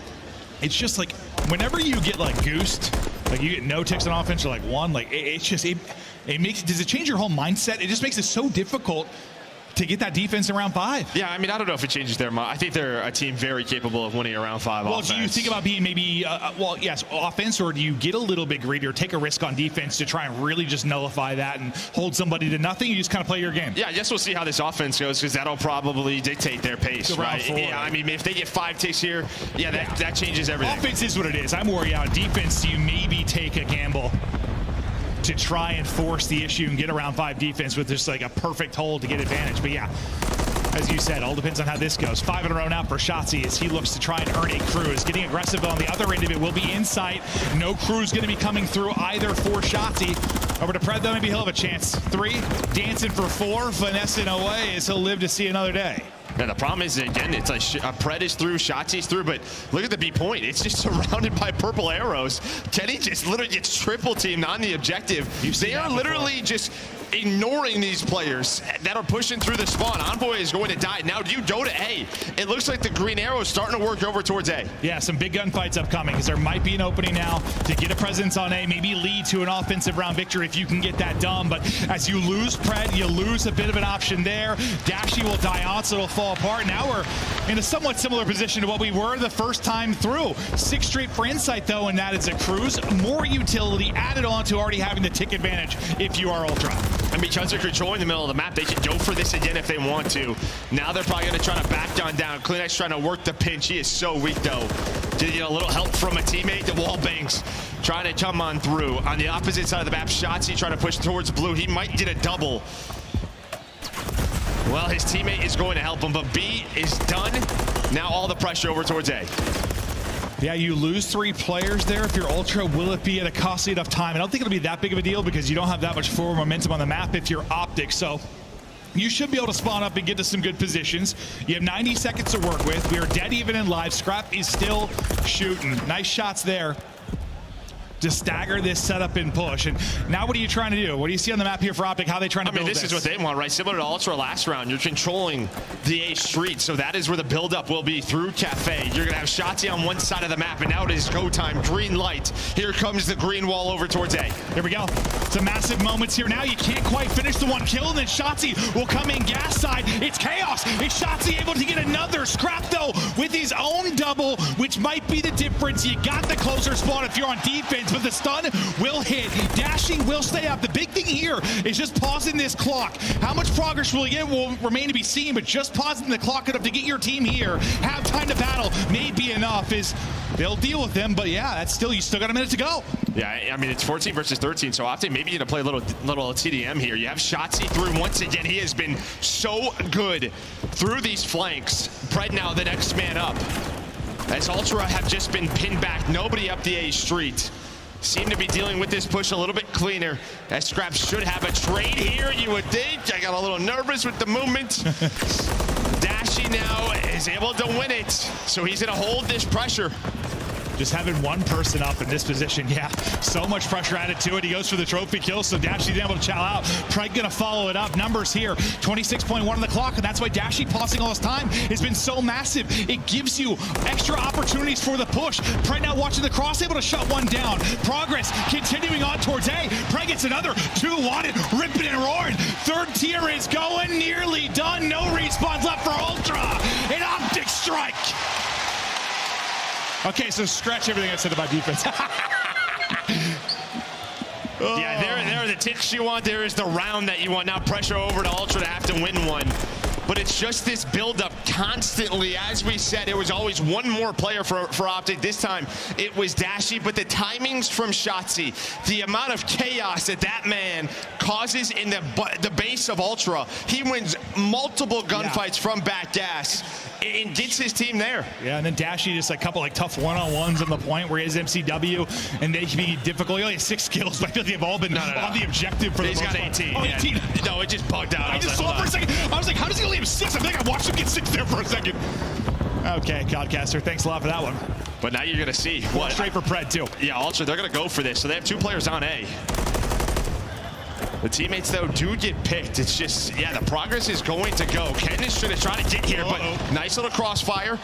Insight, he's up next, and Dashy is weak. Just going to wait for his health. Now here comes the chow. You got 2 ticks through, though. Some nice pressure done there, but again, you take a bit of a risk anytime you're sending it towards A. It's nearly a minute now off the clock. You find a sequence of kill, but Shotzzy still in position.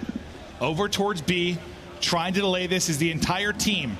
Now sitting it forward if you are Ultra. You need an offensive round to push this to a round 5. The great defense from Ultra 2 rounds ago, not going to matter at all.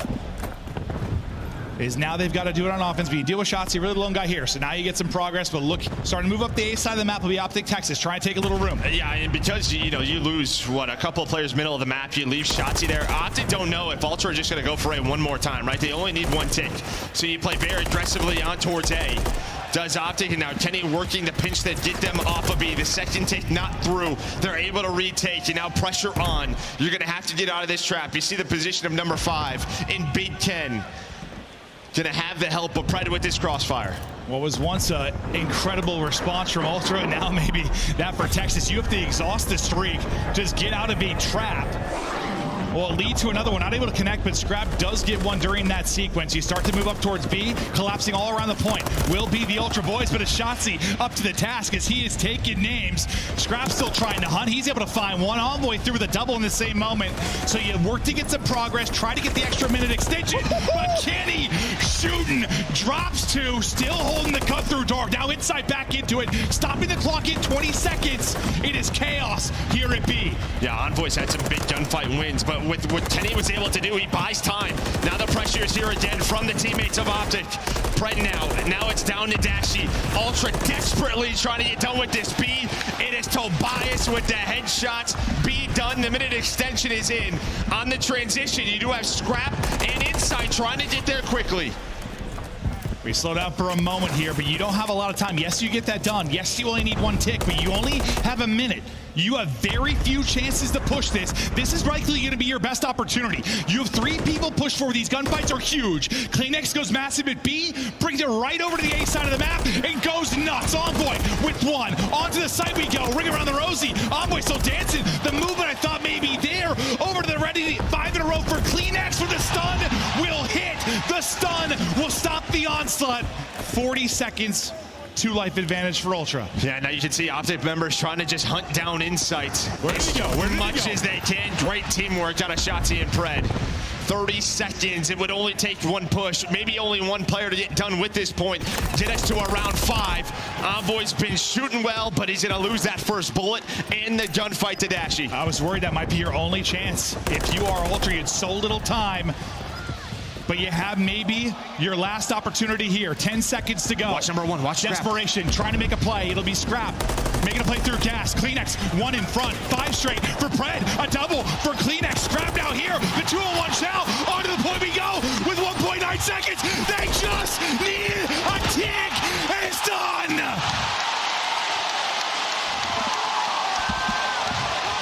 You kind of just turtled up. I mean, you obviously find insight, and then after that, you double up inside a cafe. You have one player watch the pinch, one player on the site. They just waltz up the A street. Both of these teams have not allowed the defense to get up over towards bridge. That middle tank setup, we have not seen that whatsoever. Maybe that is just props to both of them on their offenses. Yeah. But here we go. Even though you've been in like a bad spot and so little time to work with, I got worried at first with Cleus missed like the first 4 bullets there, but it turns into 2 with the teamwork. You get the 2-on-1 shot on the point, and this is all due to the progress you got early. Like beginning of the round, you got the 2 ticks. It pays dividends there as you close it out. And now all the defensive work has been nullified behind 2 offensive round victories, 1 for either side. It's all down to around 5. As this is where the playmakers to make the big time plays. Who's going to go huge? That's Fordet. It's Kleenex. It's Fordet, and he's got 4 in a row. So getting to great positions here might allow him to earn a cruise. Yeah, but Shotzi, he's going to try to do as much as he can to get his teammates out of this. But I'll tell you what, in that last round, it was really Envoy and Kleenex that stepped up massively, had multi-kills to get them through the middle of the map. Scrap's going to have a big one-on-one versus Pret. You see all the green arrows working the A street, Insight there to help him out. But here comes Optic towards A. Yeah, this could be an insane sequence. You take that 1, but the 3 are going to drop. You're onto the point. Envoy trying to be Mr. Mid-map, but you'll stop the clock at 54 seconds. You'll slowly work this progress as another headshot comes on through. Dude, he's been great. Guessing, where is he at? Is he left? Is he right? Is he back? Is he front? He can't drop him, but Kleenex is there and able to do it. It's 50 to go and no progress yet for Optic Texas. We got to restart over at B. Envoy has really just been, I mean, he's 27-26 leading the way, but some individual one-on-ones that have bought his team some space, some room to work with. For Major 2, he was costing the squad in those moments, not costing here. Scrap with some help, backing one up. Renetti, not enough to finish it as Dashy will stay up, but the trade will be through for Envoy. Other side of it's Kleenex trying to deal with an EA side pressure, and now you're scrambling if you're Optic Texas. All 4 off a spawn, 30 seconds to go, final round of map 3, and you've got to make a play. Kenny will start things off. Yeah, they're just right down the middle. They're just right down the middle. Where they're going to go off this play, they do a good job getting out of the trap, and they know they have to go to B. They only have 12 lives remaining, so Ultra, they just need to calm down here. They can go for this if they want to. Maybe if they hit a nade, hit a certain position, but no need to, no rush. Looks like they're going to wait on number 4 and Kleenex to hit the pitch. Yeah, I do anything but do anything a little too overzealous to maybe throw this away, fumble it. Like he lost 3 there now. Let's take a breath. Minute 13 to go, minute added on. Optic Texas now with the extension. 14v11 in the lives. Kleenex has been so good in the late moments of this one. Can he keep it going? This is a nice reposition. Avoids dropping, and at the same time, Inside able to get a double. The centering wasn't there at first, but he's able to retrack and get one. 4 straight now, working towards streaks. Shotzi and Kenny do lockdown 2. To Scrap we will go now, and Joe will see what he can find. Yeah, again, guess who it is? It's Shotzi in your base. Look how much time he is wasting. Ultra need to hunt him down, and quickly. The last 2 players in front of Dashy, maybe they think they have to go. They have to go for this, but guess who? It is Envoy again able to win another one. Dashy's on the point. 4 lives remaining here for Optic. It's just what are you supposed to do? It is just you. You're hoping to pause it as long as you can. It won't be long. Just Kenny, just Pred. They drop. Ultra take it. Up 2-1.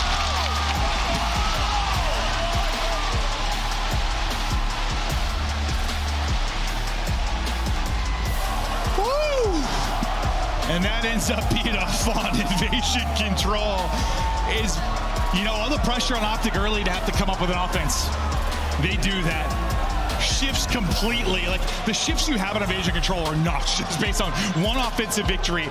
Somehow you answer with 1.9 on the clock. If you are Ultra, we go the distance, and just like last time, goes to around 5, Ultra have defense, and they're able to take it. Yeah, I mean, honestly, just props to both of these teams. Their showings on attack were so fun, the way they built these up. You obviously see here, 30 bombs out of Envoy and CleanX, something you'd love to see. Damage leader, yeah, of course, there's going to be Scrap on the other side.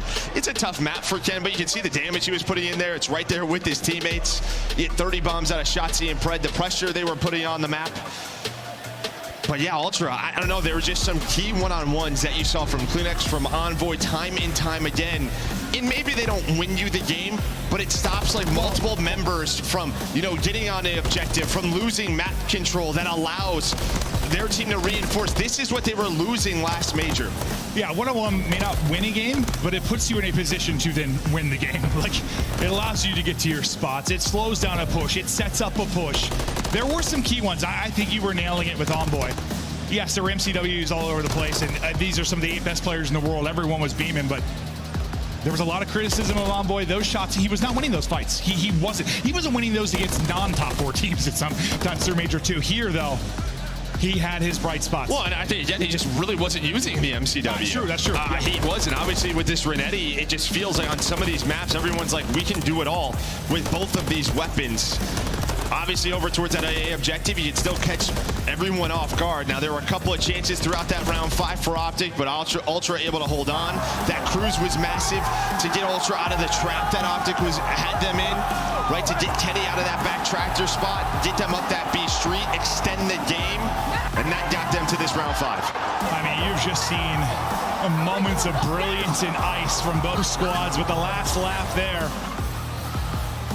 It's going to be for Ultra. It was the late game ice in the map 1 for Optic.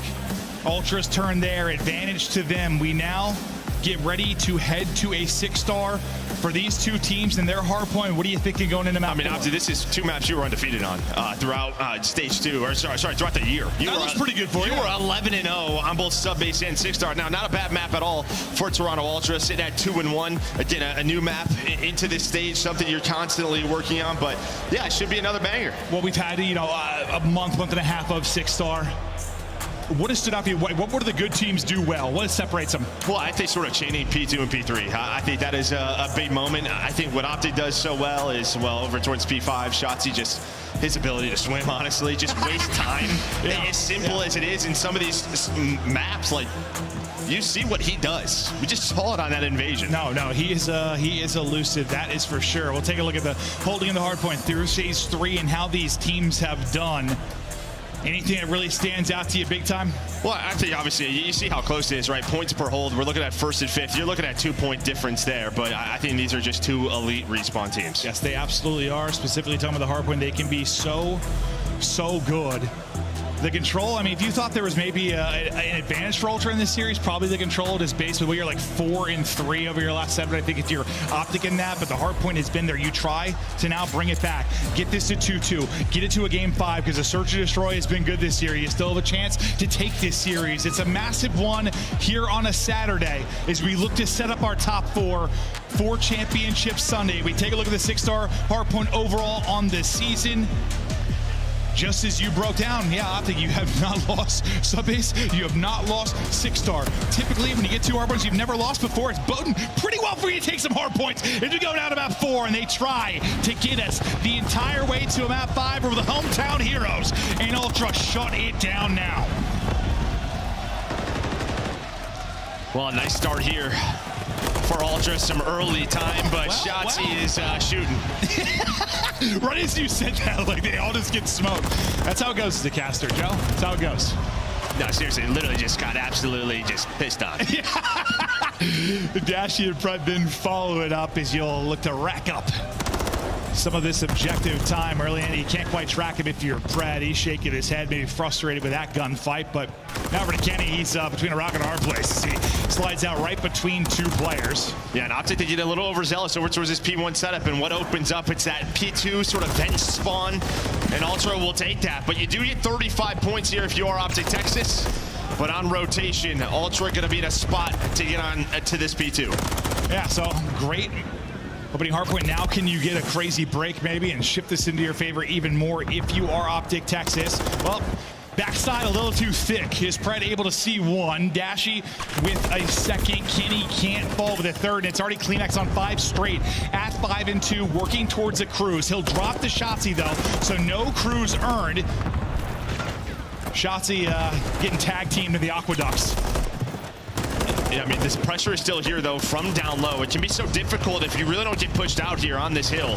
And what Optic's trying to do is just keep them trapped on the right side of the map, set up. You see number 5, Kenny, he's just going to rotate for this P3. And this is kind of what Optic did on the sub base. Like, they kept it messy, won some of these key rotations. So Ultra, they're going to take this scrap time, but now need to break themselves. Have a 5-point lead here, yep. Now, does Dashy spawn out? He does. Yep. So number 8 and Dashy all the way out. What will the tracking back look like for him? Because you'll have numbers right now if you're Ultra to try and push forward, or maybe you just need a scrap on the map as he's got 4 straight. And there we go, able to just chain this, and this could be a key moment. So you rotate, but you get picked apart due to Scrap's play. But Shotzzy right on back with another double. There is 3 in the feed. Envoy, yeah. Trying to hold on, but good luck with that one. Yeah, how often do we see it though? You get a great break, but the break comes right back the other way. So much talent between these two squads, and another nail biter early on, 51-51. And now the scoreline is Kenny has got everybody in front. It's Envoy though that's able to get 2. Envoy 6 and 8 right now. As it looks to continue what's been a terrific series. You got 1 HP if you're Dashy, but now it's a rotation thing. Going outside all the way will be Shotzzy. I think he gets hurt or spotted though. Yeah, inside knows. Inside knows that the glass was broken, but you gotta deal with him. Yeah, obviously when you're popping Deddy, that's gonna work. And now he's gonna win a second one.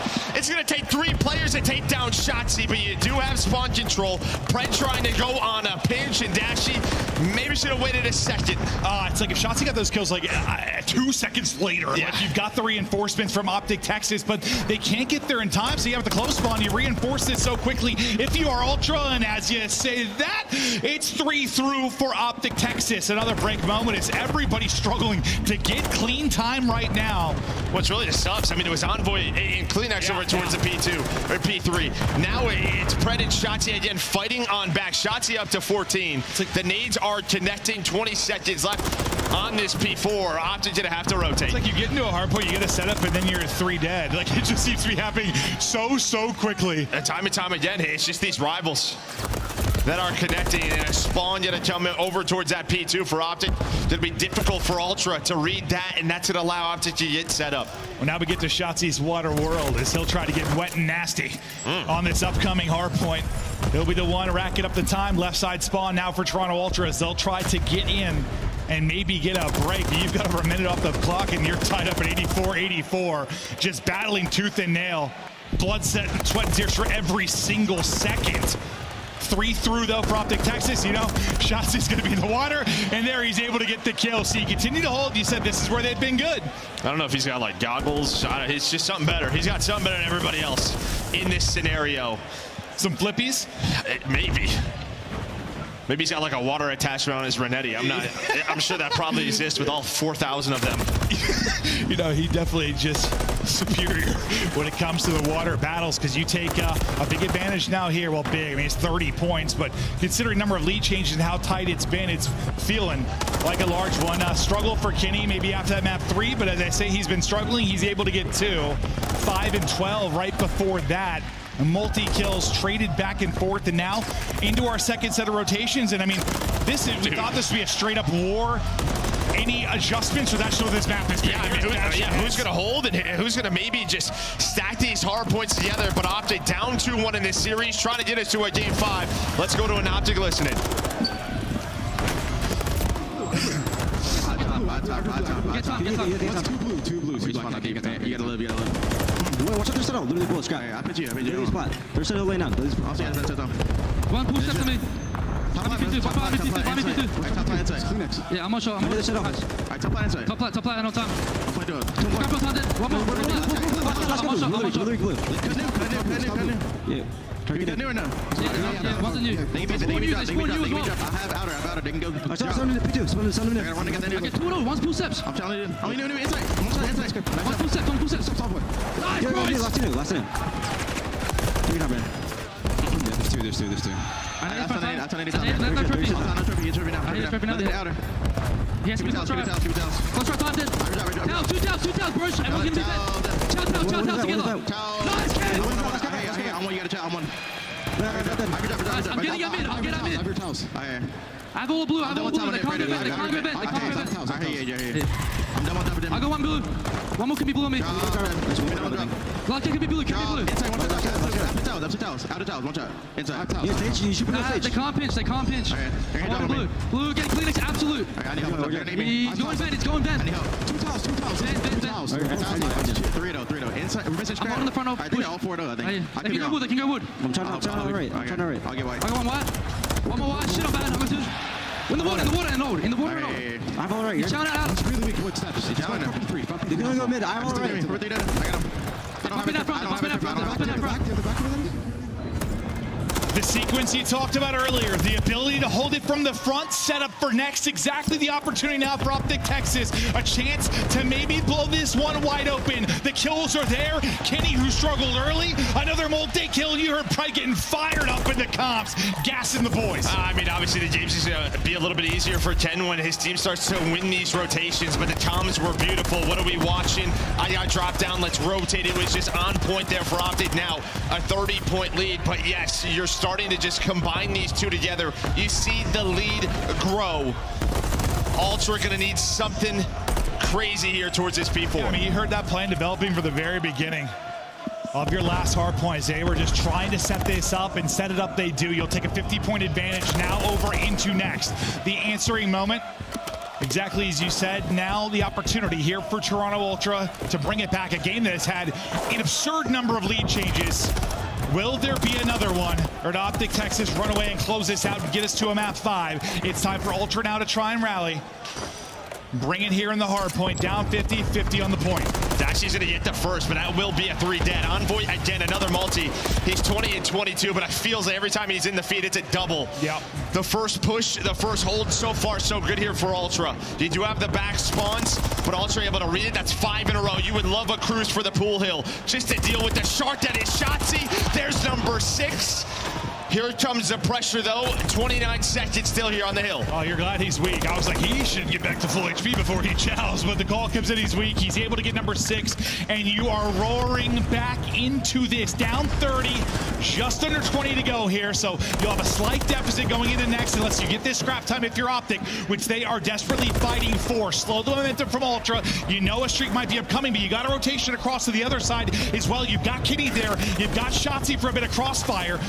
Shotzzy gonna drop, Kenny gonna drop, that crossfire's gone. Yeah, a little unlucky there for Ken. He's hoping to take him down and then maybe snap onto the second, but on this rotation, that will be a 3 dead. Now Ultra into their setup. Shotzzy to find the first. Again, you still have that cruise on Envoy if they need.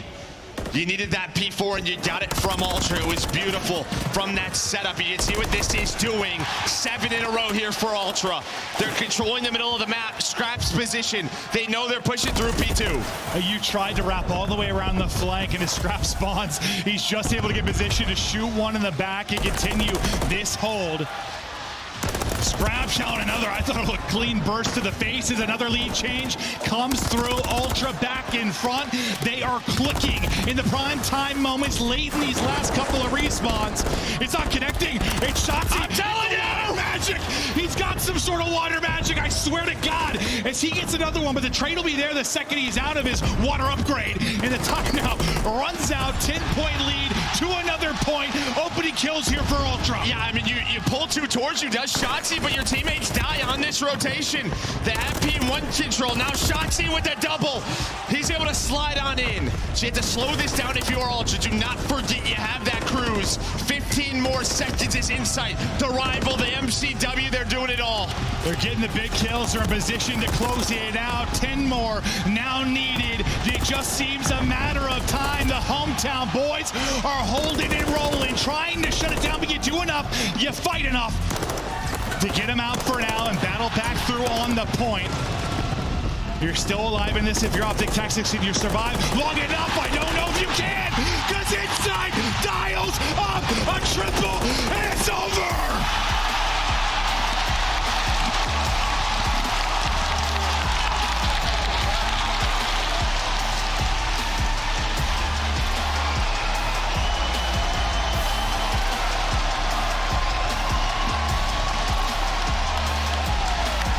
There has been nobody that has been able to stop Optic Texas outside of FaZe for months, but here in front of the hometown crowd, Ultra get it done in 3-1 fashion in a fun and remarkable series. No, it really was. Obviously, there is just so much attention on this man on our screen, what Scrap does, the shit that he talks, the energy that he brings, but I just think the other three step up in such a big way. Absolutely. There were so many question marks after stage 2, after Major 2.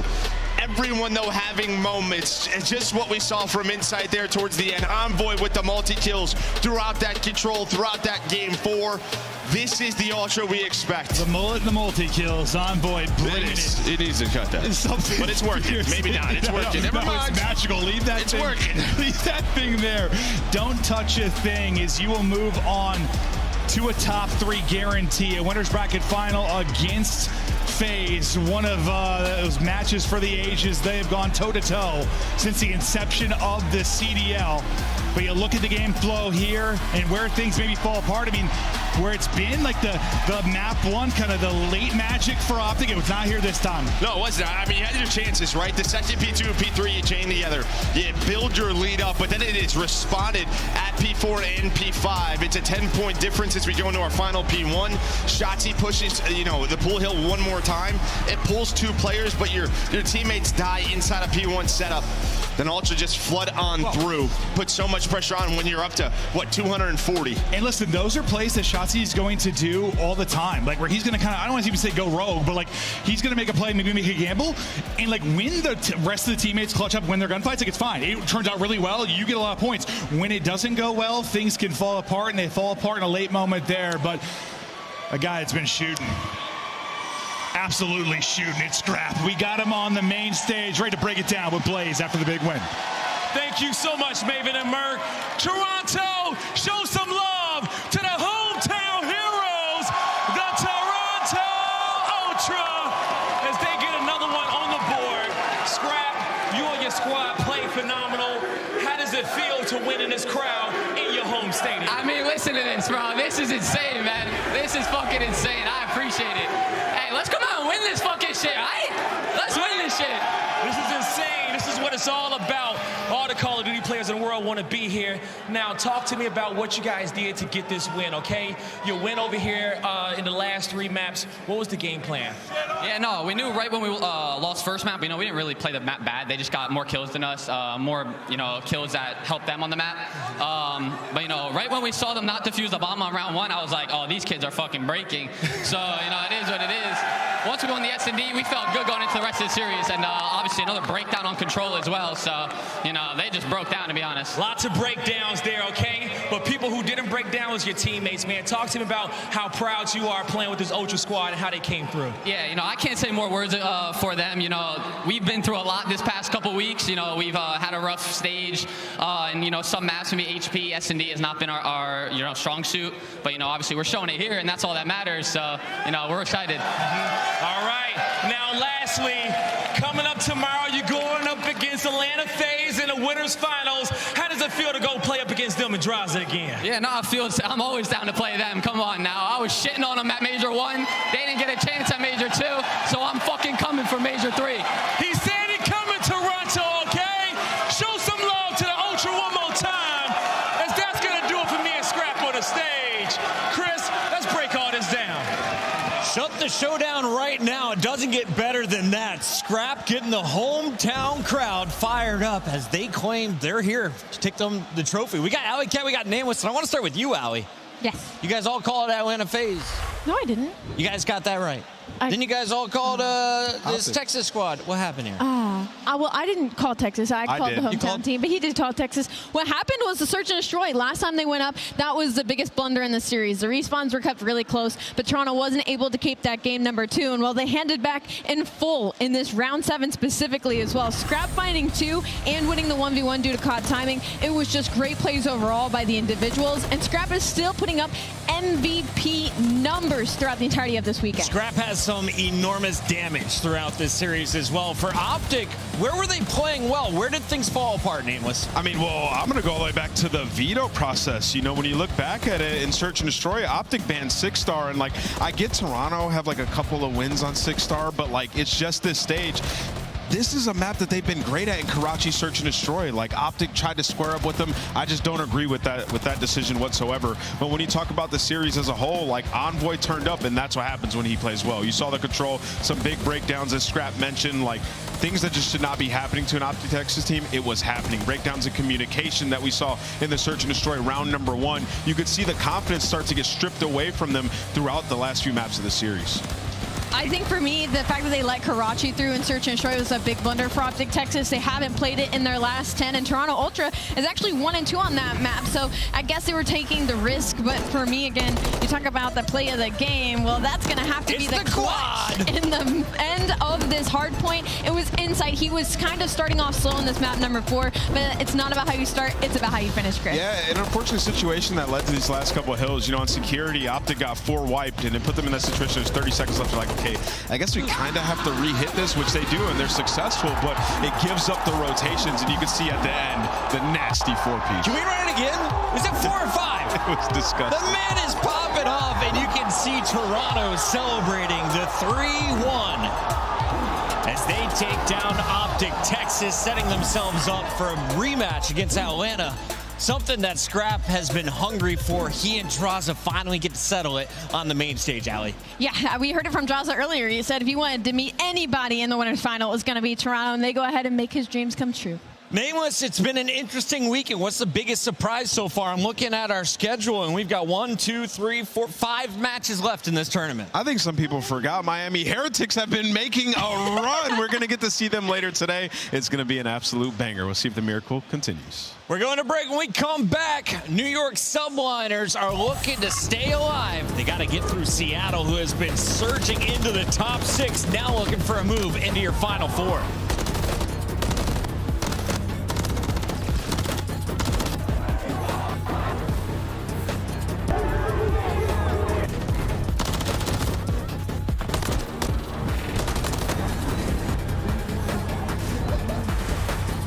Upgrade your game with the Scuf, the official controller of the Call of Duty League. Start the season strong with the Call of Duty League pack. Grab yourself the CDL operator, weapon blueprint, and so much more. Check out the Call of Duty store in-game now. The Cataclysm pack is available now. This bundle includes the Cataclysm Operator skin, Dystopia Weapon Blueprint, Iron Lung Charm, Vroom Animated Calling Card, Alpha Vinyl Guiding Light Emblem, and Scratch Tally Weapon Sticker. Use these items in both Call of Duty Modern Warfare 3 and Call of Duty Warzone. Available in store now using Call of Duty points.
problem. You gave them all the time in the world, and now Ultra have set themselves up perfectly for the barbershop hardpoint.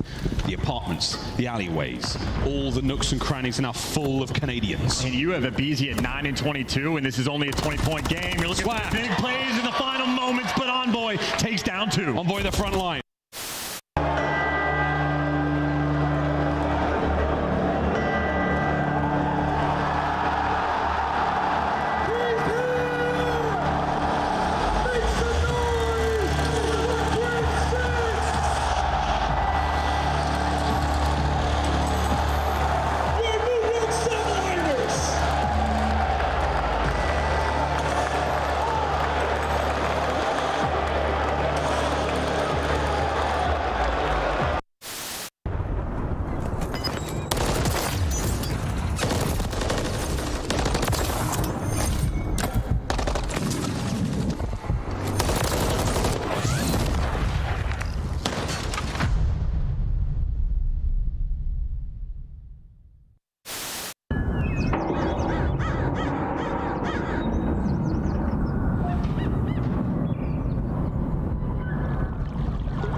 Certainly makes the big play. And now you're on offense flanking. You've taken the bomb straight through the middle of the map. Hook, he's everywhere. You're getting flanked on defense, but aBeZy gives him the ish, and Methods wins his one as well.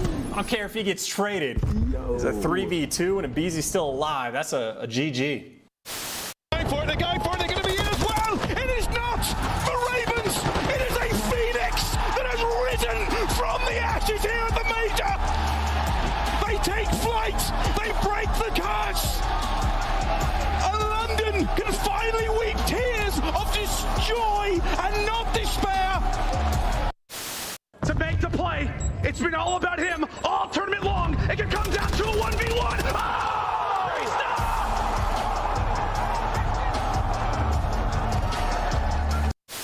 A little bit, but composure still there for Gorillas as rotations continue to be the talking point. It's a bit of a scary spot as Drazah turns on to App off the ground. I don't know how that gunfight was even possible. Red dot, and he's gonna chase it. Hungry for the streak. Checks it. God, yes, come on, son. You cannot ask for more than that. The third kill for Fame as well. Give me the AC screams in the player cam.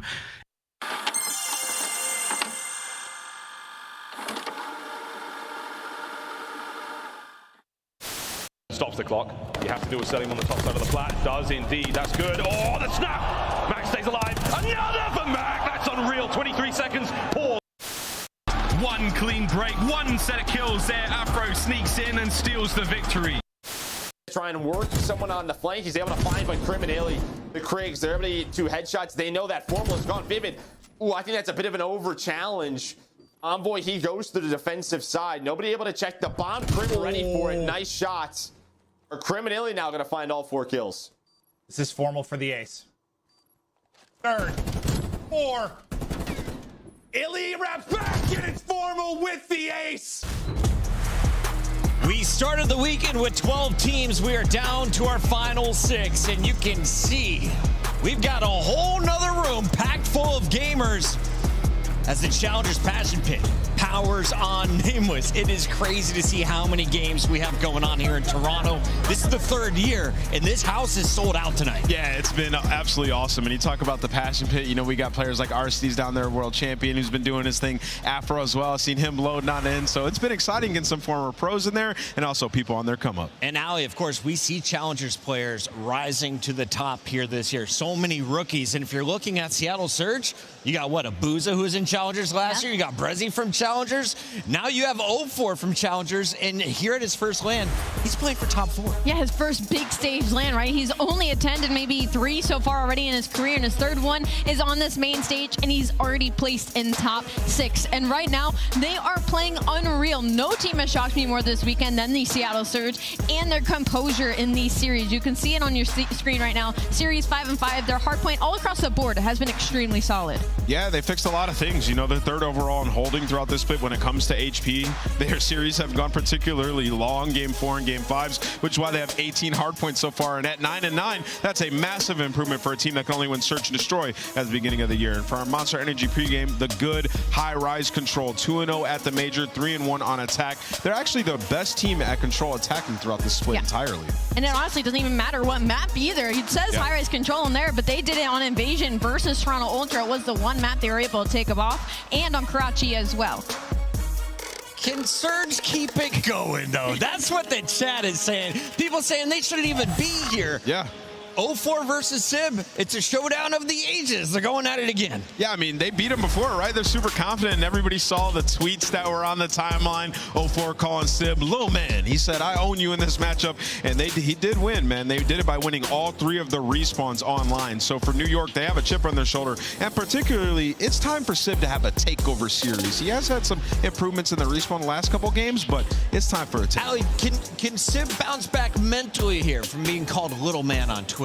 Yes, absolutely. I think if a lot of players in the league, he's definitely one of the more confident ones. And New York Subliners is a confident team, right? The good right now for them is the high-rise control for the Monster Energy pregame. It's 2-0 record. They're comfortable to go up against Seattle in this situation. But the problem for New York right now is the slang surprisingly has not been there for a team that's traditionally good at respawn. Yeah, and in this series, we won't be having high-rise control. We're going to have Invasion. Let's take a look here. That's a replay. We've got our maps and modes brought to you by Scuff Gaming. And shout out to our friends at Scuff. Their booth has been packed and, well, supplies are running low. Let's take a look here, though, Nameless. We got 6-star hardpoint, Invasion for Search and Destroy, and Control before Karachi, and 6-star again. Yeah, you know, similar map set that they played last time. The Invasion Control obviously went towards Seattle. The Karachi hardpoint went towards Seattle. They won it by over 100 points, so they feel very confident in this one, especially with New York declining in Search and Destroy. Seattle has to be licking their chops. Allie, you've got the best prediction so far. You just nailed another one with Toronto. Who are you calling to move into the top 4? Can Surge get it done? Maybe they've been surprising me all weekend, but I'm not officially going to go with them. I have too much faith in New York Subliners. All right, safe call. Yeah, I'm going to go with New York Subliners as well. I think they bounce back. Just better on LAN. I really want to go with 0-4 and just see a guy like Miracles on his first LAN making the way. You know what? My record can't get worse. Let's go Seattle Surge in this one. And like 35 other people are here with me, Toronto. Let's get it done as we send it down to the stage with Guy Blaze. Thank you so much, Chris. And I'm excited to see who's going to come out on this next matchup. Seattle, New York, it's time to find out. In the first squad coming to the stage, a lot of haters thought this storm was going to die down a long time ago. But we've seen they are still here. Get ready for Seattle.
The Seattle Surge are not stopping. They have been in a historic run right now. They're trying to make it all the way to the top. This team has been struggling stages 1 and 2. They've had a lot of roster turnover, but they found their guy in 04. They brought him in, and it's been lights out since. Can Abuza repeat that last performance? Let's see if the duo gets it done. Let's see, Ant, because they're definitely looking like they're in their flow state.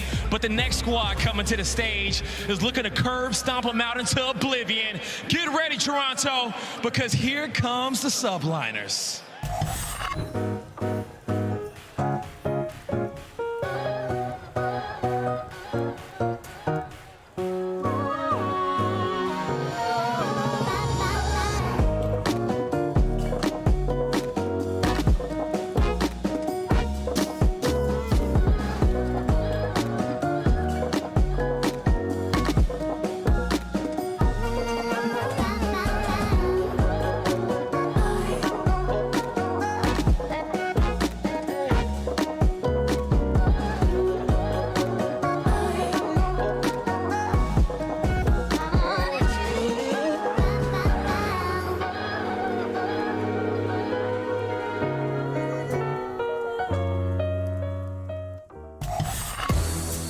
Ready to leave it all on the stage. Here comes the New York Subliners.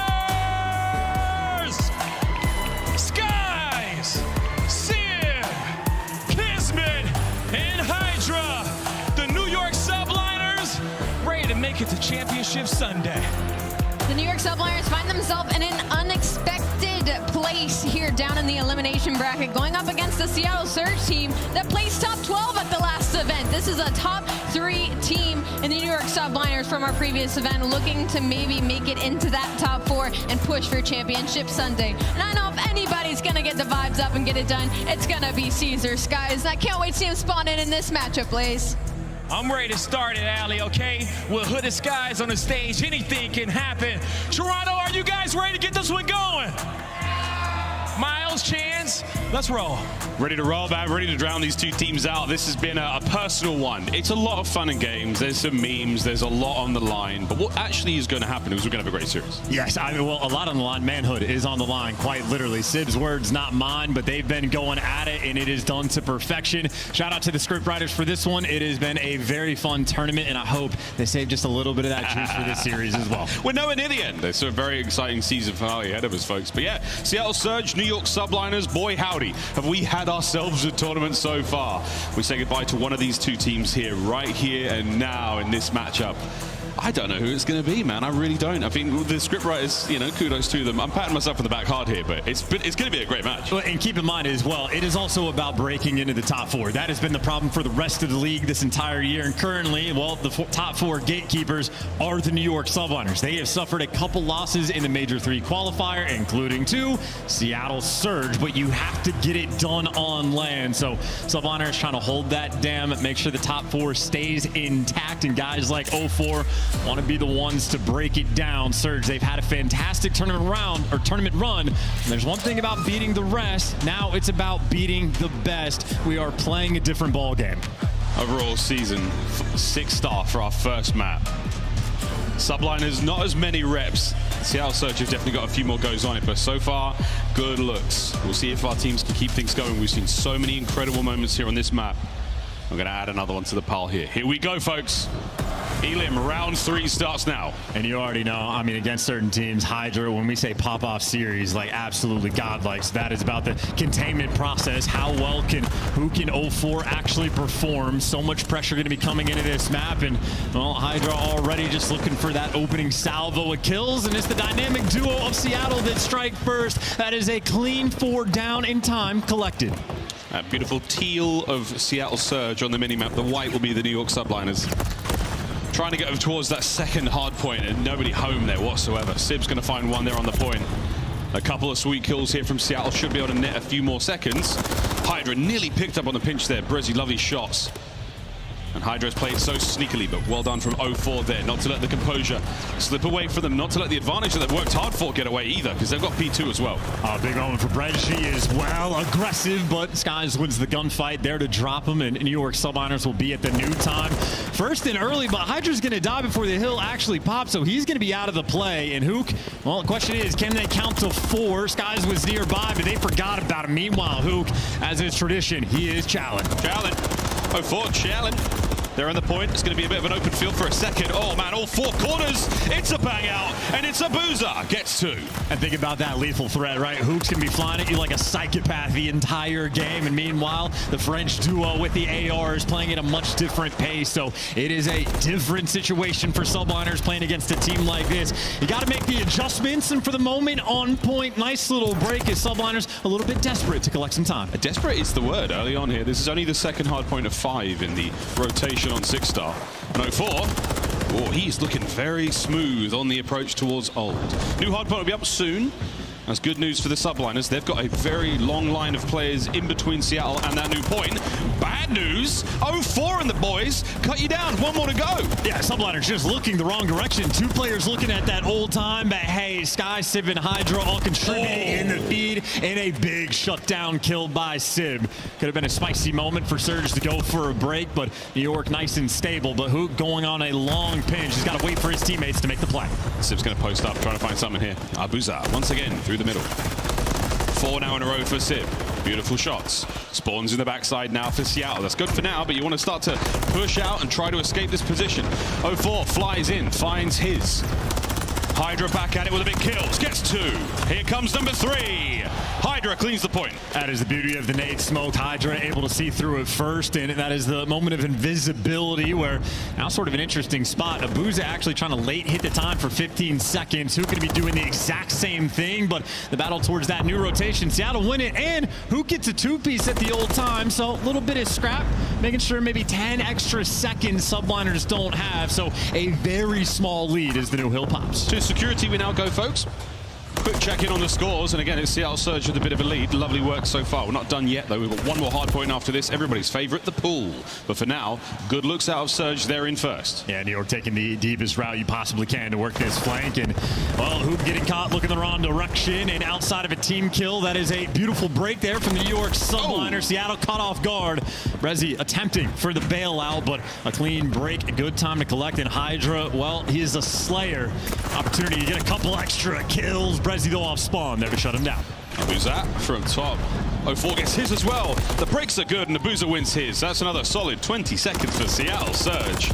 Hydra brought down again as the French on French action continues here on 6-star. Yeah, it's been a quick back and forth battle between these 2 teams, and now the pinch over towards that time. Subliners, they have complete clearance on this rotation.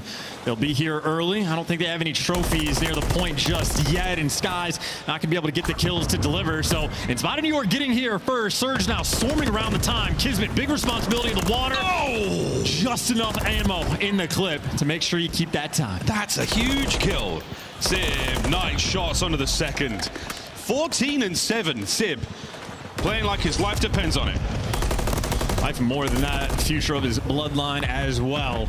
And now Surge, well, storming over towards the pool. Kind of surprising they're able to waltz on in, and well, now Hydra trying to recollect. Seattle Surge, again, a bit of a cakewalk in that moment. 0-4 killing himself with a Semtex, and maybe the open door from New York Subliners to get back inside. As is typical, a pool hill that is very mixy. Very much enjoyed themselves here by the pool. Sib, he's a couple on the way out, and he's still managing to find that time. Old hard point is going to be done in a moment. Seattle Surge walking away with the final few seconds. Love that. Who's going to get it? Now towards the middle of the map again. New York, they will be first in, best dressed to the bar in our second set. And I will say, just to acknowledge it, Hook is like 10-13, a little bit negative, but he's had quite a few gunfights where he's just winning the battle for scrap time. So he's been giving his team a little extra. And now for Seattle, you have stability. A nice clean 4 down. Everybody set up around the zone. And a P1 where you are looking to punish, but 0-4 going to meet his early demise by the name of Hydra. New York looking good for the break. Trying to get in there, but you've still got a couple of players to deal with. The Boozer on the flank as well. Sib from the stairs picks him off. Pressured still on. This play is not over yet. Reinforcements are so close. Brezzy gets his. The Sky is now desperately alone, trying to keep the fight alive. Get his boys in there. There's 20 seconds to be had. And this is an interesting moment. New York Subliners actually tied for the team that has in hardpoint at least the most losses even when you outslay. New York Subliners currently doing very well in the slaying category, but down by 70. Surge playing the game just a little bit better for the moment. And again, it's guys like Hook getting a lot of those key gunfights. Yeah, it's inefficient kills, I think, is one way of putting it for the New York Subliners. They don't have the time or the presence on the map. This is good looks, though. Oh, wow, hardpoint time was great. 0-4 somehow cuts underneath Hydra. Trades are going to be there. Kismet trying to push him out. And look at the spawns as well. Seattle just going to spawn to the back. Kismet, by the time you react, it's just a little bit too late. New York Subliners just a little bit too slow on the jump, but Sid right now, the bailout, he's got 20 kills. Question, will it be enough? Will it be enough? Well, we'll see how the boys are feeling in a moment as New York Subliners trailing. Let's go for a listen in with NYSL. What's the matter? Somebody come down. I'll be up. Go check. Behind the tree. Spot. Somebody pick up that shot. Let's wanna sail it. They like going mid. I'm playing the back on you. I'm sitting in the lobby right now. I've been lobby cross, okay? Watch the back. I've been lobby cross, okay? Weak. One time. Lobby dead. Let's go. Let's get up. Mid lobby. Yo, two water steps. Two mid lobby. I'm looking deep. I need up then. I'm too shot with you. I have the deep. Mid. Tiki dead. Yeah, I'm waiting on lobby. Yeah, my front. Kiss. Lobby. Heard you. I have your lobby. Hold the back. Lobby got me. He's weak lobby. Right side. Behind the bar. Behind the bar. Spawning in the back. Deep long. They're gonna go lobby. I'm leaving you. I don't see him. Lobby 2 and bar. I'm coming. One shot. Hop. One shot. Peek on the bar. Barn outer. Barn. I'm showing the bar. I saw the bar. Go bar. Hop. Watch out. I'm killing a hop. Outer. Watch out. Hop. Outer, one shot. Nice job. I'm sure you're dead. Two dead. They're gonna challenge you maybe. Watch out. I'll be up. I'm heading towards the new with you. Yeah, I'm gonna pop out. Heard you. Go. I'm coming, Paco. I'll see the mid. Call on me. Nice job. Someone dropped us, you. They're gonna be con behind us. Con behind us. Okay, I'll pitch you. Office. Dead. Nice. Office. All P2. Yeah. They're all P2. Lovely clean comms from the Subliners there. A very, very solid hold of the map so far. But Chance, once again, they do not have the time. They have the kills and the streaks right now. They just need to pop off hill. That is all you're looking for if you're New York, and they got to set up for the moment. Hydra right now going to be dealing with the entire team. There's one. There's two, and this might be all four. Oh, 0-4, last man standing, but Subliners for the moment have done enough. 0-4, last man standing, no problem. Keeps the door wide open. Here come the reinforcements. Surge fly through. Wow, what a set of kills. And that pop-up hard point, you do not get it. Hook guns you to bed. Hook finds the time, and the Surge boys are in control. Oh, what a bailout moment for 0-4. Look at it. Cruise missile gets it as well. In a moment, Subliners looking for the comeback. 0-4 shutting you down. What an unbelievable run. A 6th spree from him from seemingly nowhere. 20 now for the win. Seattle Surge. Map 1 will be yours. This is insanity, man. This is this guy's 3rd LAN event ever. Not even in the pro scene, just ever. Going against world champions, and he is picking them apart. Got a 70-point gap in the game. He got the rotation towards New, and he got 0-4, the unstoppable man, taking a dip in the pool. Taking a dip. Teammates are there to cover it. 10 seconds now for the win, Skies. Oh my goodness, been brought down. It all comes down to Hydra. He's got to get the break here. He's got to get in there fast. A few more seconds. It's done. It's over. Throwing the towel. Map 1. Seattle feeling good. And we gotta ask the question, who do we think is more nervous on the main stage? The rookie with basically no LAN experience at all, or the other side of the stage with a handful of world champs? Because that is not a guy that looks stressed out to me. He's having a fantastic time here in Toronto. And with damn good reason as well. An opener there that you can be very proud of, Seattle. Wow, what a come up this team has had. Is that a 6-point or 6-star hardpoint? Not a lot of folks would have given Seattle the win. And we've got some good-looking stats as well. Oh, this is incredible, man. Those guys having a grand old time. It's not even just like 0-4 with the lack of experience. I saw a tweet earlier. I think Hook's had 30-some-odd tournaments. The rest of his teammates combined don't even get to double digits. So Hook is the vet on the squad. And again, he had some high-impact kills this game, but it is down the line for Seattle. Everybody there to provide great assists, great kills, the damage output, everybody the same. And I know on the slang front, for the most part, Subliners were keeping it even. That scoreline, 100-point gap. They just could not find the proper coordination. Highlights, folks, to be very mixed, though. We saw some tremendous kills from the subliners, but again, not able to capitalize. And that's been a recurring theme chance for this team. They're able to slay you out, they keep you off the map, but they don't necessarily do a lot of time in that hill. It's really, really difficult for the subliners fans. They don't quite know what's going wrong with the team right now, but I'll tell you what's going right. Seattle Surge. Yeah, and of course in the hard points as well. That's the third straight loss New York Subliners have suffered to the hands of Seattle. And I mean, a score like that from Kismet, if you were paying attention last year, that is atypical. Used to be Mr. Do-It-All, but they have switched up the dynamic of the team, and Kismet, well, finds himself in a different spot. And that was a beautiful moment, by the way, from 0-4, basically where he's able to call a game, because that was a 4-man hit through the top. New York Subliners get the first 3 kills, and then he just bails you out. That is how he ends the game on a 7 spree. Young guy popping off, and not even really a back and forth game. Seattle got the lead literally from the opening break, and they never looked back. No, not even close. Wow, well done. And that third hard point, the slight bulge there, we always see it on 6-star. It's that top bar, P3. After that, no going back. Well, Seattle, good job there. You managed to walk away with a strong map 1 win. S&D on the way chance. And I will say, by the way, just to touch on the hard point again, we mentioned how New York Subliners has actually been pretty common. They've had 6 or 7 maps where they've outslayed and still lost. Seattle actually is on the other side of that coin, where they get outslayed and still find ways to win. More than one of those have actually been against the New York Subliners. So high impact kills for Seattle, and the fact that as rookies, these guys just know ball. Yeah, they really do. And they're looking confident, they're looking calm. Doesn't seem to be too much to lose here for Seattle Surge. They've come into this series the clearest cut underdog, and they are turning heads and they are winning hearts and minds 1 map at a time.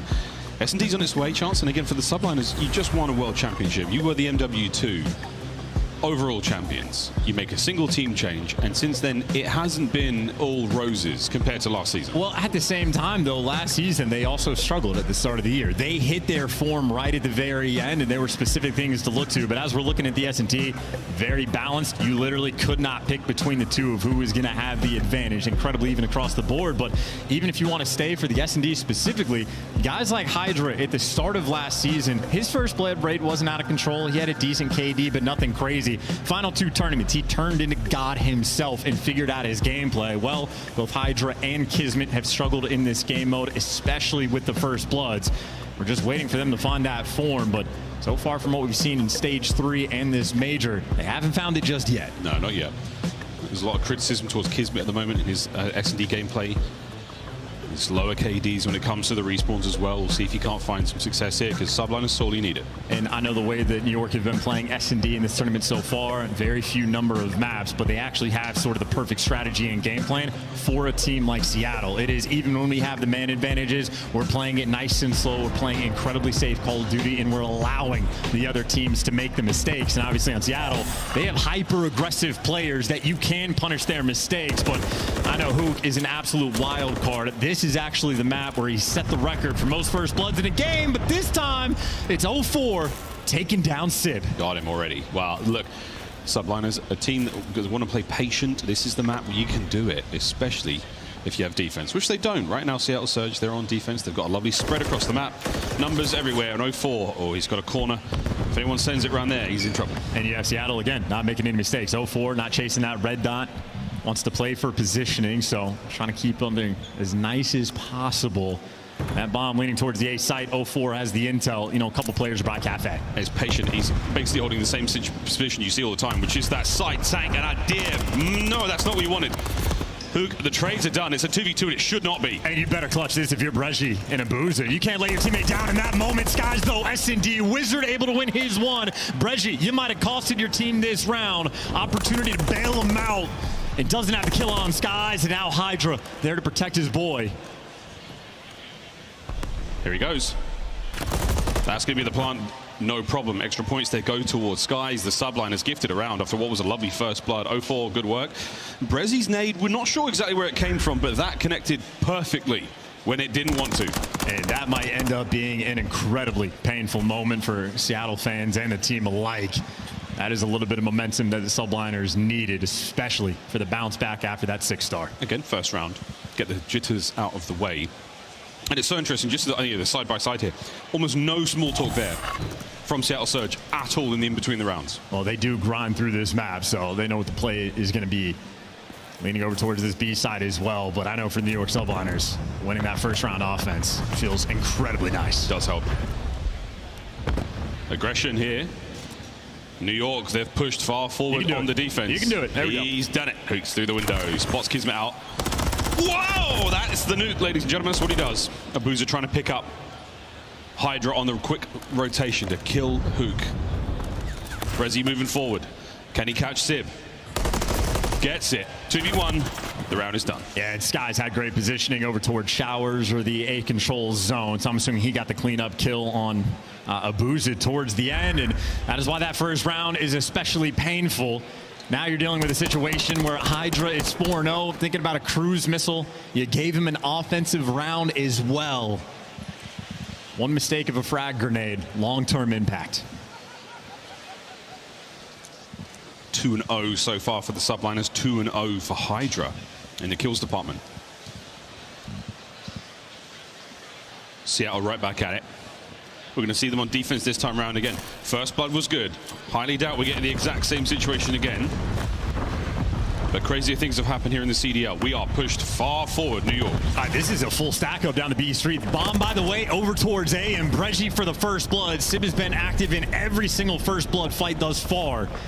But Subliners again on offense. Man disadvantage, and well, that is going to continue. A 2 versus 4 for Hydra and Skies. Brezzy seems to be this variable they cannot account for. And the Subliners now trying to get in the mix. They managed to get at least one. Abuza finds Hydra. No ace for Brezzy, but it's been a lovely round either way. All down to Skies, eradicated. So now you go. Seattle get on the board. Yeah, 0-4 challenge as well, right? Has the intel on Skies, no wasted time, flying in the back, ready to take the gunfight. Seattle Surge, they will absolutely play with pace, and 0-4 easy read towards the end. And again, Sib has been involved in every first blood. He's been naded once, won a gunfight, and gotten picked by Brezzy. Brezzy. Yeah. He managed to turn that around brilliantly. Can they get another one, though? Keep that momentum going. Look at the trophy systems now, happily able to throw those down, keep your boys safe. We're already hearing the nades getting cooked early on, so here come a couple of bangs across the map. They land, they do their job, but they don't necessarily get the kills. Kismet is soaring forward under the coverage of Brezzy there. That could be a big piece of information for Seattle to play with in a moment. Yeah, interesting situation on the minimap as well. Abuza hanging out over by Showers, and well, Hydra could strike at any moment. Stack over towards DVD, though. You're working on the cross back. Looks like the A hit's going to be the call, but you get picked. Hydra, he had his hiding spot for quite some time. Who gets cut down as well. Great crossfire being set up by the Subliners as now Hydra pushing pace. Brezzy takes the freebie, and Sib gets baited into death. 1v2 and a possible 1v4. Brezzy not quite able to get it. Oh, what could have been. Brezzy, that turn on the second play was immaculate timing, but not really able to get it done. Next was Kismet's POV. Chasing down a wild Brezzy with that storm of Seattle Surge. And they read the forecast. They saw it coming a mile away. Again, no small talk there from Seattle. They really do have a game plan. And they execute almost sort of round by round. Very, very little chat in between rounds. I find it fascinating. Well, you might need a small talk a little bit more because Hydra just plays a typical corner inside a cafe. Nothing crazy about that, but getting caught completely off guard. Not ideal. Hydra 7-2 so far. This game has been a cakewalk. Hydra's work so far is 7-2. Yeah, I mean, that's ideal. Only a few rounds in. Gonna run into some trouble here. Oh, quite a bit of work there on the door from 0-4, but Kismet and Hydra team up for the fight just in case. The trades are going to be there. Hook, out like a light. Immediate bomb recovery from Hydra, though, means that one kill, while it could have been a devastating moment, it allows the Subliners to keep moving. You got a battle as well between Skies and Abuza down A Street, but you're just sort of playing with the idea. The call almost certainly going to be to hit over towards B. Brezzy by himself for the moment as well. Hook hasn't repositioned to come back and help it up. Meanwhile, Skies going to be grouped up with his teammates. And Brezzy feels the pressure, just completely gives the side up. Yeah, he's going to back on up. We're going to hang out for a moment. You can do that if you're Surge, but if you let them cross that tank, it gets a lot of damage in. There's Sib as well. Slow hits here on land. You got to be very careful. Reinforcements now from Surge. The flank. There's a big old fight between Hook and Skies. Clock's ticking, bombs getting planted. And this time it could be interesting for Hook on the flank or Brezzy just with the angle. Hydra a little bit off, shoes too big, and now a 2v3 for New York, and Hook has just ran through the team. I love this. He just lays prone, wins the fight against Sib as well. Hook trying to take down Skies, and that is the round. Skies can't get close to anyone unless he makes it a 1v1. Hello. Can't get the last kill though. That's going to be it. And Surge, that smoke play from Hook, they stopped the bomb plant. Brezi's kill was a fraction of a second away from allowing that to happen. A huge round there from Seattle. And yeah, Hook's reaction time, by the way, absolutely different. Nice little snap in an awkward sort of gunfight, but either way, we are tied up 1-1 on the mistakes front, right? Brezi, round one, nades his boys, and well, Hydra a little bit off with the angle for the bomb plant. So Seattle, they needed to have a little alleviation moment. Still, though, down a round. Yeah, 1-1 in the mistakes front, but still a one-round advantage here from the subliners. A couple of them beelining over towards the B Street. That's where the bomb's going to be for Seattle Surge. And right now, you're looking for a couple of sneaky moments here. Kismet closed the door, has Deddy to work with. He could pounce. Sib absolutely sends it and gets himself blooded. It's just so aggressive. I mean, Sib's aggressive because Kismet's in the spot. You don't expect Hook just to fly through. In the meantime, well, Hydra fully capitalized on the flank, but forced to make a play. Easy trades here. She got a 3v3 Hydra, both guns in hand. It's perfect timing there from Hydra now as he makes his way forward. That's going to be the bomb down as well. So 40 seconds, the round goes to Surge, unless you can get involved. Skies, lovely tags. You've got some information. There is a pinch here. And Kismet, oh, he guesses slightly wrong. Doesn't matter. Hydra is there for it. Onwards towards the site. 0-4. Wow, big win from him. Traded out immediately now, all down to Hook in a 1v1 against Hydra. Oh, big win! As the nuke strikes again. Strikes again and doesn't react yet. Kyler, he is terrifying. This man has been perma-locked in the game for the past 5 years. You brought up a really good point. At the start of the walkouts, right, when the teams all walk out, who's the person at the front row that gets the death stare from Hook? What does that feel like? Please, tweet us your answers. 3-3. Yeah, police interrogators could learn a thing or two. I'd confess all my crimes to Hook. But right now, we are tied up 3-3. And a defensive round as well for Seattle. It's been a little bit of a bounce back, down by a few, but all tied up again. Hydra 10 kills, by the way, already. He's been fantastic in this game, and Hook dead to the first blood. 0-4 can't get the trade. Hydra number 11. Yeah, Hook was trying to get the smoke out as well. Lovely shots there from Abuza. Manages to get away without taking any damage. So good luck on the next battle. That's going to be Skies. Good damage, and the nade might land close enough towards the bomb. No, Skies is long gone. Yeah, Skies too smart. Gets out of sight, and well, now Brezi trying to make the play, but easily watched there by the subliners. It was the perfect play call. You play off the aggression of Hook in 0-4, and now for Abuza, there's nothing you could possibly do. That is a lightning fast offensive round there by the subliners. And again, that Hook containment process, not an easy feat, but getting it done in that round. Yeah, once you manage to defuse the bomb, defuse the Hook, there's that one less thing to worry about there on the map. Kyler Garland, been around the block a few times, a world champion there in MW 2019. Multi-FPS champion as well. Dangerous, dangerous player. Back to that one-round advantage here for the subliners. They're on defense this time round. The old 3-1 split, which will blossom into a full map spread. New angle chosen to watch the flank from Abuza, and so much map space already taken. Hydra, it looks like he might gear up to go for a quick pinch. He got all the way in the back spawn pretty quickly the previous defensive round. And now Sib just trying to keep this pressure at bay. Seattle not making moves just yet, but Hook with that bomb near broken. They will strike at any moment. We call this the dozo. This is the back corner of the map here by that B-bomb site. An incredibly important power position. Sib's role here, immense.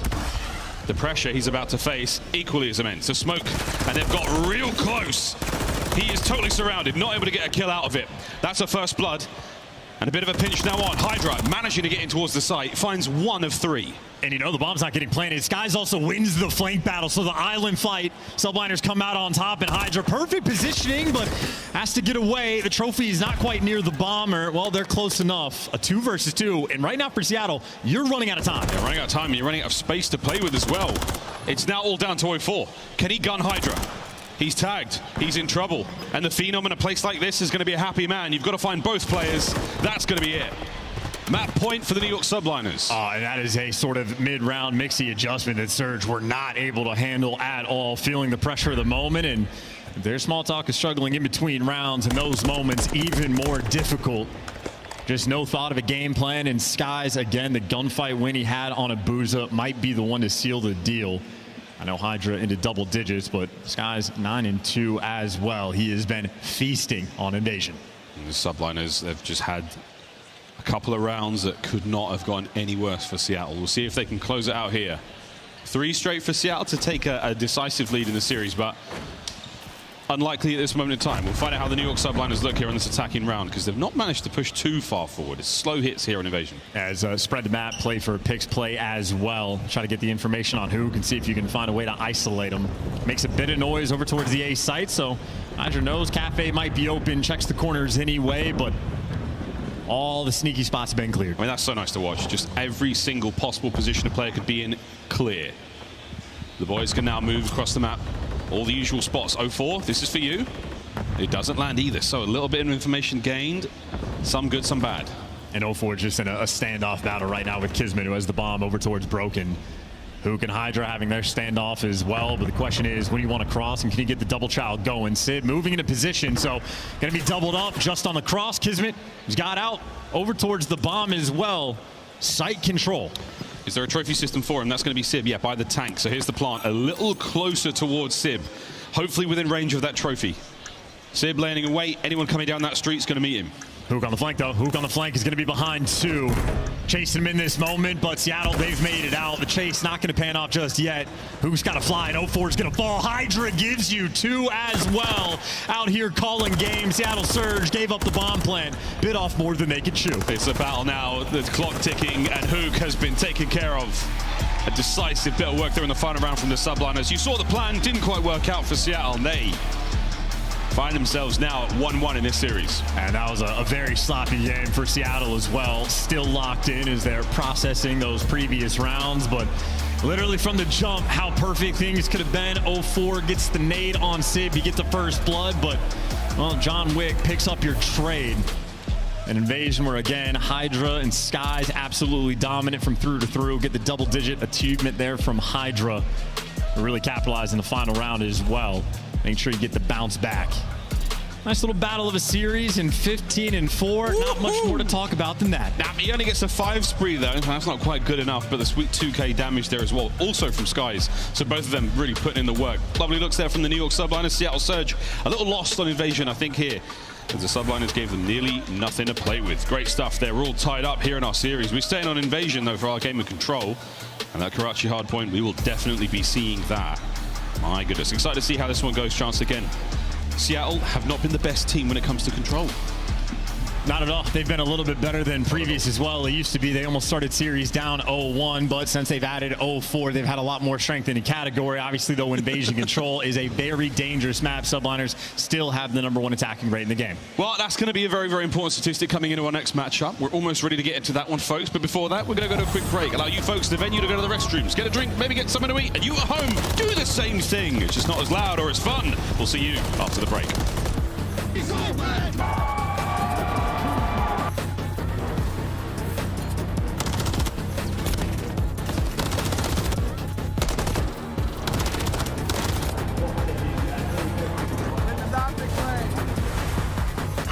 Upgrade your game with the Scuff, the official controller of the Call of Duty League. Scuff Gaming is doing an ultimate giveaway where you and a friend can win a chance to go to COD Champs this year. The giveaway includes 2 VIP tickets, travel expenses, and more. To enter, scan the QR code on the page or go to scuff.co/CDL and enter your email. Terms and conditions apply. The Call of Duty League is brought to you by Monster Energy, the official energy drink of the CDL.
Welcome back, ladies and gentlemen. Almost ready to get into our invasion control. Here, map number 3, the Toronto Major. It's just been a delight so far, Chance. We've had some good games. We've had some bad games. We've had some ugly games. We've had it all.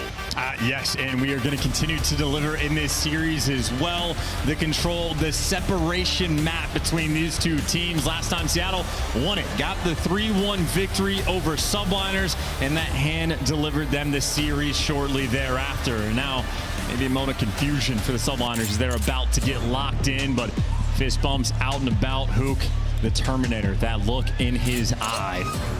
He is ready to hunt these players down. That's what my microwave sees when I'm waiting for my popcorn. Into invasion control we go, folks. Overall record not ideal there for Seattle Surge. It hasn't been fantastic for them for a while. Better as of recent, though. That is the main thing. Control has been a massive problem for Surge on the year, but much stronger because, again, 0-4, dropping a 1.3 in the game mode thus far this major. Certainly lean towards Subliners, almost expecting them to win, but make no mistake, Surge, a very lethal threat. We're on the B zone right now. New York Subliners on the attack. 0-4, completely removed there from the play. Skies is going to get his as well, and now you just want to sit in that little B zone. You've stopped the clock at 1:20. Let's get that capture. And this is worst case scenario, by the way. Kismet wins the extra one, and you got a Hydra behind you. Hydra, the best KD in the game on offense, on invasion control, and now he's got Skies as the support. If Hydra's behind you, you're going to have an awful time. Yeah, real bad. Hydra in front of you, not great either. Nice nade. Forces Brezzy out, but doesn't get the kill. So the second segment long gone here at B. And Hydra is still on a run. It's a 3 spree.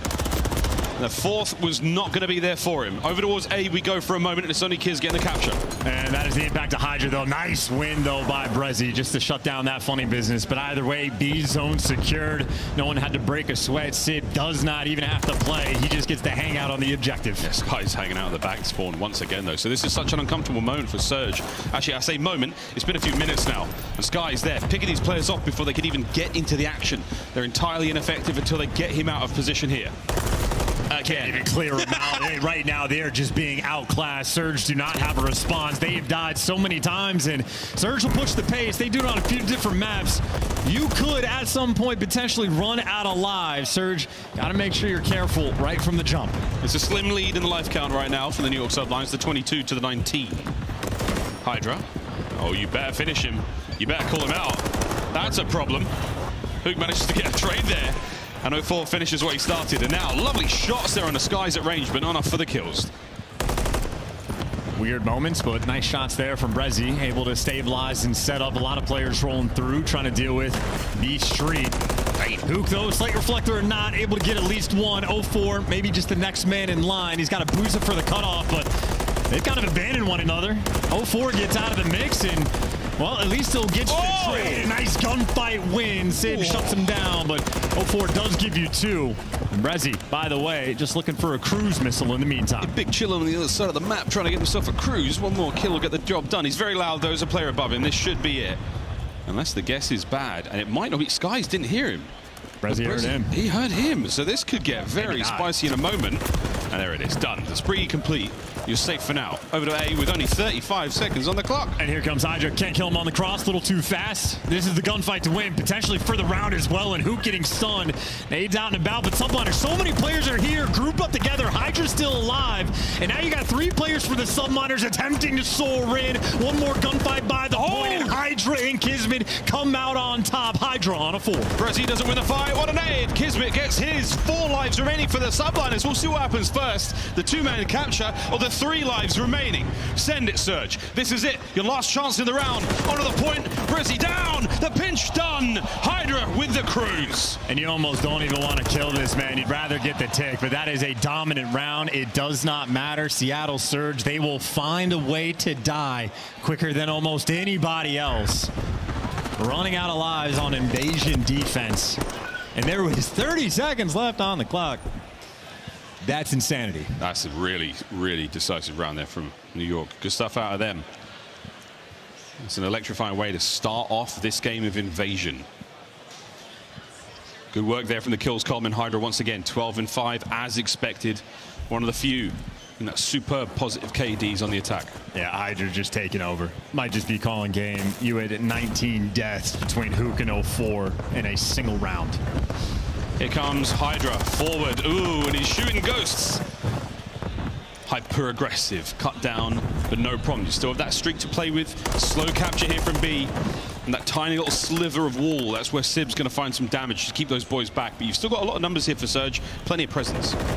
Not an easy spot, though.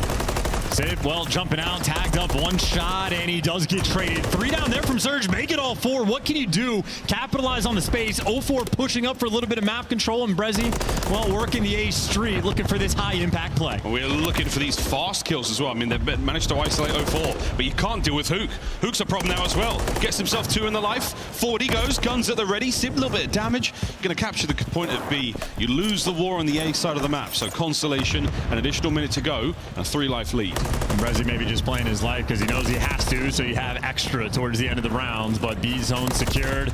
Solid start for the moment. Surge, though, need a few trades because you might be dealing with the spawn trap. 3 players going to be spawning back in Palace, and Skies is already in position.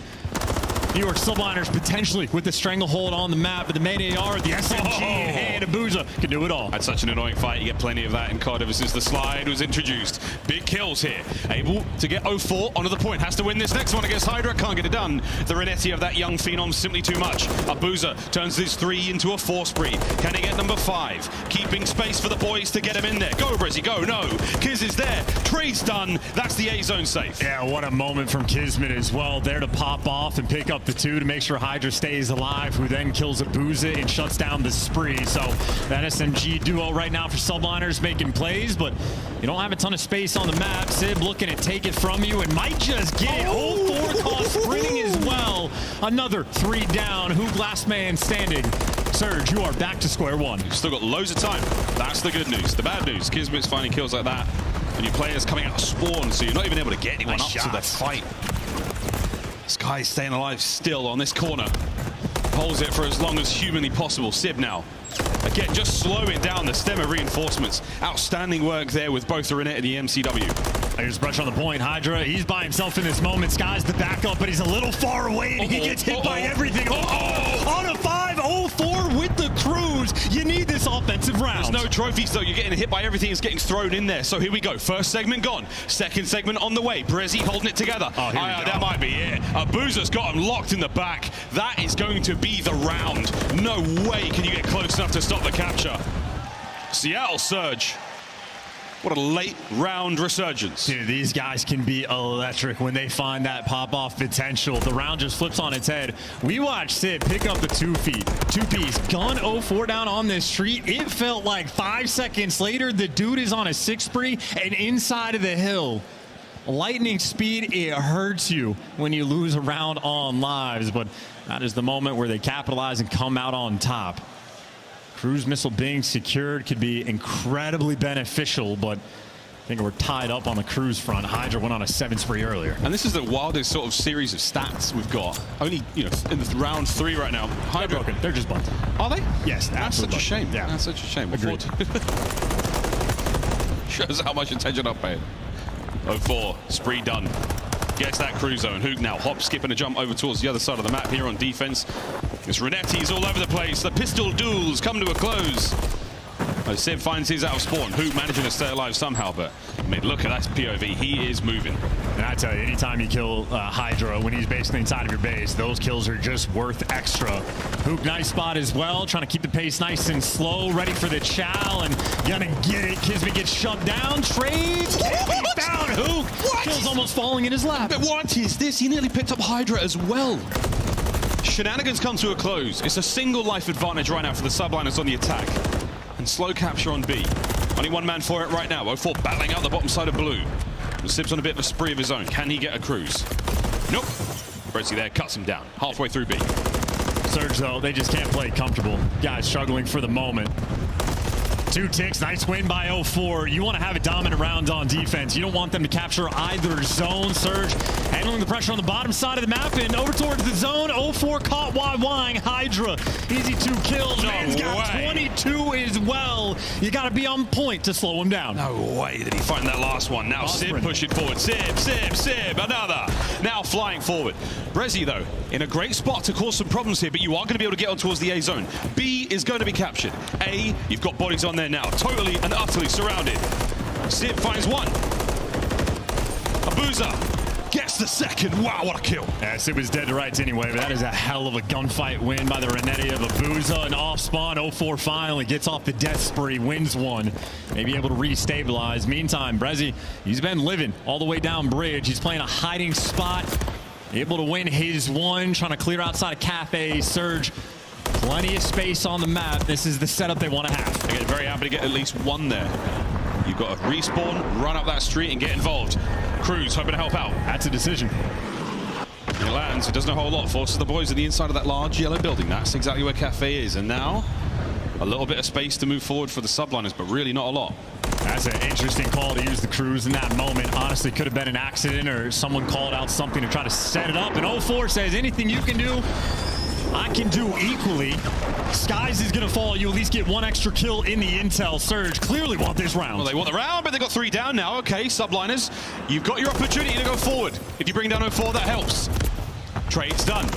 Huge win from Abuza. Ooh, big damage as well. Kismet gets into the point, but he's taken some hits. 29 seconds paused. Surge still scrambling on the defense here. Big cleanup kill. No, Kismet wins. The capture continues. Oh, that's going to be it as well. That's a 3 down. Everybody spawning out. Abuza falls as well. The offensive shootout of Invasion. And that was with the cruise missile being utilized. And that's the round, boys and girls. Close, but no cigar for Surge. And my goodness, the life count as well. 5 to 10. So subliners are winning the battle of attrition as well as those offensive rounds. And now subliners not going to break a sweat. I mean, you're 2 for 2 winning the attacking rounds. A cruise missile gets called in, Skies dies, and then in a 3v4, effectively, New York subliners flood on through.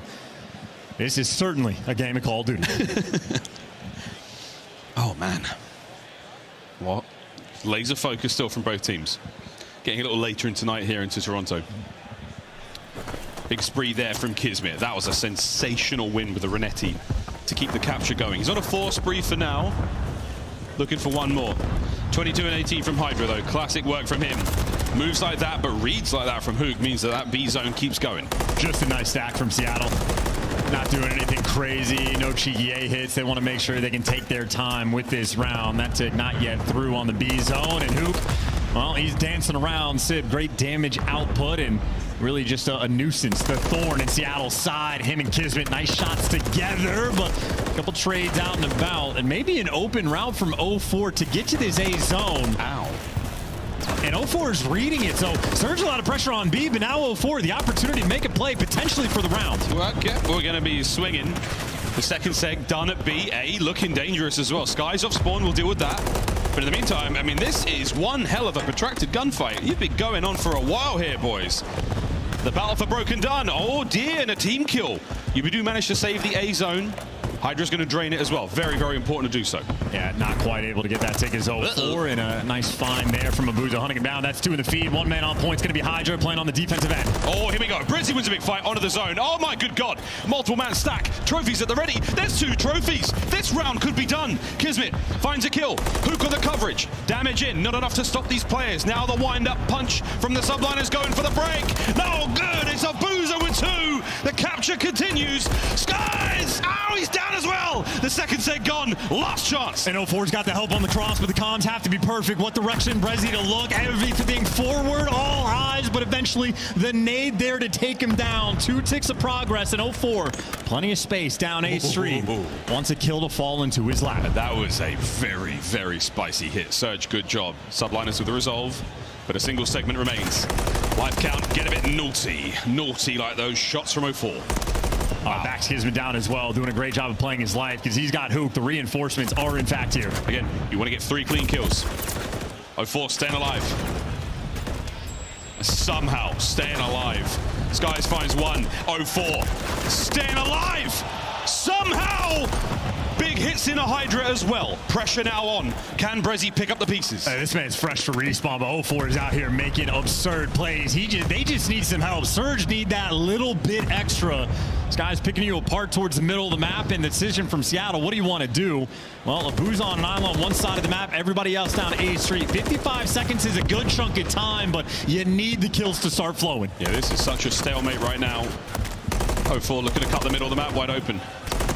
Unbelievable shots. He is having one hell of a map so far. Not able to make it through. Kismet brings down another, and this is great looks. Hook's in.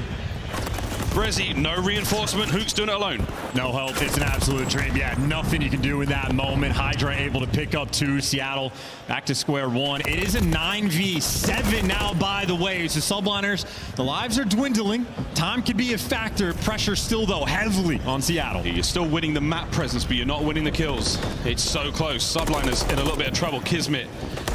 Wow, what a two-piece that was. That really helps. 15 seconds. Hook might be able to get another point. He's not going to be able to. It's 2 players on the back to watch the cross. Kismet, well, he's got the fire set up as well. Impossible to read. Easy trades for the Subliners. They should be able to go up 3-1, or 2-1, excuse me, in the series, making amends for that invasion loss. Yeah, 3-1 in control. And not without a pound of flesh, though. It cost the Subliners a lot. What a brilliant look from Seattle in a few of those rounds. The offensive shootout comes to a close there. And it was a very, very difficult run. Chance that did not look easy whatsoever for the Subliners. They're having fun. They're having a good time. But we are far from done here. That's a ridiculous game of invasion, by the way. The most success we've seen on offense probably the entire year. 3 rounds of attack actually won, and Seattle Surge so close to making that a 4th. They're making great plays towards the tail end, but I know a lot of Subliners clutch kills coming through. Skies was just racking them up on defense. Kismet as well, putting in the overtime work. See there on the defensive end. Yeah, Kismet had 18 on defense, absolutely setting himself apart. So many big kills coming through. Yeah, you could ignore the kills death column, but the rest of the stats should be legit. Lovely work there from the Subliners. 3-1 in that game of control again. Coming into this one, Seattle Surge, not the best record overall. Recent form, definitely better, but no, I'm already close out there. So that is the invasion control done. That is our 3rd map in this series complete. The New York Subliners will take the lead. That is going to be match point going into the next hard point. And chance, again, for many, Seattle Surge, no one saw them making it this far. Well, making it this far is one thing. It is like the Reaper. The worst stigma you could have in this league is the, quote, 5th best team. Every time you get up to the top 4, well, bad things happen. Surge, again, the opportunity to be the first team to really break that mold, get past the top 4, introduce themselves towards the top, but still down in the series, back against the wall. It's one thing to be close. It's another thing to actually get there. My goodness, wow, what a brilliant set of highlights this was. The battle for the A zones. They were something fierce. 04 with sensational shots. His 1v1 game is very, very strong right now. He was good for a few. Kismet again, moments like that, getting caught sprinting, which we saw a few times from both sides. Really, really makes a difference there. The life count towards the end as well was a major factor. But the battles that the New York Subliners were winning and where they were winning them, they made a big difference. Karachi hardpoint on its way, and that 6-star search and destroy if game 5 is what the scriptwriters have got in order for this one. But here we go. A very, very important game of hardpoint now. This is your tournament life for the line, Seattle Surge. And Karachi hardpoint is a run it back map as well. New York Subliners sticking the same old game plan in the pick and bans, but they fell on Karachi to Seattle just a few weeks ago. But if they've made up for the invasion, looking to make up for the Karachi as well. Surge, though, again, we've seen how lethal these guys can be. I mean, they picked them apart on the first map, 6-star, 100-point gap. Hardpoint, certainly, they have been thriving. Kismet, a guy who's, again, we touched on at the start of the series how he's been criticized recently for his performances, but in that one, it was 29 and 24.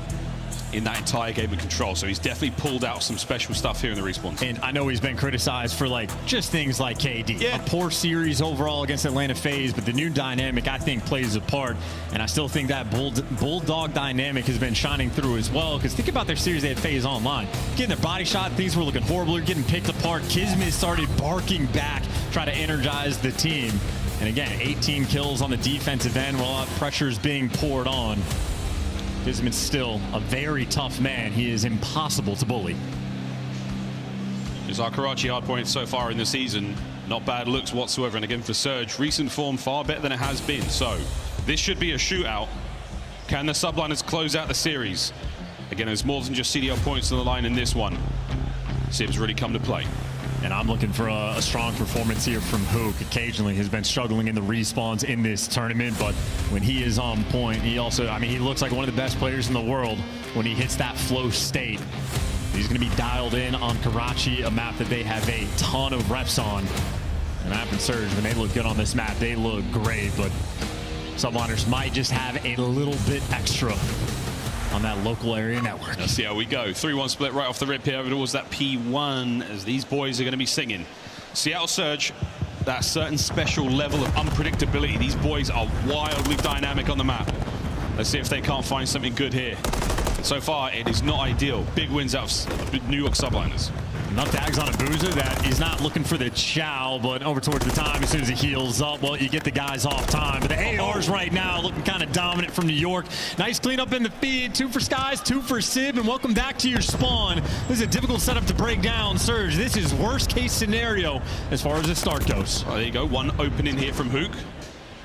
Over the top, 0-4 finds his. Hydra now trying to get backed up, stay alive. Could be a bit of time here going the way of the Surge team. However, Hydra still in position here. Not going to let them get through red.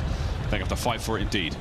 7 seconds remaining on this hard point. Top left-hand side of the minimap. That's where we're going next. Yeah, completely on point as well. Surge happy just to stabilize and get this time back, but certainly going to be playing off the back foot. Good win by 0-4, but easy trades there from Kismet. Double red is the 2 French players up top, but still a long way to go. Sib, he's got the entire cross covered, at least feeds the information.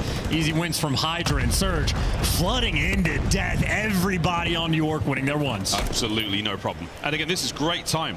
All of this going the way of the Subliners. And now because Kismet's pushed so far up, look at what happens in the spawns. 0-4 already spawning out towards Old. You think Subliners aren't aware? Well, Skies has it covered. New York right now playing this map flawlessly. Almost everybody getting streaked out. And this is the moment Subliners might just obliterate them.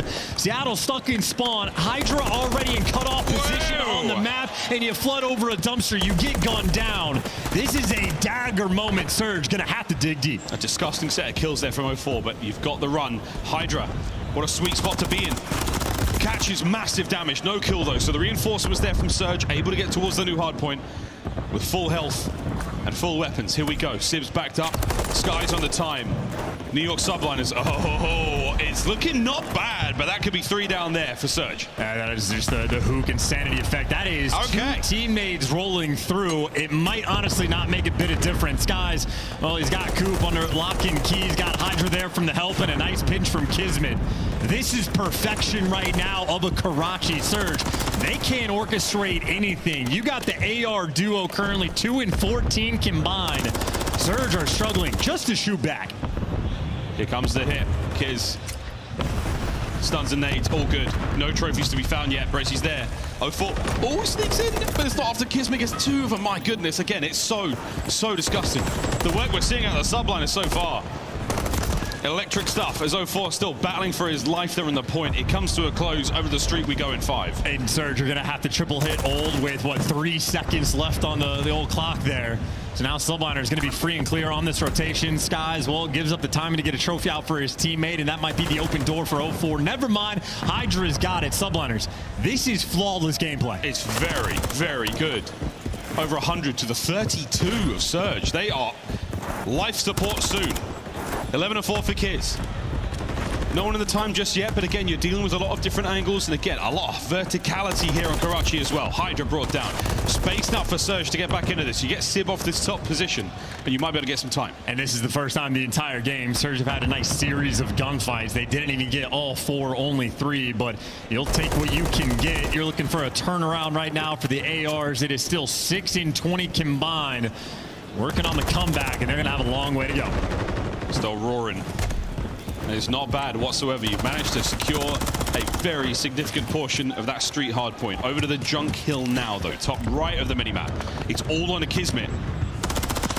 As Surge looking to overwhelm him. Reinforcements now arrive in the form of nades. 0-4 finds a couple. That's a big 3 down in the feed, and while Sib, last man standing, a little too far away. So as far as down as they were, A good hold here. You're right back in the game. 0-4 on the time. Hook the overseer. And Bresci's got the coverage as well, so Seattle finally able to stabilize, and now some of the kills starting to flow their way. Hydra managed to catch a good one there, but brought down again. It's Brezzy dancing around. 3 spree from him. You've got great time out of now 2 hard points Seattle Surge. Not out of this yet. 0-4 with another huge win.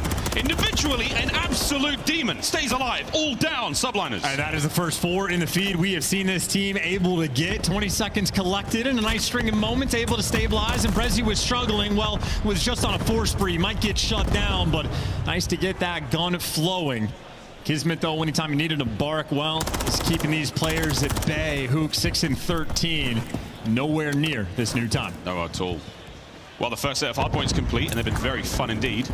Not a tremendous amount separating our teams. The Seattle Surge, they started slow, but they finished it very nicely indeed. Here we go into P1 again. 0-4 just runs straight at it. I mean, Kismet from up top red, not quite able to protect, but look at the retake. There's a 4 down in Seattle, spawning in the worst place possible. Skies, well, he's turning to read. I don't know if you can read these splits. A weird moment for Surge, and New York going to have a tough time to stabilize. They've got arrows looking every direction. Managing to contain it for now. Kiz again. Finding it. Again, Hydra can't look everywhere at once. Brezzy down. Kismet no more in this spree. Brilliant work there as they've got a 39-point game. Everybody spawning on the same side of the map, by the way. And I think, honestly, Hydra might be heads up to it, and Surge not even trying to rotate over towards New. With 15 seconds left on P1, everybody on Surge just hit around the right side. They're in. Final 10 are going to go to P1. Over to P2 now. There's only 2 members of the New York Subliners in position. Not a problem, though. They're fighting good. Kismet, what a 2 spree. Not anymore. Hydra now steps up to the plate. Can he bring down 0-4? No, he cannot. 0-4. Traded out. Hard point, New York. And they're going to be able to read these spawns. This is the P2 blender the Subliners had set up before. Easy intel there on Abuza. Hydra for the kill. Great comms out of Skies. And honestly, virtually nowhere to go. Bresci picks up 2, but Skies, he's been hanging out, waiting for a gunfight, just gets shredded. Surge finally able to get that break. Oh, big wins from Sib. But again, non-stop attack towards this point. 30 seconds remaining on it. That's fantastic time for Surge. Bresci on the transition, gets his. Hydra's tagged, has to stay alive. If they can get all 30 of this, Surge will be smiling. This is an interesting game right now. Subliners still outslaying by a massive margin, and that's a big gunfight win for 15 seconds too. Kismet, nice little 2-piece, and it's a distraction for Hook. It's baiting him back in for the 10 seconds of scrap, and while he gets it, Subliners free and clear on this P3 rotation. Hydra mixing up the angles where he wants to watch this push from. Yeah, everyone there from New York cut the map in half. They let a lot of that time go. Abuza with a win, but is it going to be enough? You've still got to fight your way through this hard point. It was so strong from the Subliners in the first set. This time round, it's got to be better on the break, Seattle. I mean, this is still just like a blender situation. Seattle and the subs, and it's Hydra, by the way, flanking mid. It's the exact same play, but this time Hydra, not Kiz, and Kiz in the back gets killed by a flying Hook. A bunch of trades out in the bow. 0-4, the only player on the back line. Gone. He's been eradicated, and that's going to be Sib now pushing forward. So you had a good look there from Seattle. You weren't quite able to get the break, and you got sweet shots from Sib. 4 spree now. Maybe able to get another. Hook has now slipped around. That's going to be one angle of attack. Not able to get another out of that life. Reinforcements nowhere to be seen, and it's a very strong New York kill feed. Yeah, Sid, 22-10, by the way. Manhood on the line, and this guy is providing, absolutely slaying in the hard points, and another comfortable P3 here for the New York Subliners. Front half of the rotations, New York has been on point. Seattle, the back half, they've been thriving, but still, it is down. It's a 90-point gap. 30 seconds away, and Subliners call game. Yeah, call game when you send Seattle Surge home. 2 hard points up. Back to the street we go. Skies finds a couple. Trophies are in position now. You should be able to soak this away. But New York haven't been that successful on this hard point. It's been a little bit more Seattle, but right now, they've got the map absolutely in their hands. And Hydra, he just gets the weight of the wings. He's on a 4 spree. Kismet, as soon as he gives him the comm, Hydra, well, he's going to be able to go on a nice and easy flank. 30 seconds left on this time, and if he can just get a 2-piece here, Hydra, it could be devastating for Seattle. There's number 1. He just wants this cruise as well. He'll take his time for it. He'll orchestrate a couple of trades here, waiting for the teamwork. Oh, that's Abuza winning it and getting away with his life. Problem. That's going to be Skies to deal with that one. No one in the hard point just yet. We're going to say goodbye to this in a moment. Say hello to the junk hill once again. And who is it, Chance? It's the Subliners again in first. Yeah, Sib has been posted up for the past like 20 seconds, just waiting for a gunfight. But Surge not able to rotate and breaking down this hill. Not an easy feat. Sib just playing for the kills in this moment, able to take down Abuza. Rezi making the impact, but just a nuisance right now. Subliners got the close spawn. You expect them to strike. You would. Skies gets himself to barrels. It's going to be red. Bitters him out. Hydra's there. Pushing the front line forward. 20 for the win. Can he get another? He does. That's 3 for the Phenom. Plenty of space to work with now. Holding it down. The final moments of Seattle Surge's tournament now on the line. 10 to go. And just nothing you can do. Nothing you can do and nowhere to go. Skies gives you 5. It is a comfort victory here for the New York Subliners. 3-1. Not even close. Surge, we say goodbye. The Subliners will live to fight another day. The New York fans not too far from home. And they've got to be feeling good about that. And a sigh of relief from Sib, of course. In Seattle, your tournament run was not bad whatsoever. You turned a lot of heads. But the 5th best team in the league.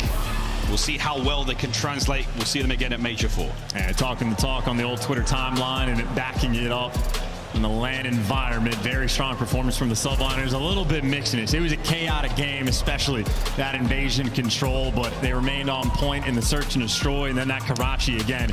We were watching like perfection for the first few hills where you just build such a massive lead. Subliners never have to look back. So Surge, they look great. Had a hell of a tournament run. Nice impact for the younger faces that they have on this team. Not the most experienced just yet in the Pro League. An incredible performance. They get the CDL points they were looking for. Opportunity to make champs that much stronger for the squad, but top 4 still in this league.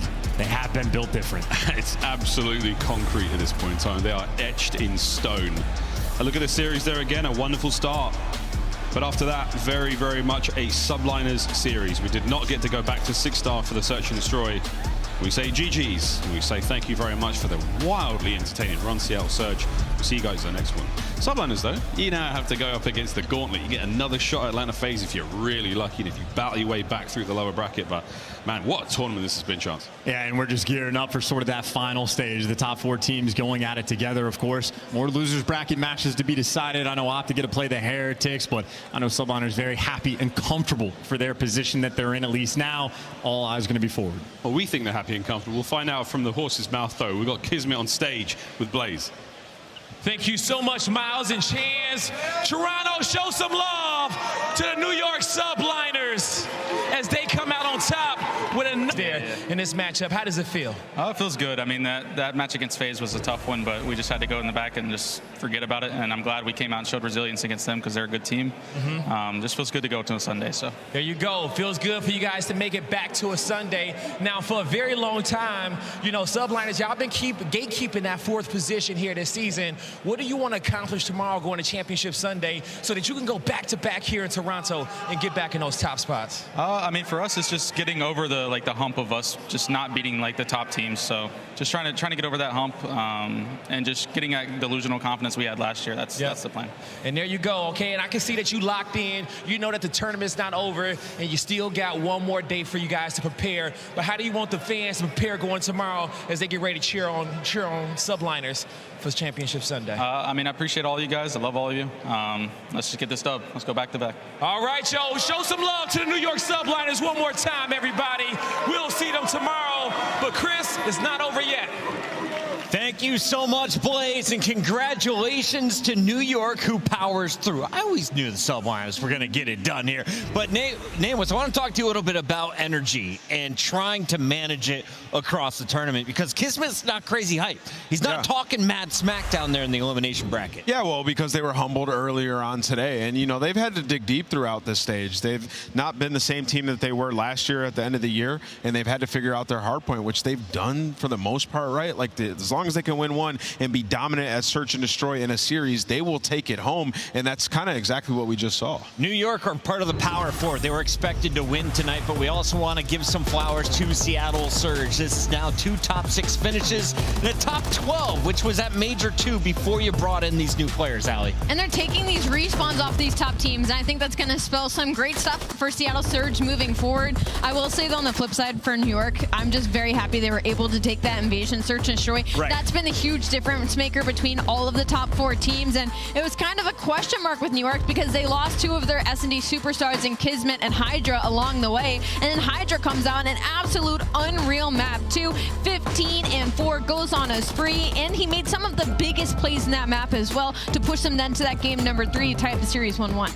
Yeah, and that's kind of what we were talking about all stage, Allie. It was like the search and destroy. Kismet and Hydra were not the same throughout this stage, but we kind of hoped when we got to land it would be a different story, and that's what it's been. Hydra's been going off in that game mode, finds himself 2 first bloods, also 2,000 damage.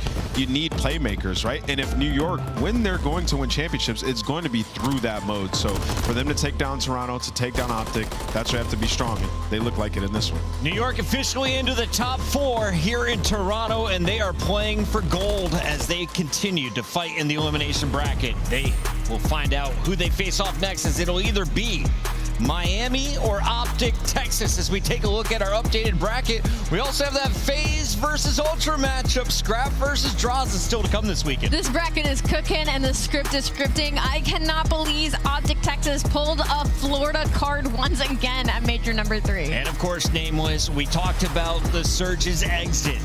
They accomplished a major goal, though. They jumped over the Royal Ravens in that head-to-head, and look at them now. They're back onto the left side of our screen in the top 6. Yeah, and they were solid online, right? So they just need to replicate what they did in this stage in the next one to make it to champs, but that's got to feel good to sort of, get some separation from those teams like Thieves, Ravens, and Rocker. It's the Subliners trying to catch the big 3, and they can do it with plays like this. It's your Scuff play of the game. Let's take a look at it one more time. Hydra's just so good. I mean, the fact that this invasion control was 3 attack rounds back to back to back was absurd in itself, but it's New York that strikes first with it, and it's just them playing their lives over on this A site. You can tell there's 29 seconds on that clock and not a lot of time to work with, but it is gonna be on the back of Kismet. We were wondering where the Bullheck had gone, and this is where he spawned in. Yeah, it's just beautiful plays, right? Like Kismet gets inside, but Hydra also, he was making plays, finding kills for that push. He ends up getting a ridiculous, like, 2-piece turnaround World Star. But listen, the team shots came in from Kismet. That's what he does on the back end, but the highlight reel himself, Hydra, gets it done. Hydra and Kismet.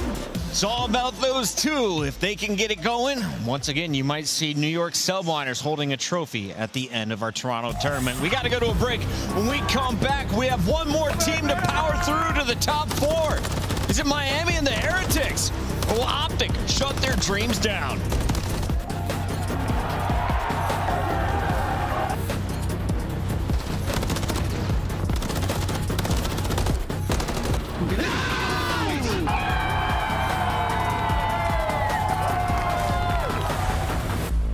Upgrade your game with the Scuff, the official controller of the Call of Duty League. Start the season strong with the Call of Duty League pack. Grab yourself the CDL operator, weapon blueprint, and so much more. Check out the Call of Duty store in-game now. The Cataclysm pack is available now. This bundle includes the Cataclysm operator skin, Dystopia weapon blueprint, Iron Lung charm, Vroom animated calling card, Alpha vinyl guiding light emblem, and Scratch Tally weapon sticker. Use these items in both Call of Duty Modern Warfare 3 and Call of Duty Warzone. Available in store now using Call of Duty points.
Bro, this shit thick as hell.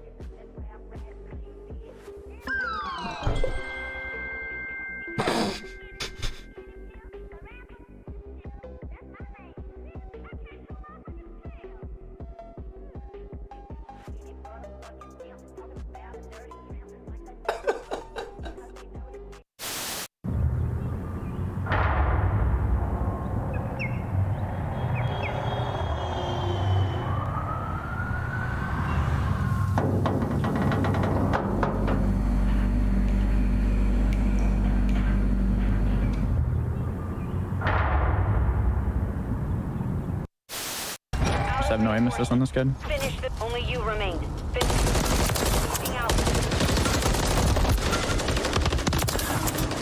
Oh, snap. What is he doing? Get him off of me! Get him off of me! Yo! Get him off of me! Oh my Who are you?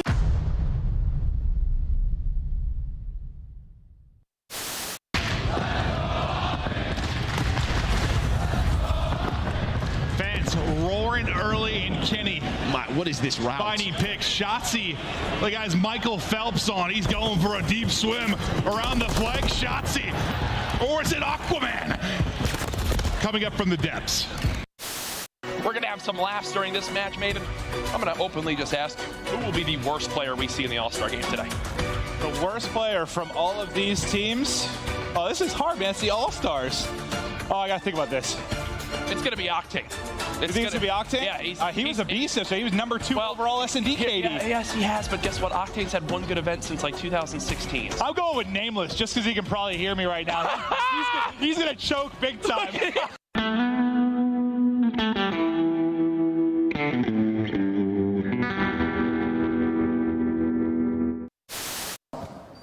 Priest is trying to get the push up. Major is actually able to get a kill. Major, how does he get 2? How does Major get 3? I've got no goddamn idea. But once again, they clutch up. What in the hell did Major just do? That man's got ice in his veins. Vickle now. Last one up. He's got a trophy though, right? He threw a trophy out. Might do He it. threw a trophy out. Might do it. I think this might be Still too there. slow. He's still there. He got it. Oh, he does get it. Yeah, it was too slow. He gets it. He just hops it right away. Nobody checks the bomb. Standy will get free info here onto Assault.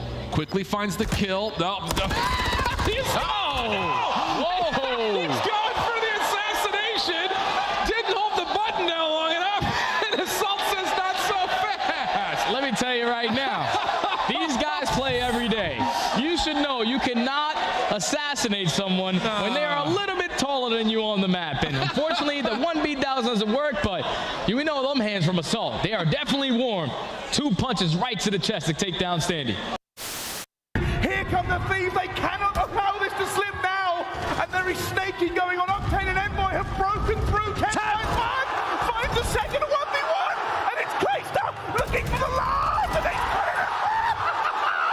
10 seconds. 10 points. The comeback of the CDL year.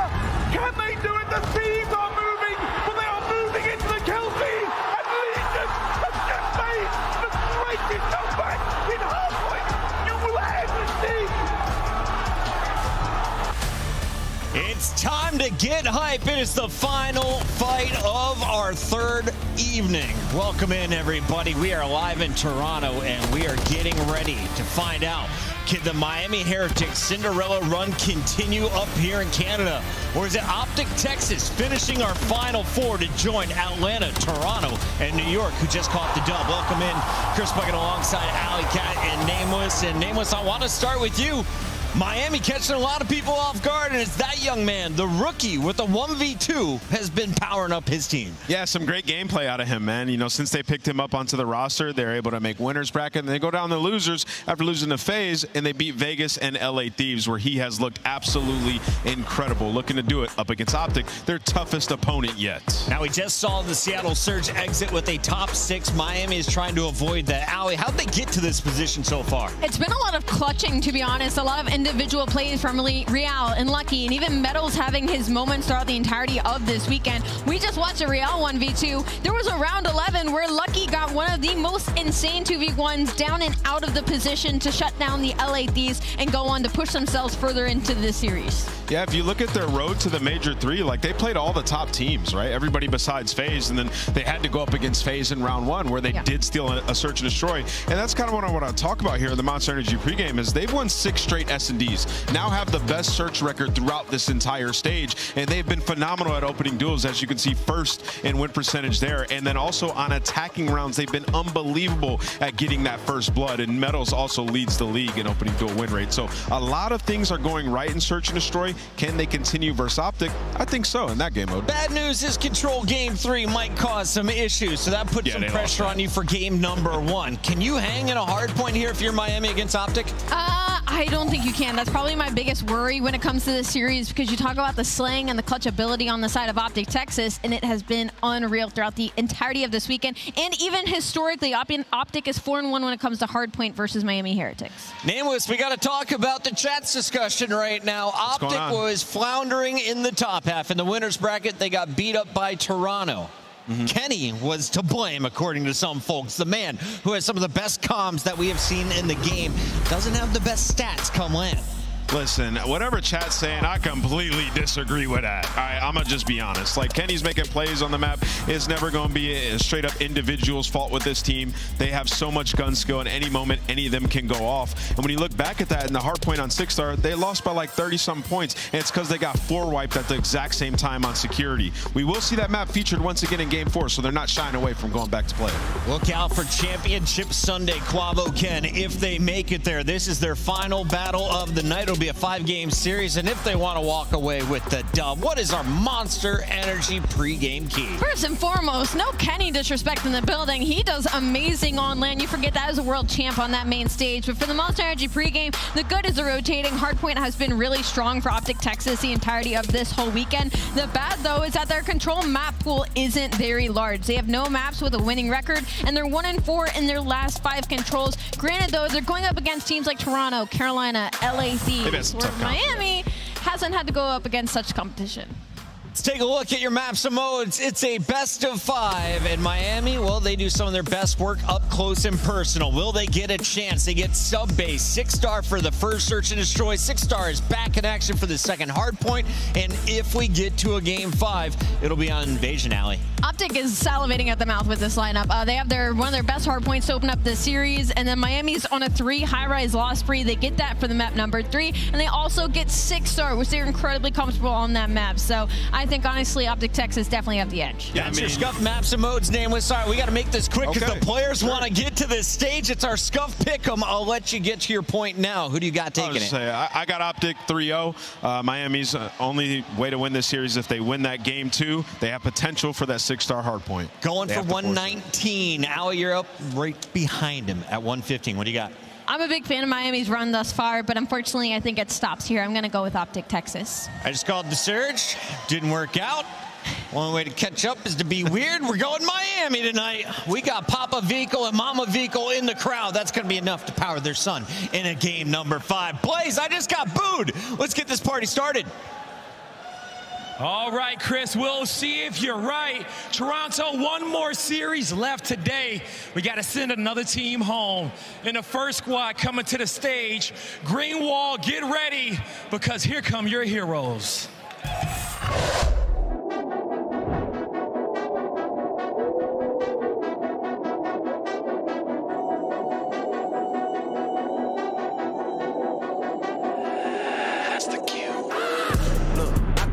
City, you hear signs when we sleep. Heaven sent, hands down, vibes so unique.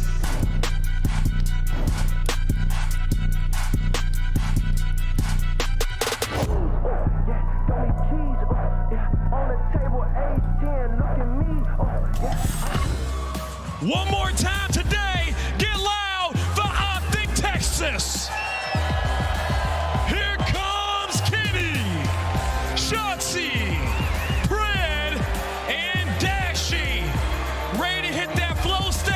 and make it to Championship Sunday. Look at how locked these guys are. There's just no way that they don't make it to Sunday. The rest of the top 4 teams are waiting on them to join them to try to make that run at a championship. They got to go through Miami. Let's bring them out, guy. I'm ready, and the Cinderella story continues. But who's going to make it to the ball on Sunday? It's time to find out. Here comes Miami Heretics.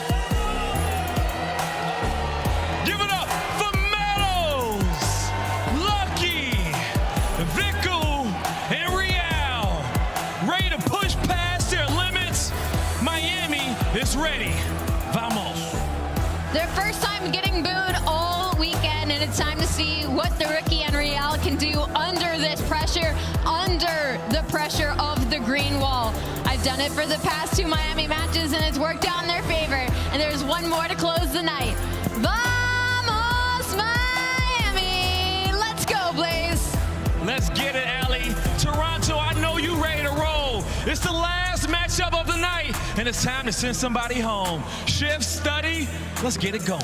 Truly feels like a David and Goliath story, or David and Goliath story, you might say. As Miami, yeah, the run has been great for them. This is going to be a really solid placement for them when it comes to overall. But again, this is one of those matchups that it just feels like it might be a little bit out of reach, especially considering the respawn map. Yeah, that's the biggest thing, is the respawns, because the way that Optic Texas fell short to Toronto, you can think about that search and destroy. A couple rounds they simply let slip, and obviously in that control, 1.9 seconds, you would have been able to at least force a game number 5. So they have to be able to release that aggression and all that anger that they have built up off of choking that series and bring it into this one versus Miami. And the history between these two teams outside of the first ever time they matched up has been very convincing in favor of Optic. So you would think, just based off of that, also just kind of what the eye test of what's happened so far this weekend, that of course the green wall is favored here. But maybe there's something in the mix here, because let's be honest, you've got Optic, who's been flawless on sub-base. It's not a bad map necessarily for Miami. The 6-star search is good for them. They have a lot of reps on the high-rise control, so maybe they can wiggle away a map steal here or there. Potentially, but I know guaranteed that map number 2 and 6-star S&D, they have to be able to take that one in this series, because that's been a bread and butter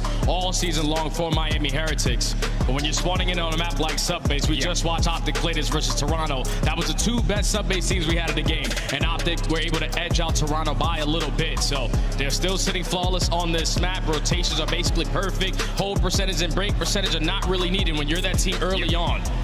Absolutely the case. And I think importantly, even though you see second in rotation, 5th in hold, they were great at holding the money hills. Talk about that P4 that they had versus Toronto, not once but twice. They looked great on it. So a lot of focus here for Miami to make sure they keep up with what Optic want to do on the map. So jump on into subbase, map number 1.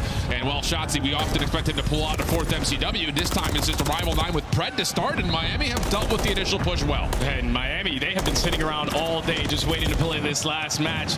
I was hoping that they came out swinging and finding every single kill in the feed is the perfect answer. But I don't know if they were going to be able to read those spawns being flipped right there from Optic Texas. You were way too aggressive up through calm side. You had such a perfect start, but just being on that aggressive on that side of the map gives Optic those spawns over towards next, so they can set up off that rotation to that new HP. Decent read though for Miami. It's all about now knowing, of course, we lost on the P2 side, but can we find a lot of time here on the first? And so far so good. 27 seconds is nothing to sneeze at. And an opportunity with Vico actually pushing forward to maybe create a bit of a disturbance in the spawns, but the quick trade from Dashy will keep things stable for Optic moving over to second. Yeah, good start so far from Miami to find a lot of time at that P1 HP. But now you need to show your prowess in that break percentage on this map, where you are second overall in this stage. You have found a lot of success in that category, but you can see the setup from Optic Texas is so far spread. You got players watching the backside. You also have Shotzzy already pushed up in towards Warehouse, making sure he's keeping the front side of this HP covered. And Miami have yet to get close to this hill. Yeah, Lucky around the back, though, does take down Kenny, so a break does come through. 33 seconds to fight for, and good awareness from Metals. Gets a read that Optic are still spawning a couple of players backside sub, so they really stave off this split hit that Optic are trying to set up very nicely. 47 plays 20, and this is what I was kind of wondering about. You know, Miami's gotten a lot of recent reps in this map, and so far they are. We're keeping lockstep here with the Optic rotations. Yeah, this used to be one of their bread and butter maps, and so far coming out swinging out the gates, but all the kills in the feed are going to be green, and the spawns now flip. So this is the perfect case scenario for Optic Texas to start to run up in this scoreboard. As now you're going to find yourself off the rotation over towards P3. Great snap right there out of Pred. He also finds that kill on the Metals, so he's on 5 in a row. And he's got to read that. Lucky's up top. Yeah, 6 in a row for Pred. Oh, for number 7. And here come the green wall in full force. And now Pred, he can just hang out here as long as he wants, trying to make life difficult for Miami. But as the first 20 seconds come and go, there is an immediate spawn out here. Miami moving with some speed over towards P3. Oh, and this is going to catch them off guard, because you're thinking Optic Texas, we had all of mid-map control. We were trying to play the cutoff kills, but someone simply just has to put themselves in a position to block that back spawn. You gift it to Miami, and they're taking full advantage of it. Only 25 seconds remaining here. and this should be all of their time. Now Optic Texas forced to try to keep them trapped on this side of the map and win that rotation over to that P4, which was a Money Hill versus Toronto. And it's just, again, this has been the staple of how Miami have won hard points. They find their way through the mixy moments to still secure breaks, and on that, it's usually coming through pretty convincingly. Pissed a lot lucky was predicted the drop down doesn't fully come true, and so Optic will get themselves set up as the P4 will open. Real going to get tested down low. A little snap almost gives Pred a workout, but not really much concern there as Pred continues to keep a hot map going for him. Yeah, and all the kills that they're finding in the feed. The good thing is that not a single player from Miami are going to get that good spawn behind P4. So great map control so far from Optic Texas. This was a Money Hill that they found a lot of success on every single time that they get to this position. Because look at just how far they are pushed out through the middle of the map. Yeah. They know when they are applying pressure, how the spawns are going to be. And as long as they're finding all those kills through the middle of the map, no one from Miami are going to get that blessed spawn towards the backside to lead to a break. That's a free 40 seconds right there for Optic. And just like that in the blink of an eye, they are not just right back in the game. They have a chance to take the lead pretty convincingly. And now Pred is going to get to top warehouse. And again, the rotations from Optic, these players that find themselves mid-map are so quick to take more ground once they feel like there's security behind them. And Pred has really been the ideal exhibit of that. 17-8, 3 in a row again, still holding on to that cruise missile. He's just finessing. I'm pretty sure he's the best sub-base player we have in the entire league. His KD's at like a 1.8 overall. So he has fun whenever he's using his MCW in hand. And he already has that cruise missile in the back pocket. He's just relying on the teammates to win those gunfights through the map so he can keep them trapped towards the backside of this warehouse. But now you know you have to work your way back over towards this HP, try to fill that gap for someone to at least hop on that hill. Yeah, awareness on this warehouse push is good. Pred going to calm out that there are two Heretics members trying to make this play over towards the backside of P5. Real sliding forward, allows Metals and a look over to the gunfight, but it doesn't make a difference. Pred is not losing his ones right now. You can call him his twos because he's in these 1v2s time and time again. Another one down low. Kenny will finish things off, and the Thunder from down under is letting Miami know about it. And this is where it gets scary because Pred, when he's on a terror like this, you got to imagine the comms will be firing in as well. So let's step aside and go to listening with Optic. Long and low server. Oh, yeah, server. I have long. Somebody play the top. Low server. I'll get top. I have top server. Top server. Top server. Look at that. I got top. One got the right, bus. One be server right. Left server. Red medals. One top. Hey. What's open? Long got through me right. I have long. I hear you. Two bottom server. I have long, Brandon. No one come right. I hear you. Okay, I have long. Where's the long? Let the long. I help. I push it down. Two lockers. One lockers. I have the right. Karen, one top. Karen, one top. Real. I go on top. Karen ran through. One ramp. AG live. I'm in. Top three. Yeah. All right, 2-0. Front server in. Submarine. Bottom server at the top. I'm saying left. Okay, yeah. One to you. One shot on me on the plat. The plat dead. One top server, maybe. No. Top server, guys, on. Okay, live that guy. What is backloading? He's on the back fences. I'm holding back on you. Alright, top two. They go back top. They go back left for sure. Loading, one shot Real. Loading Real, one shot. Top two. I need help. There's somebody back left. That's it, back left. There's two back left. Which one? I'm here, JJ. I'm here. I'm trying to get the hill. I go. He went to the getting top. Nico's top server. That's him. He's probably two right now. Can you help me? No. AJ, you gotta live. He did the jump. One shot front, two front. I got a streak, by the way. I'm playing this one. It's a third right. Thunder, Real. So you got them in streak? No. I'll pitch him, bro. Look at break. When is the top zone? I'm anytime. Top zone, one shot medals. I need time. Flip it to me. Run at me mid. I spawn on. I need one shot from two. Me, Real. Loading. Loading, Lucky. Hey. Lucky on time. Real might want to tell him, bro. Make it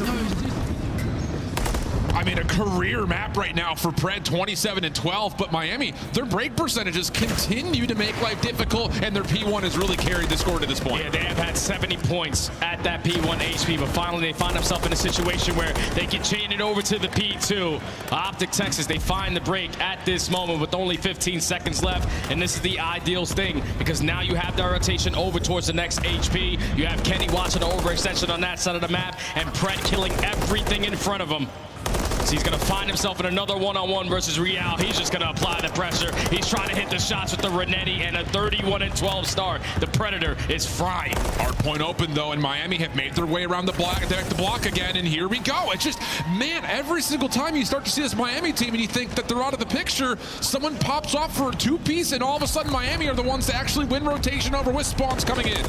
And Optic, they are outslaying the hell out of Miami right now. They're just not doing the fundamental parts correctly. But Pred somehow, some way, works his way all the way from P2, late off the rotation to New. He's able to find a double, make it a triple, and now the teammates are here to help him. But you still do not have these spawns, so Miami are just staying in this game. Just barely, hanging on by a thread. A chance, though, for them to get this thing right back to level terms. And the exit kills are looking pretty decent. Kenny trying to contest the exit as well, the least lockdown warehouse side, but the route over towards water becomes wide open. That's where the next fight's going to come through. All tied up at 177 apiece. But now Miami have to find a break in towards P4 where they couldn't find any success the first go around. And if you're looking at the kill feed, it's all green. Kenny now finds himself on 5 in a row. Pred already has himself a cruise missile, but how patient is Real going to play this play? He has to stay here until some success from the front starts to come through. Shotzzy watching the ladder the whole way. The pistol shots are decent, but doesn't beat the MCW. Locked in on the ladder. Over 200 points goes the green wall. Miami still finding ways to create opportunities from the front. Shotzzy steps in to block it all out. Pistol out. Looking for the bot beatdown. Not going to happen, but Optic still with the proximal spawns. Find more time here. 20 seconds to fight. Yeah, this is big time as well. You want to fight for every second that you potentially can. But the break is here for Miami. Now the spawns for Optic Texas all around the map. You're going to have 2 players at that warehouse side. Are going to hit that early rotation. But Miami finding this break with the final 20 is still keeping them in this game. But now at this P5 HP, this is where Pred, he's been felt with his weapon. But off the rotation, you have to make sure this is probably the hill that you invest that cruise missile. Dashy down low. A couple different Heretics members trying to isolate. Not able to do so to this point, and Dashy will make good on the information he himself gained. But still, Lucky from behind keeps the hardpoint neutral. And as much as Optic are playing all around the map, they're not able to stay inside the hill, at least not to be contested. So Dashy looking for Lucky, able to help tally that up with Kenny, and now the kills will allow Optic to get on the point. Yeah, and this is perfect because Optic Texas have put themselves in a winning position.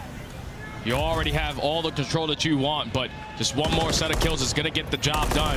Pred on the hill, unfortunately, loses that fight to Vico. Kenny there for the trade. Optic still need 10 points to close out map 1. Kenny gets a second metal thread over towards the top side at P2, and now it's just down to finding the last player into Lucky. No worries there, and this could be the nail meat in the coffin.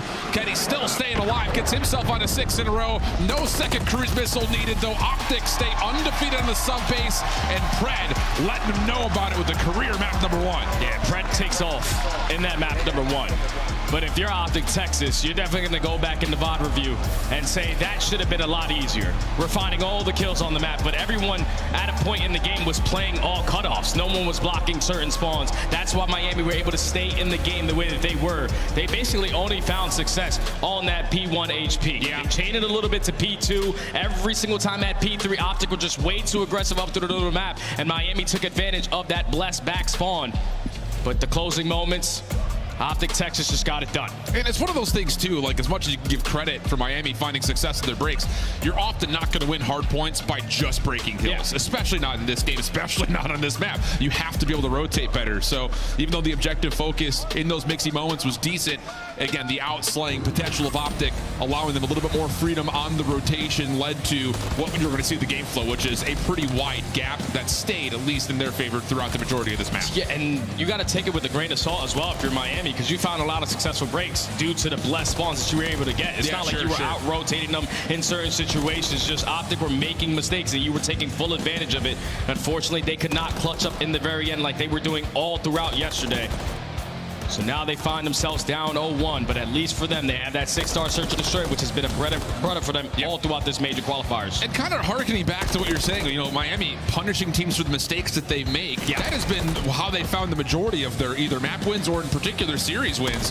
We saw it a lot versus the Thieves earlier in this tournament. You can even say the same thing versus Vegas in a really tough opener that they had.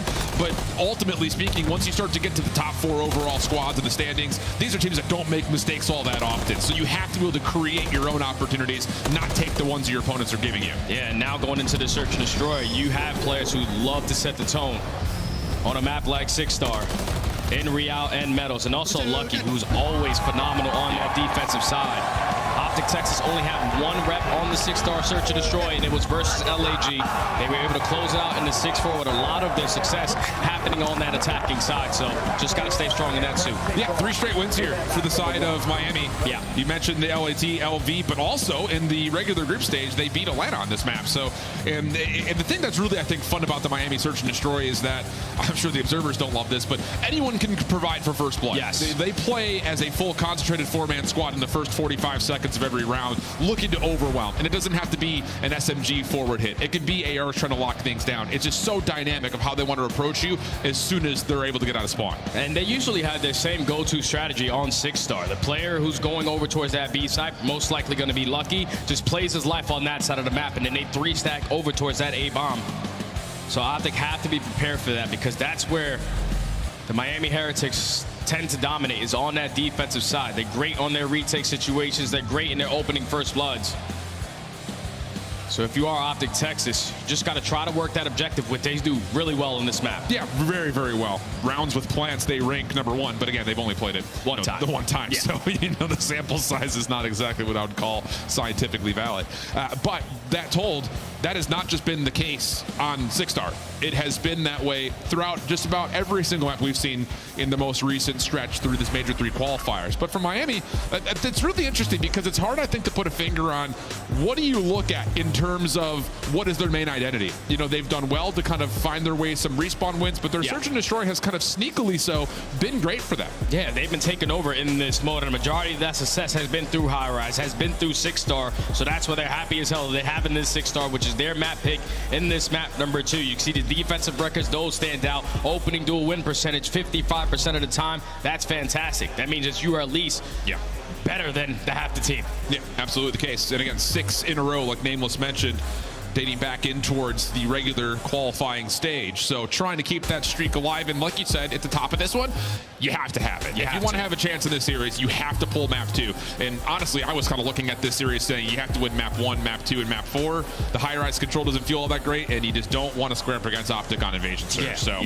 It feels like the lifeline here is you have to win 2, 3, 4 now. This is a guaranteed map, because you're going into that map #3, which is guaranteed in high rise control, where Miami are 0-3 at this major, but they're actually 0-5 in the last 5 times they played it. They just simply haven't found any success in the slaying department. And you're going up against Optic Texas, who are one of the best, if not the best, slaying team in the game. So we will worry about that as we go forward. But this Search and Destroy is going to be so big for Miami. You got to be able to talk out strategies, fill out what you're trying to do, make sure you're accounting for shots, because you know how much ground he's able to cover with this movement. But one thing that truly does scare me now is the performance out of Pred in that map #1. Because if you remember that Search and Destroy that they played versus Toronto, they had a 4v2 round where Pred finds an opening kill, but then instantly goes for that Ego Chow, and then they lose that 2v4. So you played fantastic in map #1, but you have to keep the teamwork as the dream work in this map #2. I love the call. On the same front, a lot of the strengths of Miami come off of their ability to also be aware of their number situation, especially on offense. Get a plant, hold it. Their post-plant success rate is amongst the top in the league. So it feels like that's kind of a focus point for both of our 2 teams, making sure that we're using our numbers to best play around the objective. Small sound issue on stage there, friends, but we're getting close here for the 6-star Search. And, I guess just kind of overall, does this recent run for Miami kind of breathe new life to them potentially being not just a top 8 team, but maybe even someone battling for a top 6, top 5 in your mind? Oh yeah, without question, because Real just joined the squad for this qualifiers, and obviously you've played a lot of tough competition all throughout that. But when you get to LAN, you were able to clutch up in a lot of these moments. A Game 5 versus the Vegas Legion, a clutch up series versus LAT, insane comeback in map #1, and a 1v2 out of Lucky to take that Search and Destroy. But now you have to find some ice here versus Optic Texas, who have been great in Search and Destroy.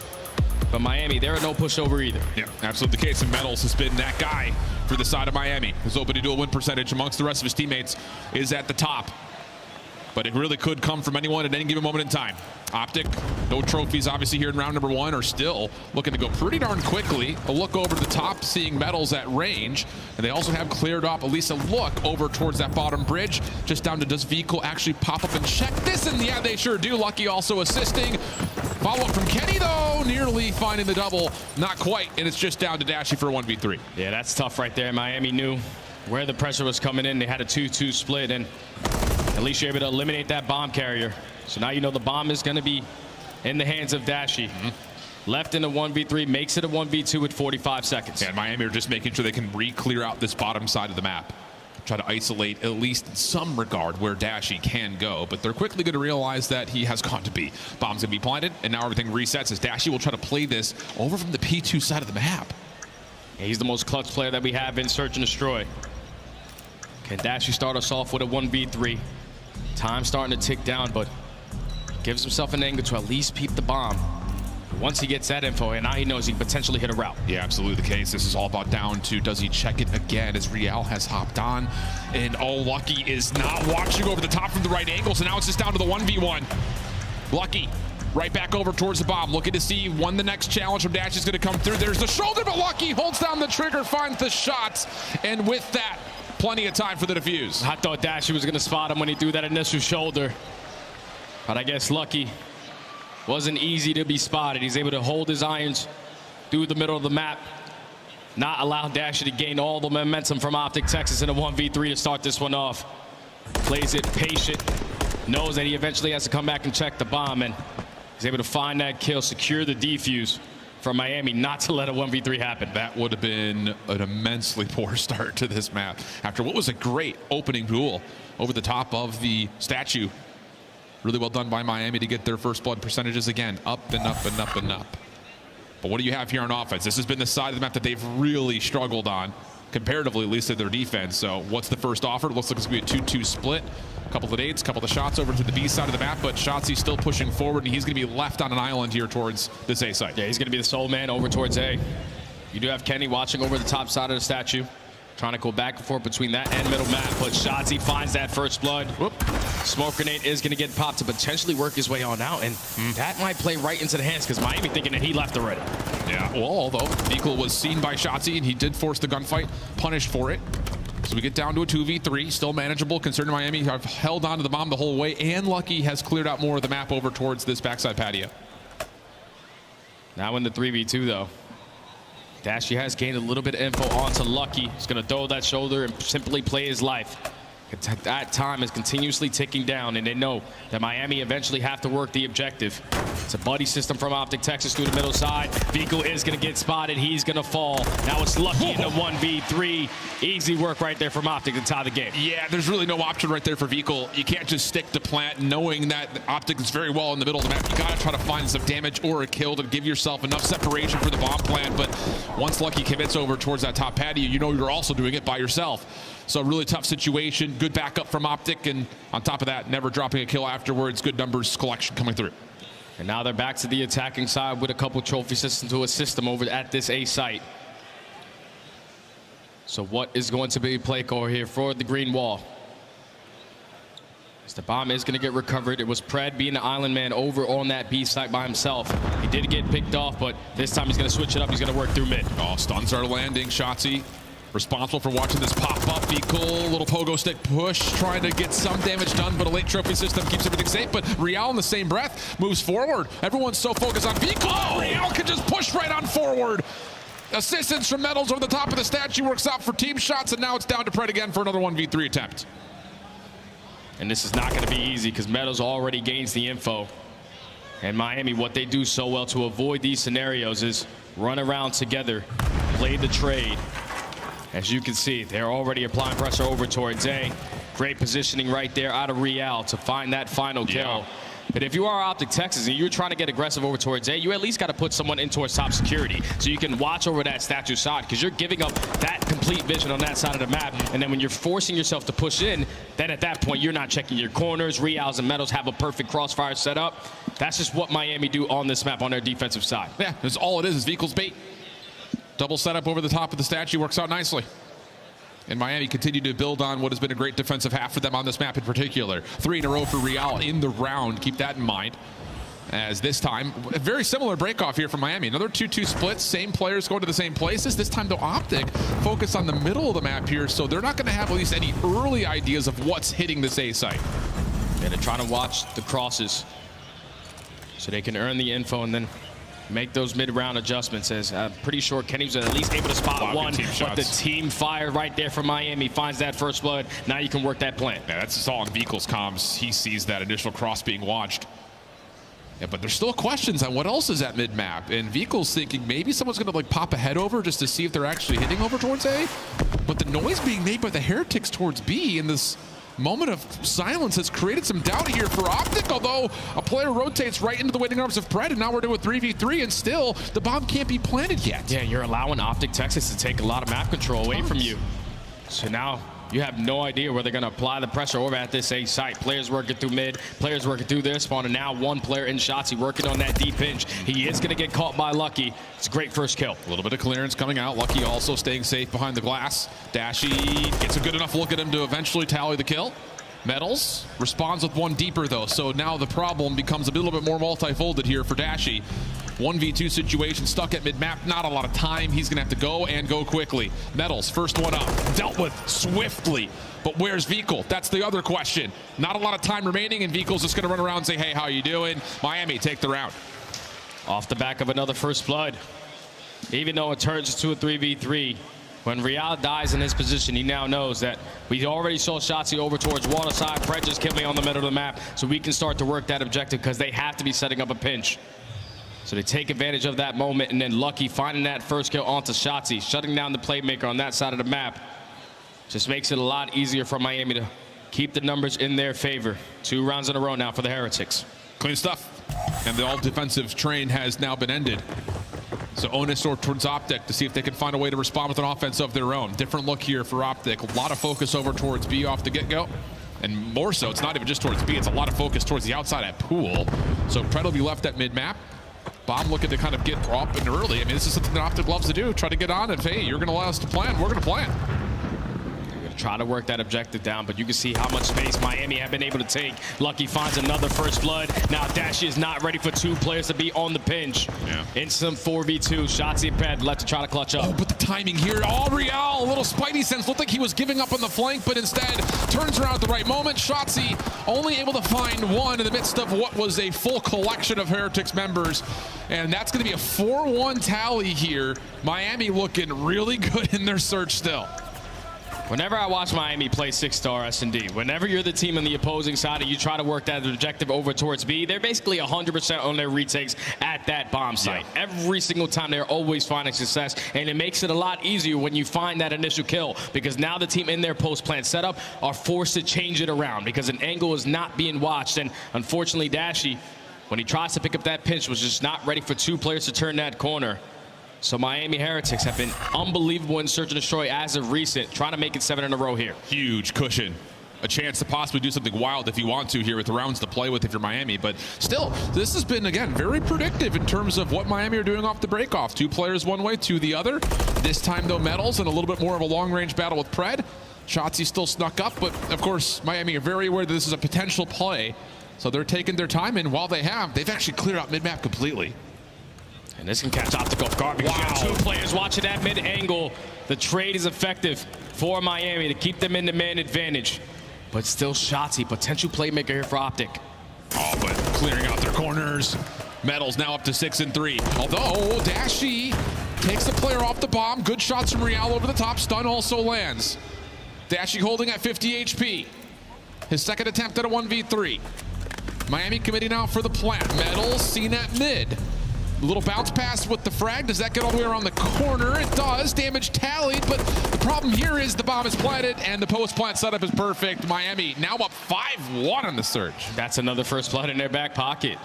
And even when they find that first kill, Optic Texas effectively trade, but it's an instant response right there from Miami to keep the numbers in their favor.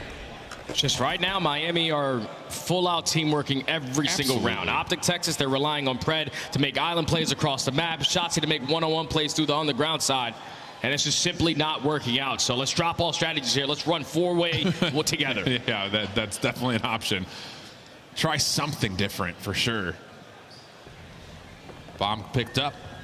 Optic maybe listening to you here, Jay. All 4 players immediately going over towards B. This time Lucky is playing a little bit further forward. Stun out should Well, actually gets denied by a trophy system, but that is still enough information for Miami to know that there is a significant hit over towards B. Quick pinch on the way. Fecal for the first. Follow up possibly with the rest of the Heretics still coming off the pinch, but Dashy and Pred pick up on it nicely. Riel slips through, and the numbers still with Miami, but Pred has a chance to isolate. Oh, it's going to turn into a one-on-one, and that's going to be Miami Heretics making quick work of the search and destroy.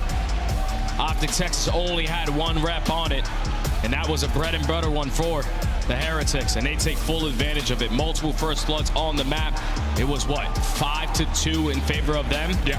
And every single time Optic Texas tried to make a bunch of individuals plays happen, Miami always got a read on it. We're never caught slipping, and that's a perfect bounce back right there for Miami Heretics. The title series I've ever won. 7 straight search and destroy wins. 4 of them have been on this map, so you definitely know where they prefer to go, depending on how long this tournament run lasts for them. But 6-1, like you mentioned, the first blood tally is perfect. Lucky also goes 7-2, which is very helpful. But like we said, I mean, sharing is caring with this Miami search and destroy. Everyone has essentially the exact same stat line. First blood is also kind of well shared across the board. You're not looking at one guy or another. It's just all 4 of them. Yeah, that's exactly what they were doing a majority of that entire map. Everyone was together, or everyone was at least on the same page in these play calls. On their attacking rounds, it was 2-2 split every time. Yeah. You have a couple players working up through the B street, and if they spot nothing on that side of the map, they were slowly working their way up through middle to reinforce that way back over towards that A site.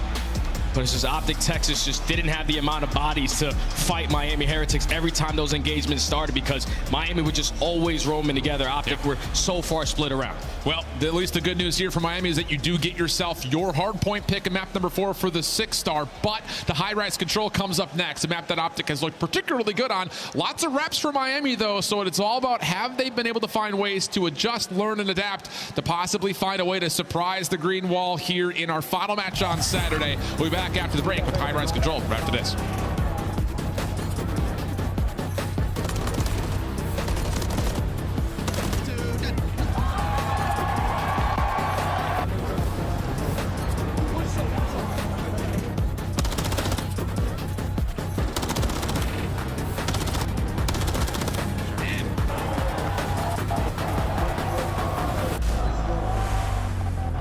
Upgrade your game with the Scuf, the official controller of the Call of Duty League. The Call of Duty League is brought to you by Monster Energy, the official energy drink of the CDL. Slice up your competition with the Executive Chef Operator, now available in-game in the Call of Duty store. Toronto, they turn it into a miracle. Unbelievable. Goes back to the bomb plant. I love it. Is Felony going to get hit fast enough? Oh my goodness, Renetti at the ready. Do it. Do it. Love it. The violence. The round is over. It doesn't get better. Like, your eyes light up when you catch him as he's running away from it. That's the instant call to hop the bomb. Nasty going to get that trade, but a 3v2 for Surge, and they are still smooth. Oh, Nasty wins a big one. Ghosty, can he get 2 as well? What a round. Thieves find the equalizer. You are dealing with players that are running you down. Toronto have to reset up again. This is their last hurrah. Only 2 defenders inside the zone. The others for New York. Worried about the overextension. Oh my God. Drop. Here comes the flood. Skies by himself could do nothing. Trophy system this time gets placed safely. On top of that, it's a 12v2. Toronto looking clear here at A, unless maybe some desperate nades land and popcorn them out of the zone. Hydra tries to step up, and Toronto takes the round 5 offensive win. Oh my God, Ultra. Nero on 3 straight, he'll be holding. He'll get the plant down. You lost a man early. This time you're able to get the first blood. Nero going big, 5 in a row. Looking for 6, able to keep on eating. Maybe the ace, but I love this. It's all 4. Nero, a monster in that round, and he's on 7 in a row. I mean, with the score the way it is. Grab with the double through the hill. Still keeps the opportunity alive for Ultra. They get all 4 dead in the feed. They are potentially going to steal map 1 right now. But the last 8 seconds are coming through. Kleenex over the middle of the map. Oh! Works out. One more hit coming out of Save It. It's Kleenex doing his namesake. Wipes up the floor on the front side of the hard point in Toronto. Turn it into a miracle. Unbelievable.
Welcome back to Toronto as we're trying to figure out which of these two teams will be the last to join us on Sunday, where the prize pool starts to get heavy.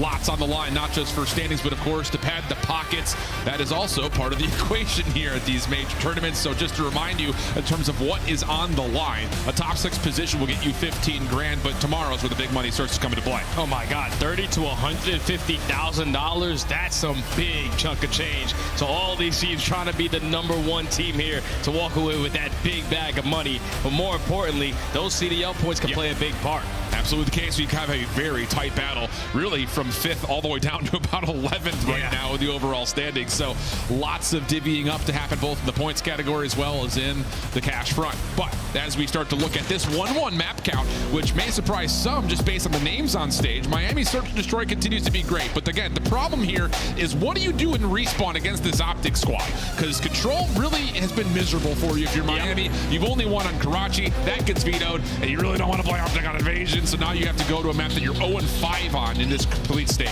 Yeah, you just haven't found any success on this map if you are Miami. 0-5 in the last 5 times they have played this. Everyone's sitting at a 0.8 or under KD. And you're going against Optic Texas, who are one of the best lane teams that we have on this map. So you have to try to rally the troops and put it together here. As now they're already showing a lot of presence over towards this 8 point. Real finds a double, and now Vico's already in your base. Yeah, Real top heli just completely blows up this defensive setup. Dashy stops the pain over towards the spawn, at least for now. But you've got Real on the zone. A little pinch from Pred takes him away just before the first tick of progress can get locked in. And plus a little snap and extra. Oh, Metal's put in the dirt. But the hit from Miami not fully done yet as trades continue to come across mid-map. Yeah, but Optic Texas did gain the info that was all for dead. Now everyone from Miami is coming off of the respawn, but a couple players already worked their way out over towards helipad side. Now Optic Texas on the back foot. A couple players trapped in their spawn. Miami able to put that game clock at a pause as they're working up that progression over towards B. Couple of fingernails seen on the vehicle. Pred steps in after the damage had already been dealt, and with that, a double for him. One more on top of the zone. Pistol out for Real, and no, not going to beat the MCW of Pred. 5-1 start, 3 in a row, and with only 44 seconds on the clock, it's now or never for Miami to get something going. They at least get one segment done over towards A, but they all went down at the wrong time because now Optic Texas take full advantage of the map control. They're already aggressive up through the right street. Shotzzy finds a double on that side of the map. Lucky does find one, and he's trying to finesse with his life, but Optic have a read on where the hell he went. Yeah, absolutely the case. And with, again, more 1v1 gunfights going the way of Optic, that's the slaying presence you were talking about at the beginning of this match, where if you do not battle up and find quick trades, or at least find the initial wins if you're Miami, things like this are going to happen. 17 plays 12. Takes of progress pretty much off the board completely, and there's no way Miami get back to either of these two zones here. Yeah, it's going to be Optic Texas coming out swinging on their defense. Keeping the slaying in their favor, only allowing one segment to get away from them. So what a tremendous start from Miami, but Optic Texas get the last laugh as they dominated to close out that defensive round. They put one on the board, and now on their attacking side, all they have to do is make up for 1 segment. Yeah, I mean, it's just... It feels like too much of a softball, especially considering that even though it's just 2-2 in the qualifying stage and this major 3 so far for Optic, they've given themselves chances to win this map almost every single time they've been on it. Now they go to their attacking side, and they have trophy systems to work with. So what's the breakoff going to be for the green wall? All the nades, all the stuns coming over the top side of heli, but they're going to slowly work their way over towards this 8 point, and Pred, is now your turn to hit this route. Propane tank will blow up. Metals finds himself right in the mix, and actually Real does drop to a little bit of friendly fire. So you've got Pred in the spawn. The rest of Optic stopping the clock with major focus over towards B. Miami very aware that this could be a possibility, but Pred pops up, says hello, shakes hands with a couple of heretics, and with that, now progress being made on the B zone. What is this guy doing? Is he trying to just set the kill record in the respawns? Had a phenomenal map number 1, and is just instantly sending it into the pace of Miami. Finds himself on 4 in a row. As that second tick and the third tick at B is going to get complete. Miami have only been able to find 1 kill this entire round. Yeah, it's been less than good, to say the least. 2 minutes to work with Pred on 5 in a row. Turns over and nearly finds Vico waiting for him. Shotzzy trying to collect on the trade, but Vehicle a little slippery, slips away. Kenny looking for now finally a possible kill on the Vehicle, but still just avoids it just barely, and Miami's defense starts to get set up around the A zone. They've been able to stabilize a little bit, but it's still Optic Texas contesting around this helipad side. The route being hit by Shotzzy. I thought Metals was going to play for it, but he's able to find that kill. At the same time, Kenny finds one through top heli. So the final two players from Miami have to make a play happen. There you go, 4 dead. Here comes the stack from Optic. Yeah, Shotzzy could just dance over here as long as he possibly wants to on this window side. Trophy system placed. Stack on. 2 players here. Dashy watching through mid. Everyone else hard focused on these windows. Looking for maybe a pinch to come around the back, but Miami, we gotta go. We gotta find a way, some way to get onto the, at least a look to drop some of these players off the zone. Metals finally provides a double. Pred, beat down works, almost gets the gun up for another fight, but the second tick still gets locked, and you still have Optics trying to set up one last hit. Yeah, they're already out of their base, so they're able to reinforce quickly. As it wasn't clean 4 dead for Miami, and now Dashy finds a double. The stack is already going to be in. Vehicle's able to at least find one, but there's just more bodies on the point for Optic Texas. This has been a struggle for Miami as of recent, and Optic Texas are taking full advantage of it. Yeah, the Miami control, again, like we said, 2-8, and throughout Major 3, the only 2 wins have come by way of Karachi, which you know how that could provide just random stuff happening. But on these more straightforward maps, Miami is just absolutely getting outgunned, out-captured. It's been, well, bottom 2 in the league across just about every single control category. And now with their backs against the wall on the attacking side, you obviously know that you have to win a couple attacking rounds to try to close out this map, but you just have to get those guns firing because everyone's sitting negative for Miami. Everyone basically positive for Optic besides Kenny by 1 kill, but it just has to be a great startup for Miami, and they're already finding that first kill to work their way out. And a little bit of info that Pred's pulling over towards their side, but the teamwork that we would praise so heavily in the search and destroy has been absent for the most part here in trying to approach these zones. Finally, Vehicle's double gives enough space and time for Real to jump into the zone, but he's not your trophy carrier, so he's got to be careful about any incoming utility. A little bit more supply coming out of Miami over through this B Street. Metals winning another 1v1 will leave an opportunity for Miami to lock down this first tick with a couple of the kills behind it. Yeah, first segment going to be locked up, and they also have a lot of B Street control, so Optic Texas, you have to hit your stuns, you have to hit your nades, or try to apply pressure through the middle side of the map. That second segment about to get complete, but Shotzzy jumping up on the railing is able to take down 2 players. Now you know there's only 1 player left on this point in Vehicle because of how slow the progression is going up. They're just more focused on keeping everyone trapped in this back of the spawn. Yeah, it's almost one of those things like, hey, we got ourselves a second round win on the offense. We can just get into your spawn, win this game out right here, even if you do capture me. But even that hasn't come through. Less than 50 seconds to play. Pred, in and out of every single gunfight, it feels like he's 14-5. He is putting on a masterclass in respawn against the Miami Heretics, and with still 21 lives remaining, and Shotzzy now on 5. It just goes from bad to worse that fast if you're a Heretics fan. Yeah, this is probably GG already. With only 30 seconds, cruise missiles in the back pocket of Shotzzy. He's probably not even going to need to invest it because it's only 20 seconds, and Miami have yet to find a kill. That's now 14 in a row for Optic. Shotgunning players right now with Shotzzy. Slips behind over towards the couch, and hello! You wanted to give the people what they wanted, but ran out of ammunition flat out. Not going to make much of a difference in the scheme of things. 18 lives, no more time, and Miami's already talking about 6-star hardpoint. Yeah, and I think that was a 5-minute control right there. 6-12, Jay. That was way too fast. Obviously, Miami, they didn't really have a lot of options in the control vetoes.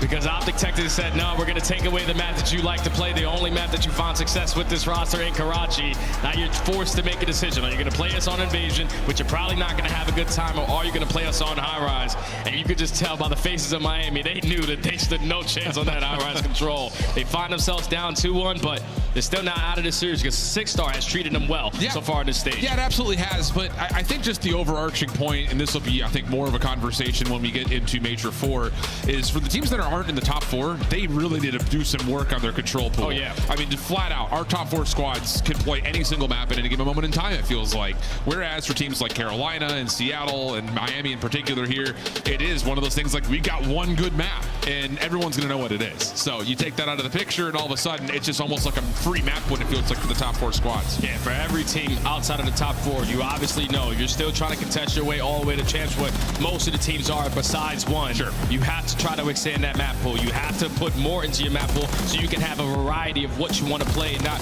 solo onto one map. So going forward for Miami, even if they fall short in this series, they're definitely going to put in a lot of practice on the back end, because coming out and playing the way that they have so far this weekend, they have caused a lot of upsets, turned a lot of heads, and gained a lot of points as well to keep them in a spot for that chance bracket. But the series is far from over. If you are Miami, you're going into a 6-star HP where you find yourself on 3 wins in a row. Some insane clutches in the final couple ones that they have played, but they feel comfortable here. Yeah, and the thing about those insane clutches, just to kind of maybe play the opposite side of the sword here, is it was versus a Vegas team and a Thieves team that here on land did not show the same potential that we had seen through their online qualifying stage. And on the same rate, you're also playing up against an Optic team that is outslaying just about everybody in hardpoint. Yeah. So, it's not like it's a clear cut, consideration that Miami is going to be able to win this map for, but there is a potential for it because it's a well-rehearsed map. They found success on it, but you're playing against Optic, so you'd have to find ways to really concentratedly focus on what has done well for you and put yourself in a position to try to execute like that against Optic. The good thing is that they've been sitting around all day, so they were watching every single match. They just watched Optic play this versus Toronto, and they fell short all the way at the very end of the game. And the way that Toronto were able to be successful there was simply rotating Optic in certain aspects, but then their setups were basically unbreakable. Yeah. And that is going to be difficult here for Optic Texas. They are 11th overall on this map in break percentage. They're always a team finding themselves early off that rotation to get great holds, but when they are forced to break into hills, it's everyone scattered, everyone trying to go for one-on-one gunfights, and if Miami are strong on their setups, they should be able to withstand that. Yeah, absolutely, and it's still, and I'm sure we'll see some sort of graphic representation of this. Rotationally, Miami's still not any better here. Nope. They just find ways that in mixy moments, they do find good efficiency on the hard point. Whether you consider that a hold or a break doesn't really make much of a difference. It just, you cannot get outpaced again by this Optic team on a map that they're very familiar with. And again, like you mentioned, they even had a time after watching them play versus Toronto to say, oh, here was the 1 or 2 mistakes that we made. Let's polish that up, take care of business here. And just hopefully Optic Texas don't come out and play hardpoint in this map number 4 like the way that they did in map number 1, because it wasn't that clean. They were able to sit on the backpack of Fred. It was able to kill everything in sight. And thankfully, closing out that map number 1 the way that they did, but they have to keep those fundamental plays in the back of their pocket. We have to block the certain back spawns. We have to rotate early. We have to execute holds and breaks together as a team. It can't fall into any individual's hands. Yeah, don't get complacent after what was a breeze of a control. Saying, hey, we're just better than these guys, so let's just go and be better than these guys again. Like, you can't afford to make mistakes, because like we had also mentioned for Miami, a lot of their map and series wins have come by way of their opponents making some critical errors. So here is that graphic we were talking about, 10th in rotation, but great in holds, great on breaks. That kept Miami in the mix, so over the sub base, but can they stop that guy? Pred has had a masterclass respawn series, looking to follow up with the map 4 here. Here we go early on into the P1. They're just trying to wait out the stuns and nades from Optic Texas because they know they're going to rain heavy over towards that VIP side. But Optic already taking a lot of time here. They just have to find effective trades. It is a 2-2 split. Yeah, well, at least off the rip. Decent numbers here for Miami. Follow-up from Vikul is good. And like we saw in subbase, hey, good focus over the top of the first hard point. Only benefit here on top of that is that you also have P2 over towards your side of the map, at least for now. Optic working on that, but still need to put together a bit of a contest here on P1. Oh, and Pred is able to win that one-on-one gunfight as well versus Real. So still the spawns in the backside for Miami are going to be there, but you at least put the focus now onto Optic Texas. Everyone trying to apply pressure through the middle of the map. They find the break, but look at how fast they are off the rotation. Miami going to be late to the party over at P2. And Real inside of Vents, though, has become a bit of a problem here for Optic. Shotzzy tries to jump on in. Kenny on the corner. That's good enough for the shutdown, but Miami with numbers try to move their way around this side staircase, have forced Optic off the hard point, and with that, they've earned spawns back. So now it's just down to can you find the kills. This is where it matters the most, though. And well, for Optic, they have collected to this point. First 2 go their way. Real gets red. Semtex takes care of him. Steps away to find the 5th kill onto Vikul. I love how he didn't commit on that gunfight, knowing that the sticky was going to hit him. And he plays for the 2nd kill. He's already on 6 in a row. Cruise missile in the back pocket. But you will take this if you are Miami. At least you were able to flip your way out for that P3 rotation. But you can't give up all this time to Optic Texas. You have to try to contest to the front, because with Pred having that cruise missile, it can lead to an easy break for Optic off that next hill. Yeah, and now all of a sudden you start to get a couple of kills cleanly in the scrap time, and Optic can fully afford to focus on this hit through the front. Shotzzy able to help out and isolate on towards Vico, but Miami still holding strong. Kenny around the back, nearly slips through, but Miami pick it up at the perfect time. And as the hard point opens, the Heretics will start earning some time. Yeah, they're going to get at least 10 uncontested seconds. Because there was a route trying to be hit by Pred. He does get red out of Eagle, but now instantly off the respawn. You're going to call in this cruise missile. Going to try to back players down from their positioning. It's not going to be able to connect on anything. So all you have to do is just clutch up in these fights, and Miami are able to find the initial 2. Yeah, 4 in a row for Real, playing backside bar, but now it's Dashy on 4. Metal stops the streak there. Spawn still decent for the Heretics, but Optic have a chance to set up multiple points of ingress on this next break attempt. Still 30 seconds to fight for. Pred stunned just as he tries to hit forward, and Real follows up off his respawn with more, leaving Dashy by himself. And well, he may give this one more heroic try, but Miami have gotten the read and they deal with it and have the scrap. That's beautiful plays right there out of Miami. They withstood that cruise missile coming in. They were able to hold their guns, everyone pre-aiming to the front side, because not a single player from Optic Texas decided to hit a route. Like, if Pred is going to call in that cruise, we have to put someone in a position to block that back spawn. You can't allow them to initially just flood their way back on in. Miami get a flawless 60 hold to take the lead by a little bit, but at least if you're Optic, you cut your losses, you win a rotation to next. Lucky though, gets one, slips away, keeps his life. Focused Real, trying to follow up on mid-map, but everyone stays alive, at least largely so. Optic hold on to the backside spawns. Miami have to try to find a way to break this thing from the front. Metal's up and over. 1-for-1's not bad, but it all falls onto Lucky, and a late Semtex for Pred stops the push. And look at that spawn coming in from Metals. His shots are going to get a read on it. He does, but he's not able to win the gunfight. So now the pressure is going to be here for Miami. It's going to fall into the hands of Kenny and Dashy, and Lucky's able to get the better of them both. That leads to the break for Miami. Still a very tight game that we have on our hands, but Optic Texas still trying to reinforce with their numbers on their side. The breaking stats continue to keep Miami in the mix. Real also having a great map number 4, 14-8. Lots of time at the hard point. A little slip away from Shotzzy, but doesn't get the separation to retake the gunfight. So now we take our focus back over towards the pool. Lucky taking orders at the bar, and well, Kenny sends one right his way with a Semtex to take him out of the picture. Metals, though, a double with help from Real actually allows Miami a chance to win this rotation. That's perfect plays right there from Miami. Great teamwork, great crossfire to find all those kills off of the rotation. So they're going to be the team initially in towards this HP. How are Optic Texas deciding to work their break on in? You're trying to have at least a couple players work their way through the middle of the map, but that angle gets cut off, and now you have to push right through the front. It's just, where does this Real come from? I'll tell you first-handedly, watching him play Challengers last year, moments where he tries to make plays like this happen, doesn't work out, but he's pulling it off versus one of the team's best hardpoint teams. He has been unbelievable. 16-11, shut down. Texas still inside the hardpoint, 23 seconds to fight. But Metal's finding a double. That's another great play out of him. Single-handedly shutting down the pressure from Optic Texas at this P5. You're able to execute the break. Final 15 could potentially going to be yours, because now Optic Texas are forced to cut their losses. But back over to the P1 we go, where this is going to be an absolute battle to start it off. Shotzzy gets the first, but Lucky goes untallied over towards the top side of DJ booth. That's enough for a double. Dashy staying alive over towards Nest, but doesn't have a chance to contest. Has to wait for help. Real right over the back. You've got number 6 in Metals, also watching a bit of a cross through mid.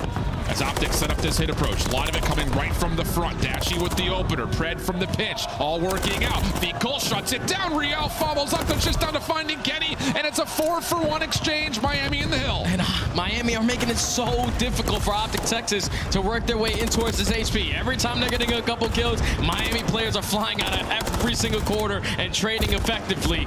And they are still holding on to this P1 time. There's 25 seconds left. If you are Optic, you do not want to be too aggressive and potentially spawn your way out. But all the kills go in your favor. You just got to be able to read the route out of Vico that allows the Miami Heretics to get that back spawn. And they're all about trying to play for this old time here as well. Kenny steps away, trying to find some sort of an anchor. Shotzzy will spawn right into the waiting arms of Vico. The pistol works out. Great response. Optic still trying to hold on to the back spawns, but it's split. And with this, Miami, their full focus around the back is looking good as we jump to a Heretics. Listen in.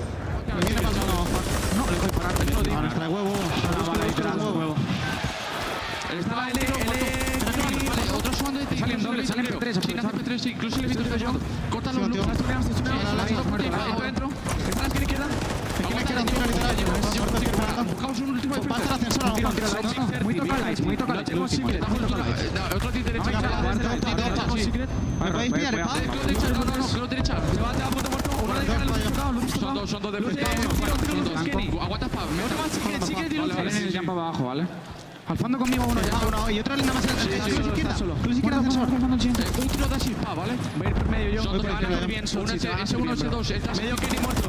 Nadie mira, no tengo a alguien. Sí, Blanco todavía no, te lo tengo ahora. Blanco no le veo. Está tumbado, Blanco. Vale, sí, está en muerto anterior. Zika y uno. Casi muerto anterior. Vas en barra. Juca, cuidado la barra. La barra, va a echar él, tocó. Barra y punto, se puso Blanco, ahí te vas un punto. Blanco otro. Vale, estoy enfrente yo. Curva, muerto. Tenemos primera. Curva, tiki, pasa uno, es uno dashi. Segundo muerto. Buena, ya está. Medio uno, curva, close. La plantita del medio. Muerto, DJ. Plantita de frente. Otro más, curva conmigo, close. Jump up y planta. Vale, avísame. Toca, no le da con la rotación ahora, Oh, a couple of world stars come through for Optic Texas. Right back in the game, another rotation win, and this time not getting broken in the first 30. Lucky trying to force the play. Metals trying to follow up behind it, and okay, decent scrap time here for Miami, but Optic putting full focus on rotation. Yeah, that was beautiful played right there out of Optic Texas. They knew that there was at least a couple players from Miami through that backside, but if you were Miami in that situation, you won the initial gunfights to put yourself in that position, but then you were just way too aggressive, not allowing your teammates to pinch to the front before you decided to apply that pressure at that hill. Now Optic Texas find themselves in a little bit of a lead. They win the rotation over towards B4, and the backstones from Miami are getting easily read out of Shotzzy. You just have to get something set up right here if you're Miami. You cannot allow Optic to take this back 45. Shotzzy, undeniable inside of security. Trades, though, decent. Miami going to have an opportunity to try to hit this pretty darn quickly. Kenny, the last one standing, and he only gets one. So, again, another break comes through. Miami's still in the game, and they've got numbers on the hill. And this is big time as well. Basically tie the game up and grow yourself a little bit of a lead. So Optic Texas do not want to give this one up for free. But that decision might just be made for them, as all the kills in the feed are in favor of the Heretics. Now with only 18 seconds, someone else has to hit that rotation. It's going to fall into the hands of Dashy. They tried to attempt one more break and at least to no success. So Miami are going to have a little bit of a lead over towards this next HP. But Optic have to now make this one count. Yeah, the cutoff gets hit. Dashy cannot really jump into the hard point, not for right now. Needs supplying support from the middle of the map. Miami gets two. A chance for them to jump to the hard point early, but the trophy system does not get placed successfully. Real still absolutely popping off 36 and 20 dives right into the hard point, but can't quite find the swimmer. Shotzzy so slippery, but eventually dealt with Real now. Possibly a chance to stay alive, but Miami not here with numbers, and Optic are in the hill. Optic are in the hill. Now they have full control of it. They know exactly where the Heretics are going to be spawning. So Pred just trying to be a nuisance, be right up in their face, up close and personal with this Rava 9. He's only able to take down one. But now you're trying to set up your teammates for these final couple of kills. Dashy with the Renetti, he usually finds a lot of success, but it's very difficult in towards the water. Optic Texas can no longer win it at this HP. They have to find themselves off the rotation the next. This is a big back 15 seconds. Shotzzy just over the entryway into the pool, finds another kill.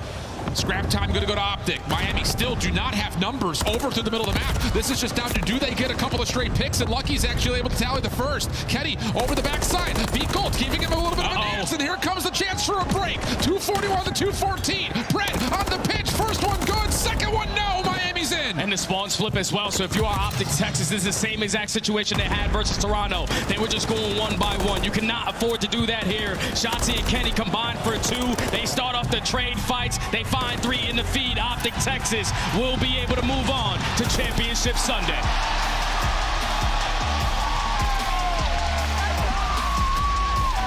Wow, do they have to work for it? Whew.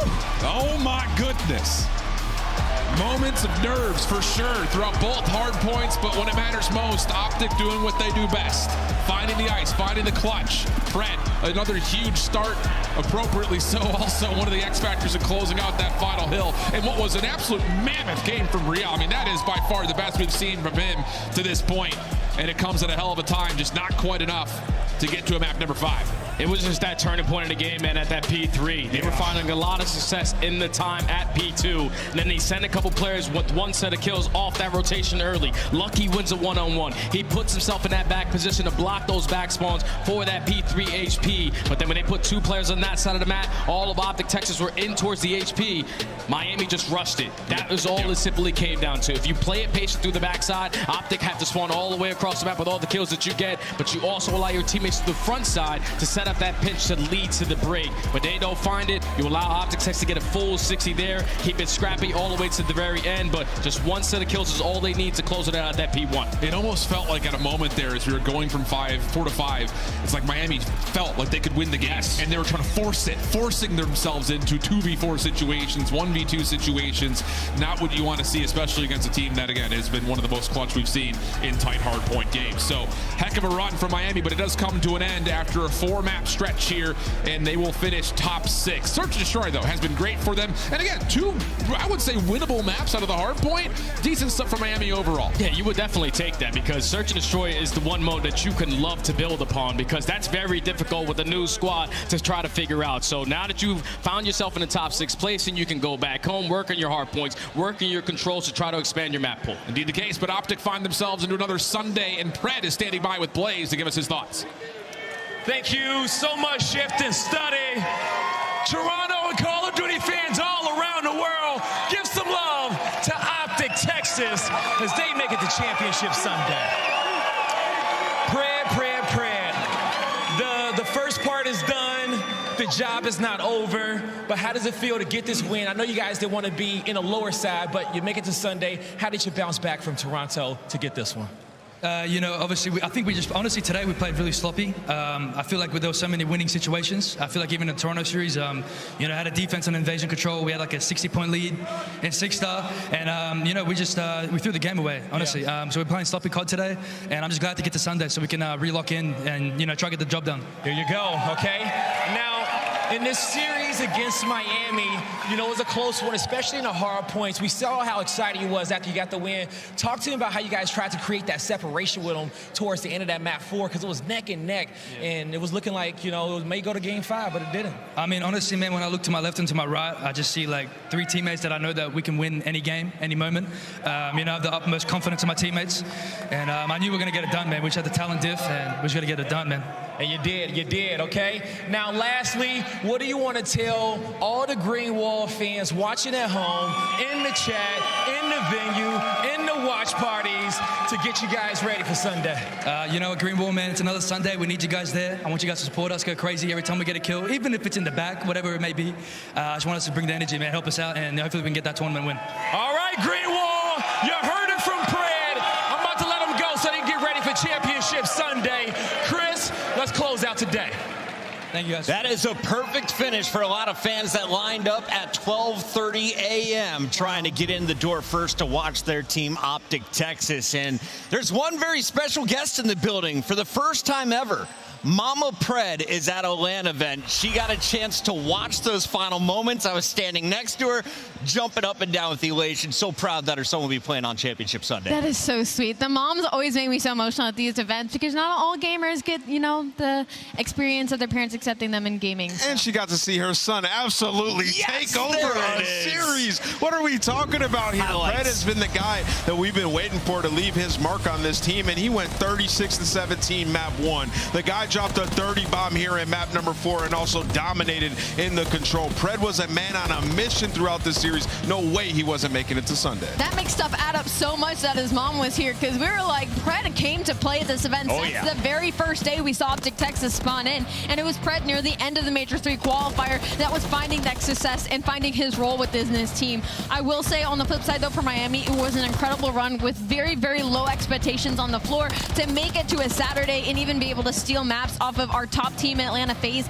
and even in Optic Texas, their search and destroy is something to be scared of moving forward for Major 4. Yeah, this map got a little bit scary, almost similar to their last series. You saw they did a good job on P3 rotation over to here. They're able to break in on the initial roto, and then Optic, they just had to calm down at the end. You saw like they were within striking distance of winning the game. Heretics have a setup, and they got a 4 down on that P1, but Optic slow down, get that first blood, and then swarm. That's the Optic that we're used to seeing, and now they're 5-1 on 6. Can we give a shout out real quick to Real? 39 kills for the L. The man played his heart out here as a rookie. This man is not only near the top of that leaderboard, but also He's on the short list of maybe superstars in this league. He has been the MVP for them since the start of this tournament. Yeah, he's the best player on their team for sure. They've won 7 straight search and destroys. They know exactly what they need to work on when they get home. It is that control game mode. But they know they can rely on this guy in the big moments. That's what this tournament has proved. And I'm excited to see Real's progression throughout Stage 4. We've seen some incredible rookies come through the CDL, and one of those, well, he's the former Rookie of the Year. He goes by the name of Pred, and he earns your Scuff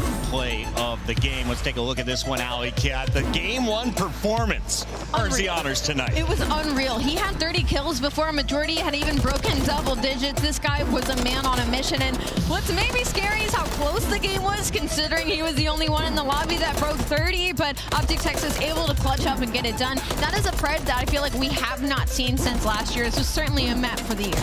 Yeah, so every time he goes in his crazy streak is when he's up here, like Top Snow, just making plays on the rotation over towards P4. He just mounts a ton of kills and he puts the game away.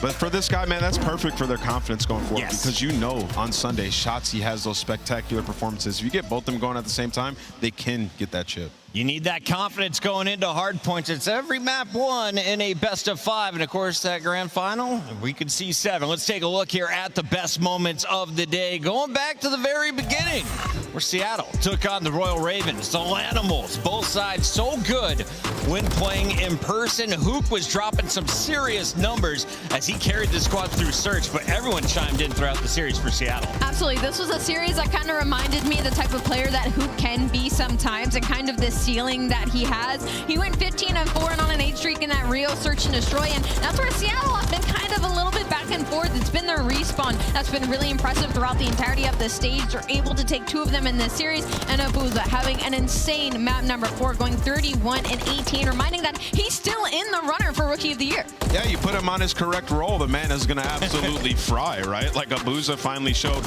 why he deserved to be in this league, had an incredible tournament, and definitely a great series. They rattled off 3 straight maps after losing that map 1 6-star, where it seemed like Carolina was going to run away with it. Seattle said, nope, we can bounce back. Issue for search right now is, which player do you want to be your candidate for Rookie of the Year? If you had to pick one, 0-4, congratulations, a top 6 finish. We'll talk about how he did that a little bit later, but let's talk about the fastest series on the day. It was unexpected. Number 1 taking on number 5 in our Major 3 standings. The Subliners, our 4th best team overall, ran into the Juggernauts of COD, the best team in CDL history. Atlanta FaZe breaking records. I mean, we have a new opening now. Clearly, you know, Jaza had a plan, and it was winning Major 2, and now it seems maybe to go back-to-back. This series was insane out of Atlanta FaZe. I think it was a statement series as well. Again, doing it against one of the top teams that could contend them for that title, and just simply being the best player in the game across all 3 game modes. Yeah, the only 3-0 of our tournament so far. Atlanta FaZe just showing like, yo, man, this is another day's work. Like, get us to Sunday. It's time for us to rip, and everybody has their moments throughout this series, and it's just crazy because that's another top 4 team that is dismantling people on our stage. Atlanta's making them look silly. 13 straight. That is the record they set back in Cold War. That is the record they have right now, and they will be playing against this team tomorrow in the winners bracket finals, because when Optic Texas matched up against Toronto Ultra, it was scrap having last laugh.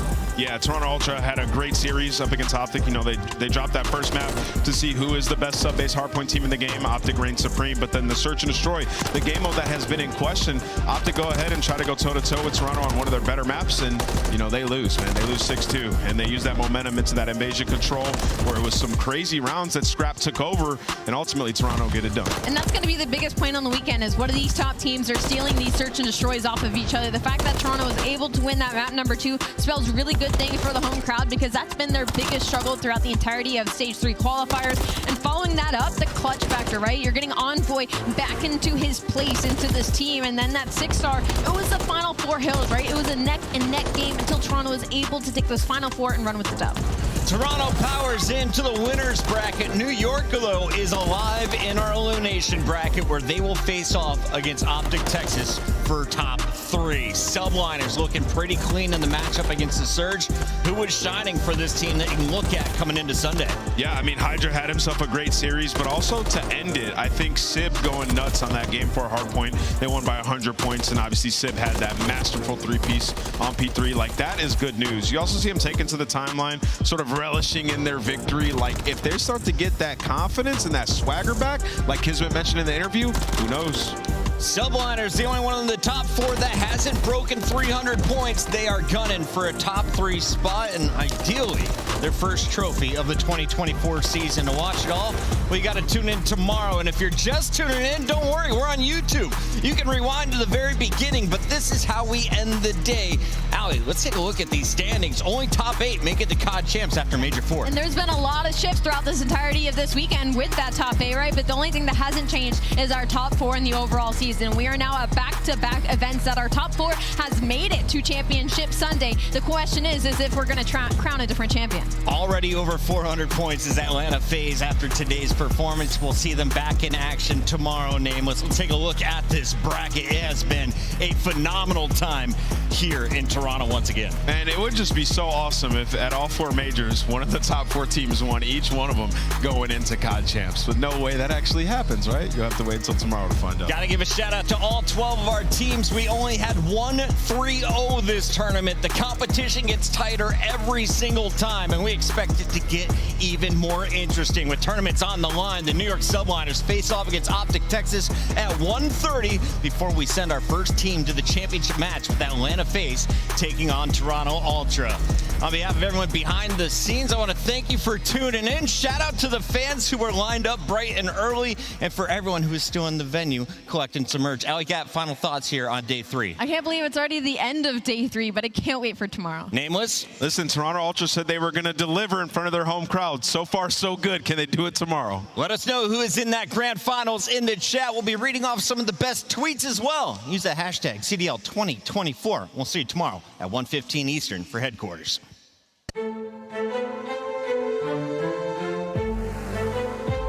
Yeah, I just came to win. Never will I lose. Long as I'm breathing, I'm ass up to the proof. Y'all can sink or swim, but I'ma make a move. Doing what it takes, I'ma always pay my dues. I just came to win. Off the shuttle and I'm staying locked in. I was always underrated, now I'm in the top 10, making big plays. I'm going for the big stage. Suited up, about to take it over. I'm going hard on a rampage. I'm back up on my grind. Y'all be on the grind, watching from the sideline while I'm steady getting mine. Even on the road, we've been on the winning streak. Every day and every week, I'm performing at my peak. You should know it's really sweet when I roll into the game. Poker face on, trying to get it like the rain. When my record gets around, I'ma show up in the clutch. Y'all ain't doing nothing much. Hold my team up like a crush. We gon' eat them up for lunch. Check my appetite. I'm the perfect prototype. Even with the odds stacked against me, I'ma win the fight. Ready for whatever. My skin tougher than leather. I'm on the bigger endeavors. My game plan is too clever. Came to win. Never will I lose. Long as I'm breathing, I'ma have something to prove. Y'all can sink or swim, but I'ma make a move. Doing what it takes, I'ma always pay my dues. I just came to win. Never will I lose. Long as I'm breathing, I'ma have something to prove. Y'all can sink or swim, but I'ma make a move. Doing what it takes, I'ma always pay my dues. I just came to win.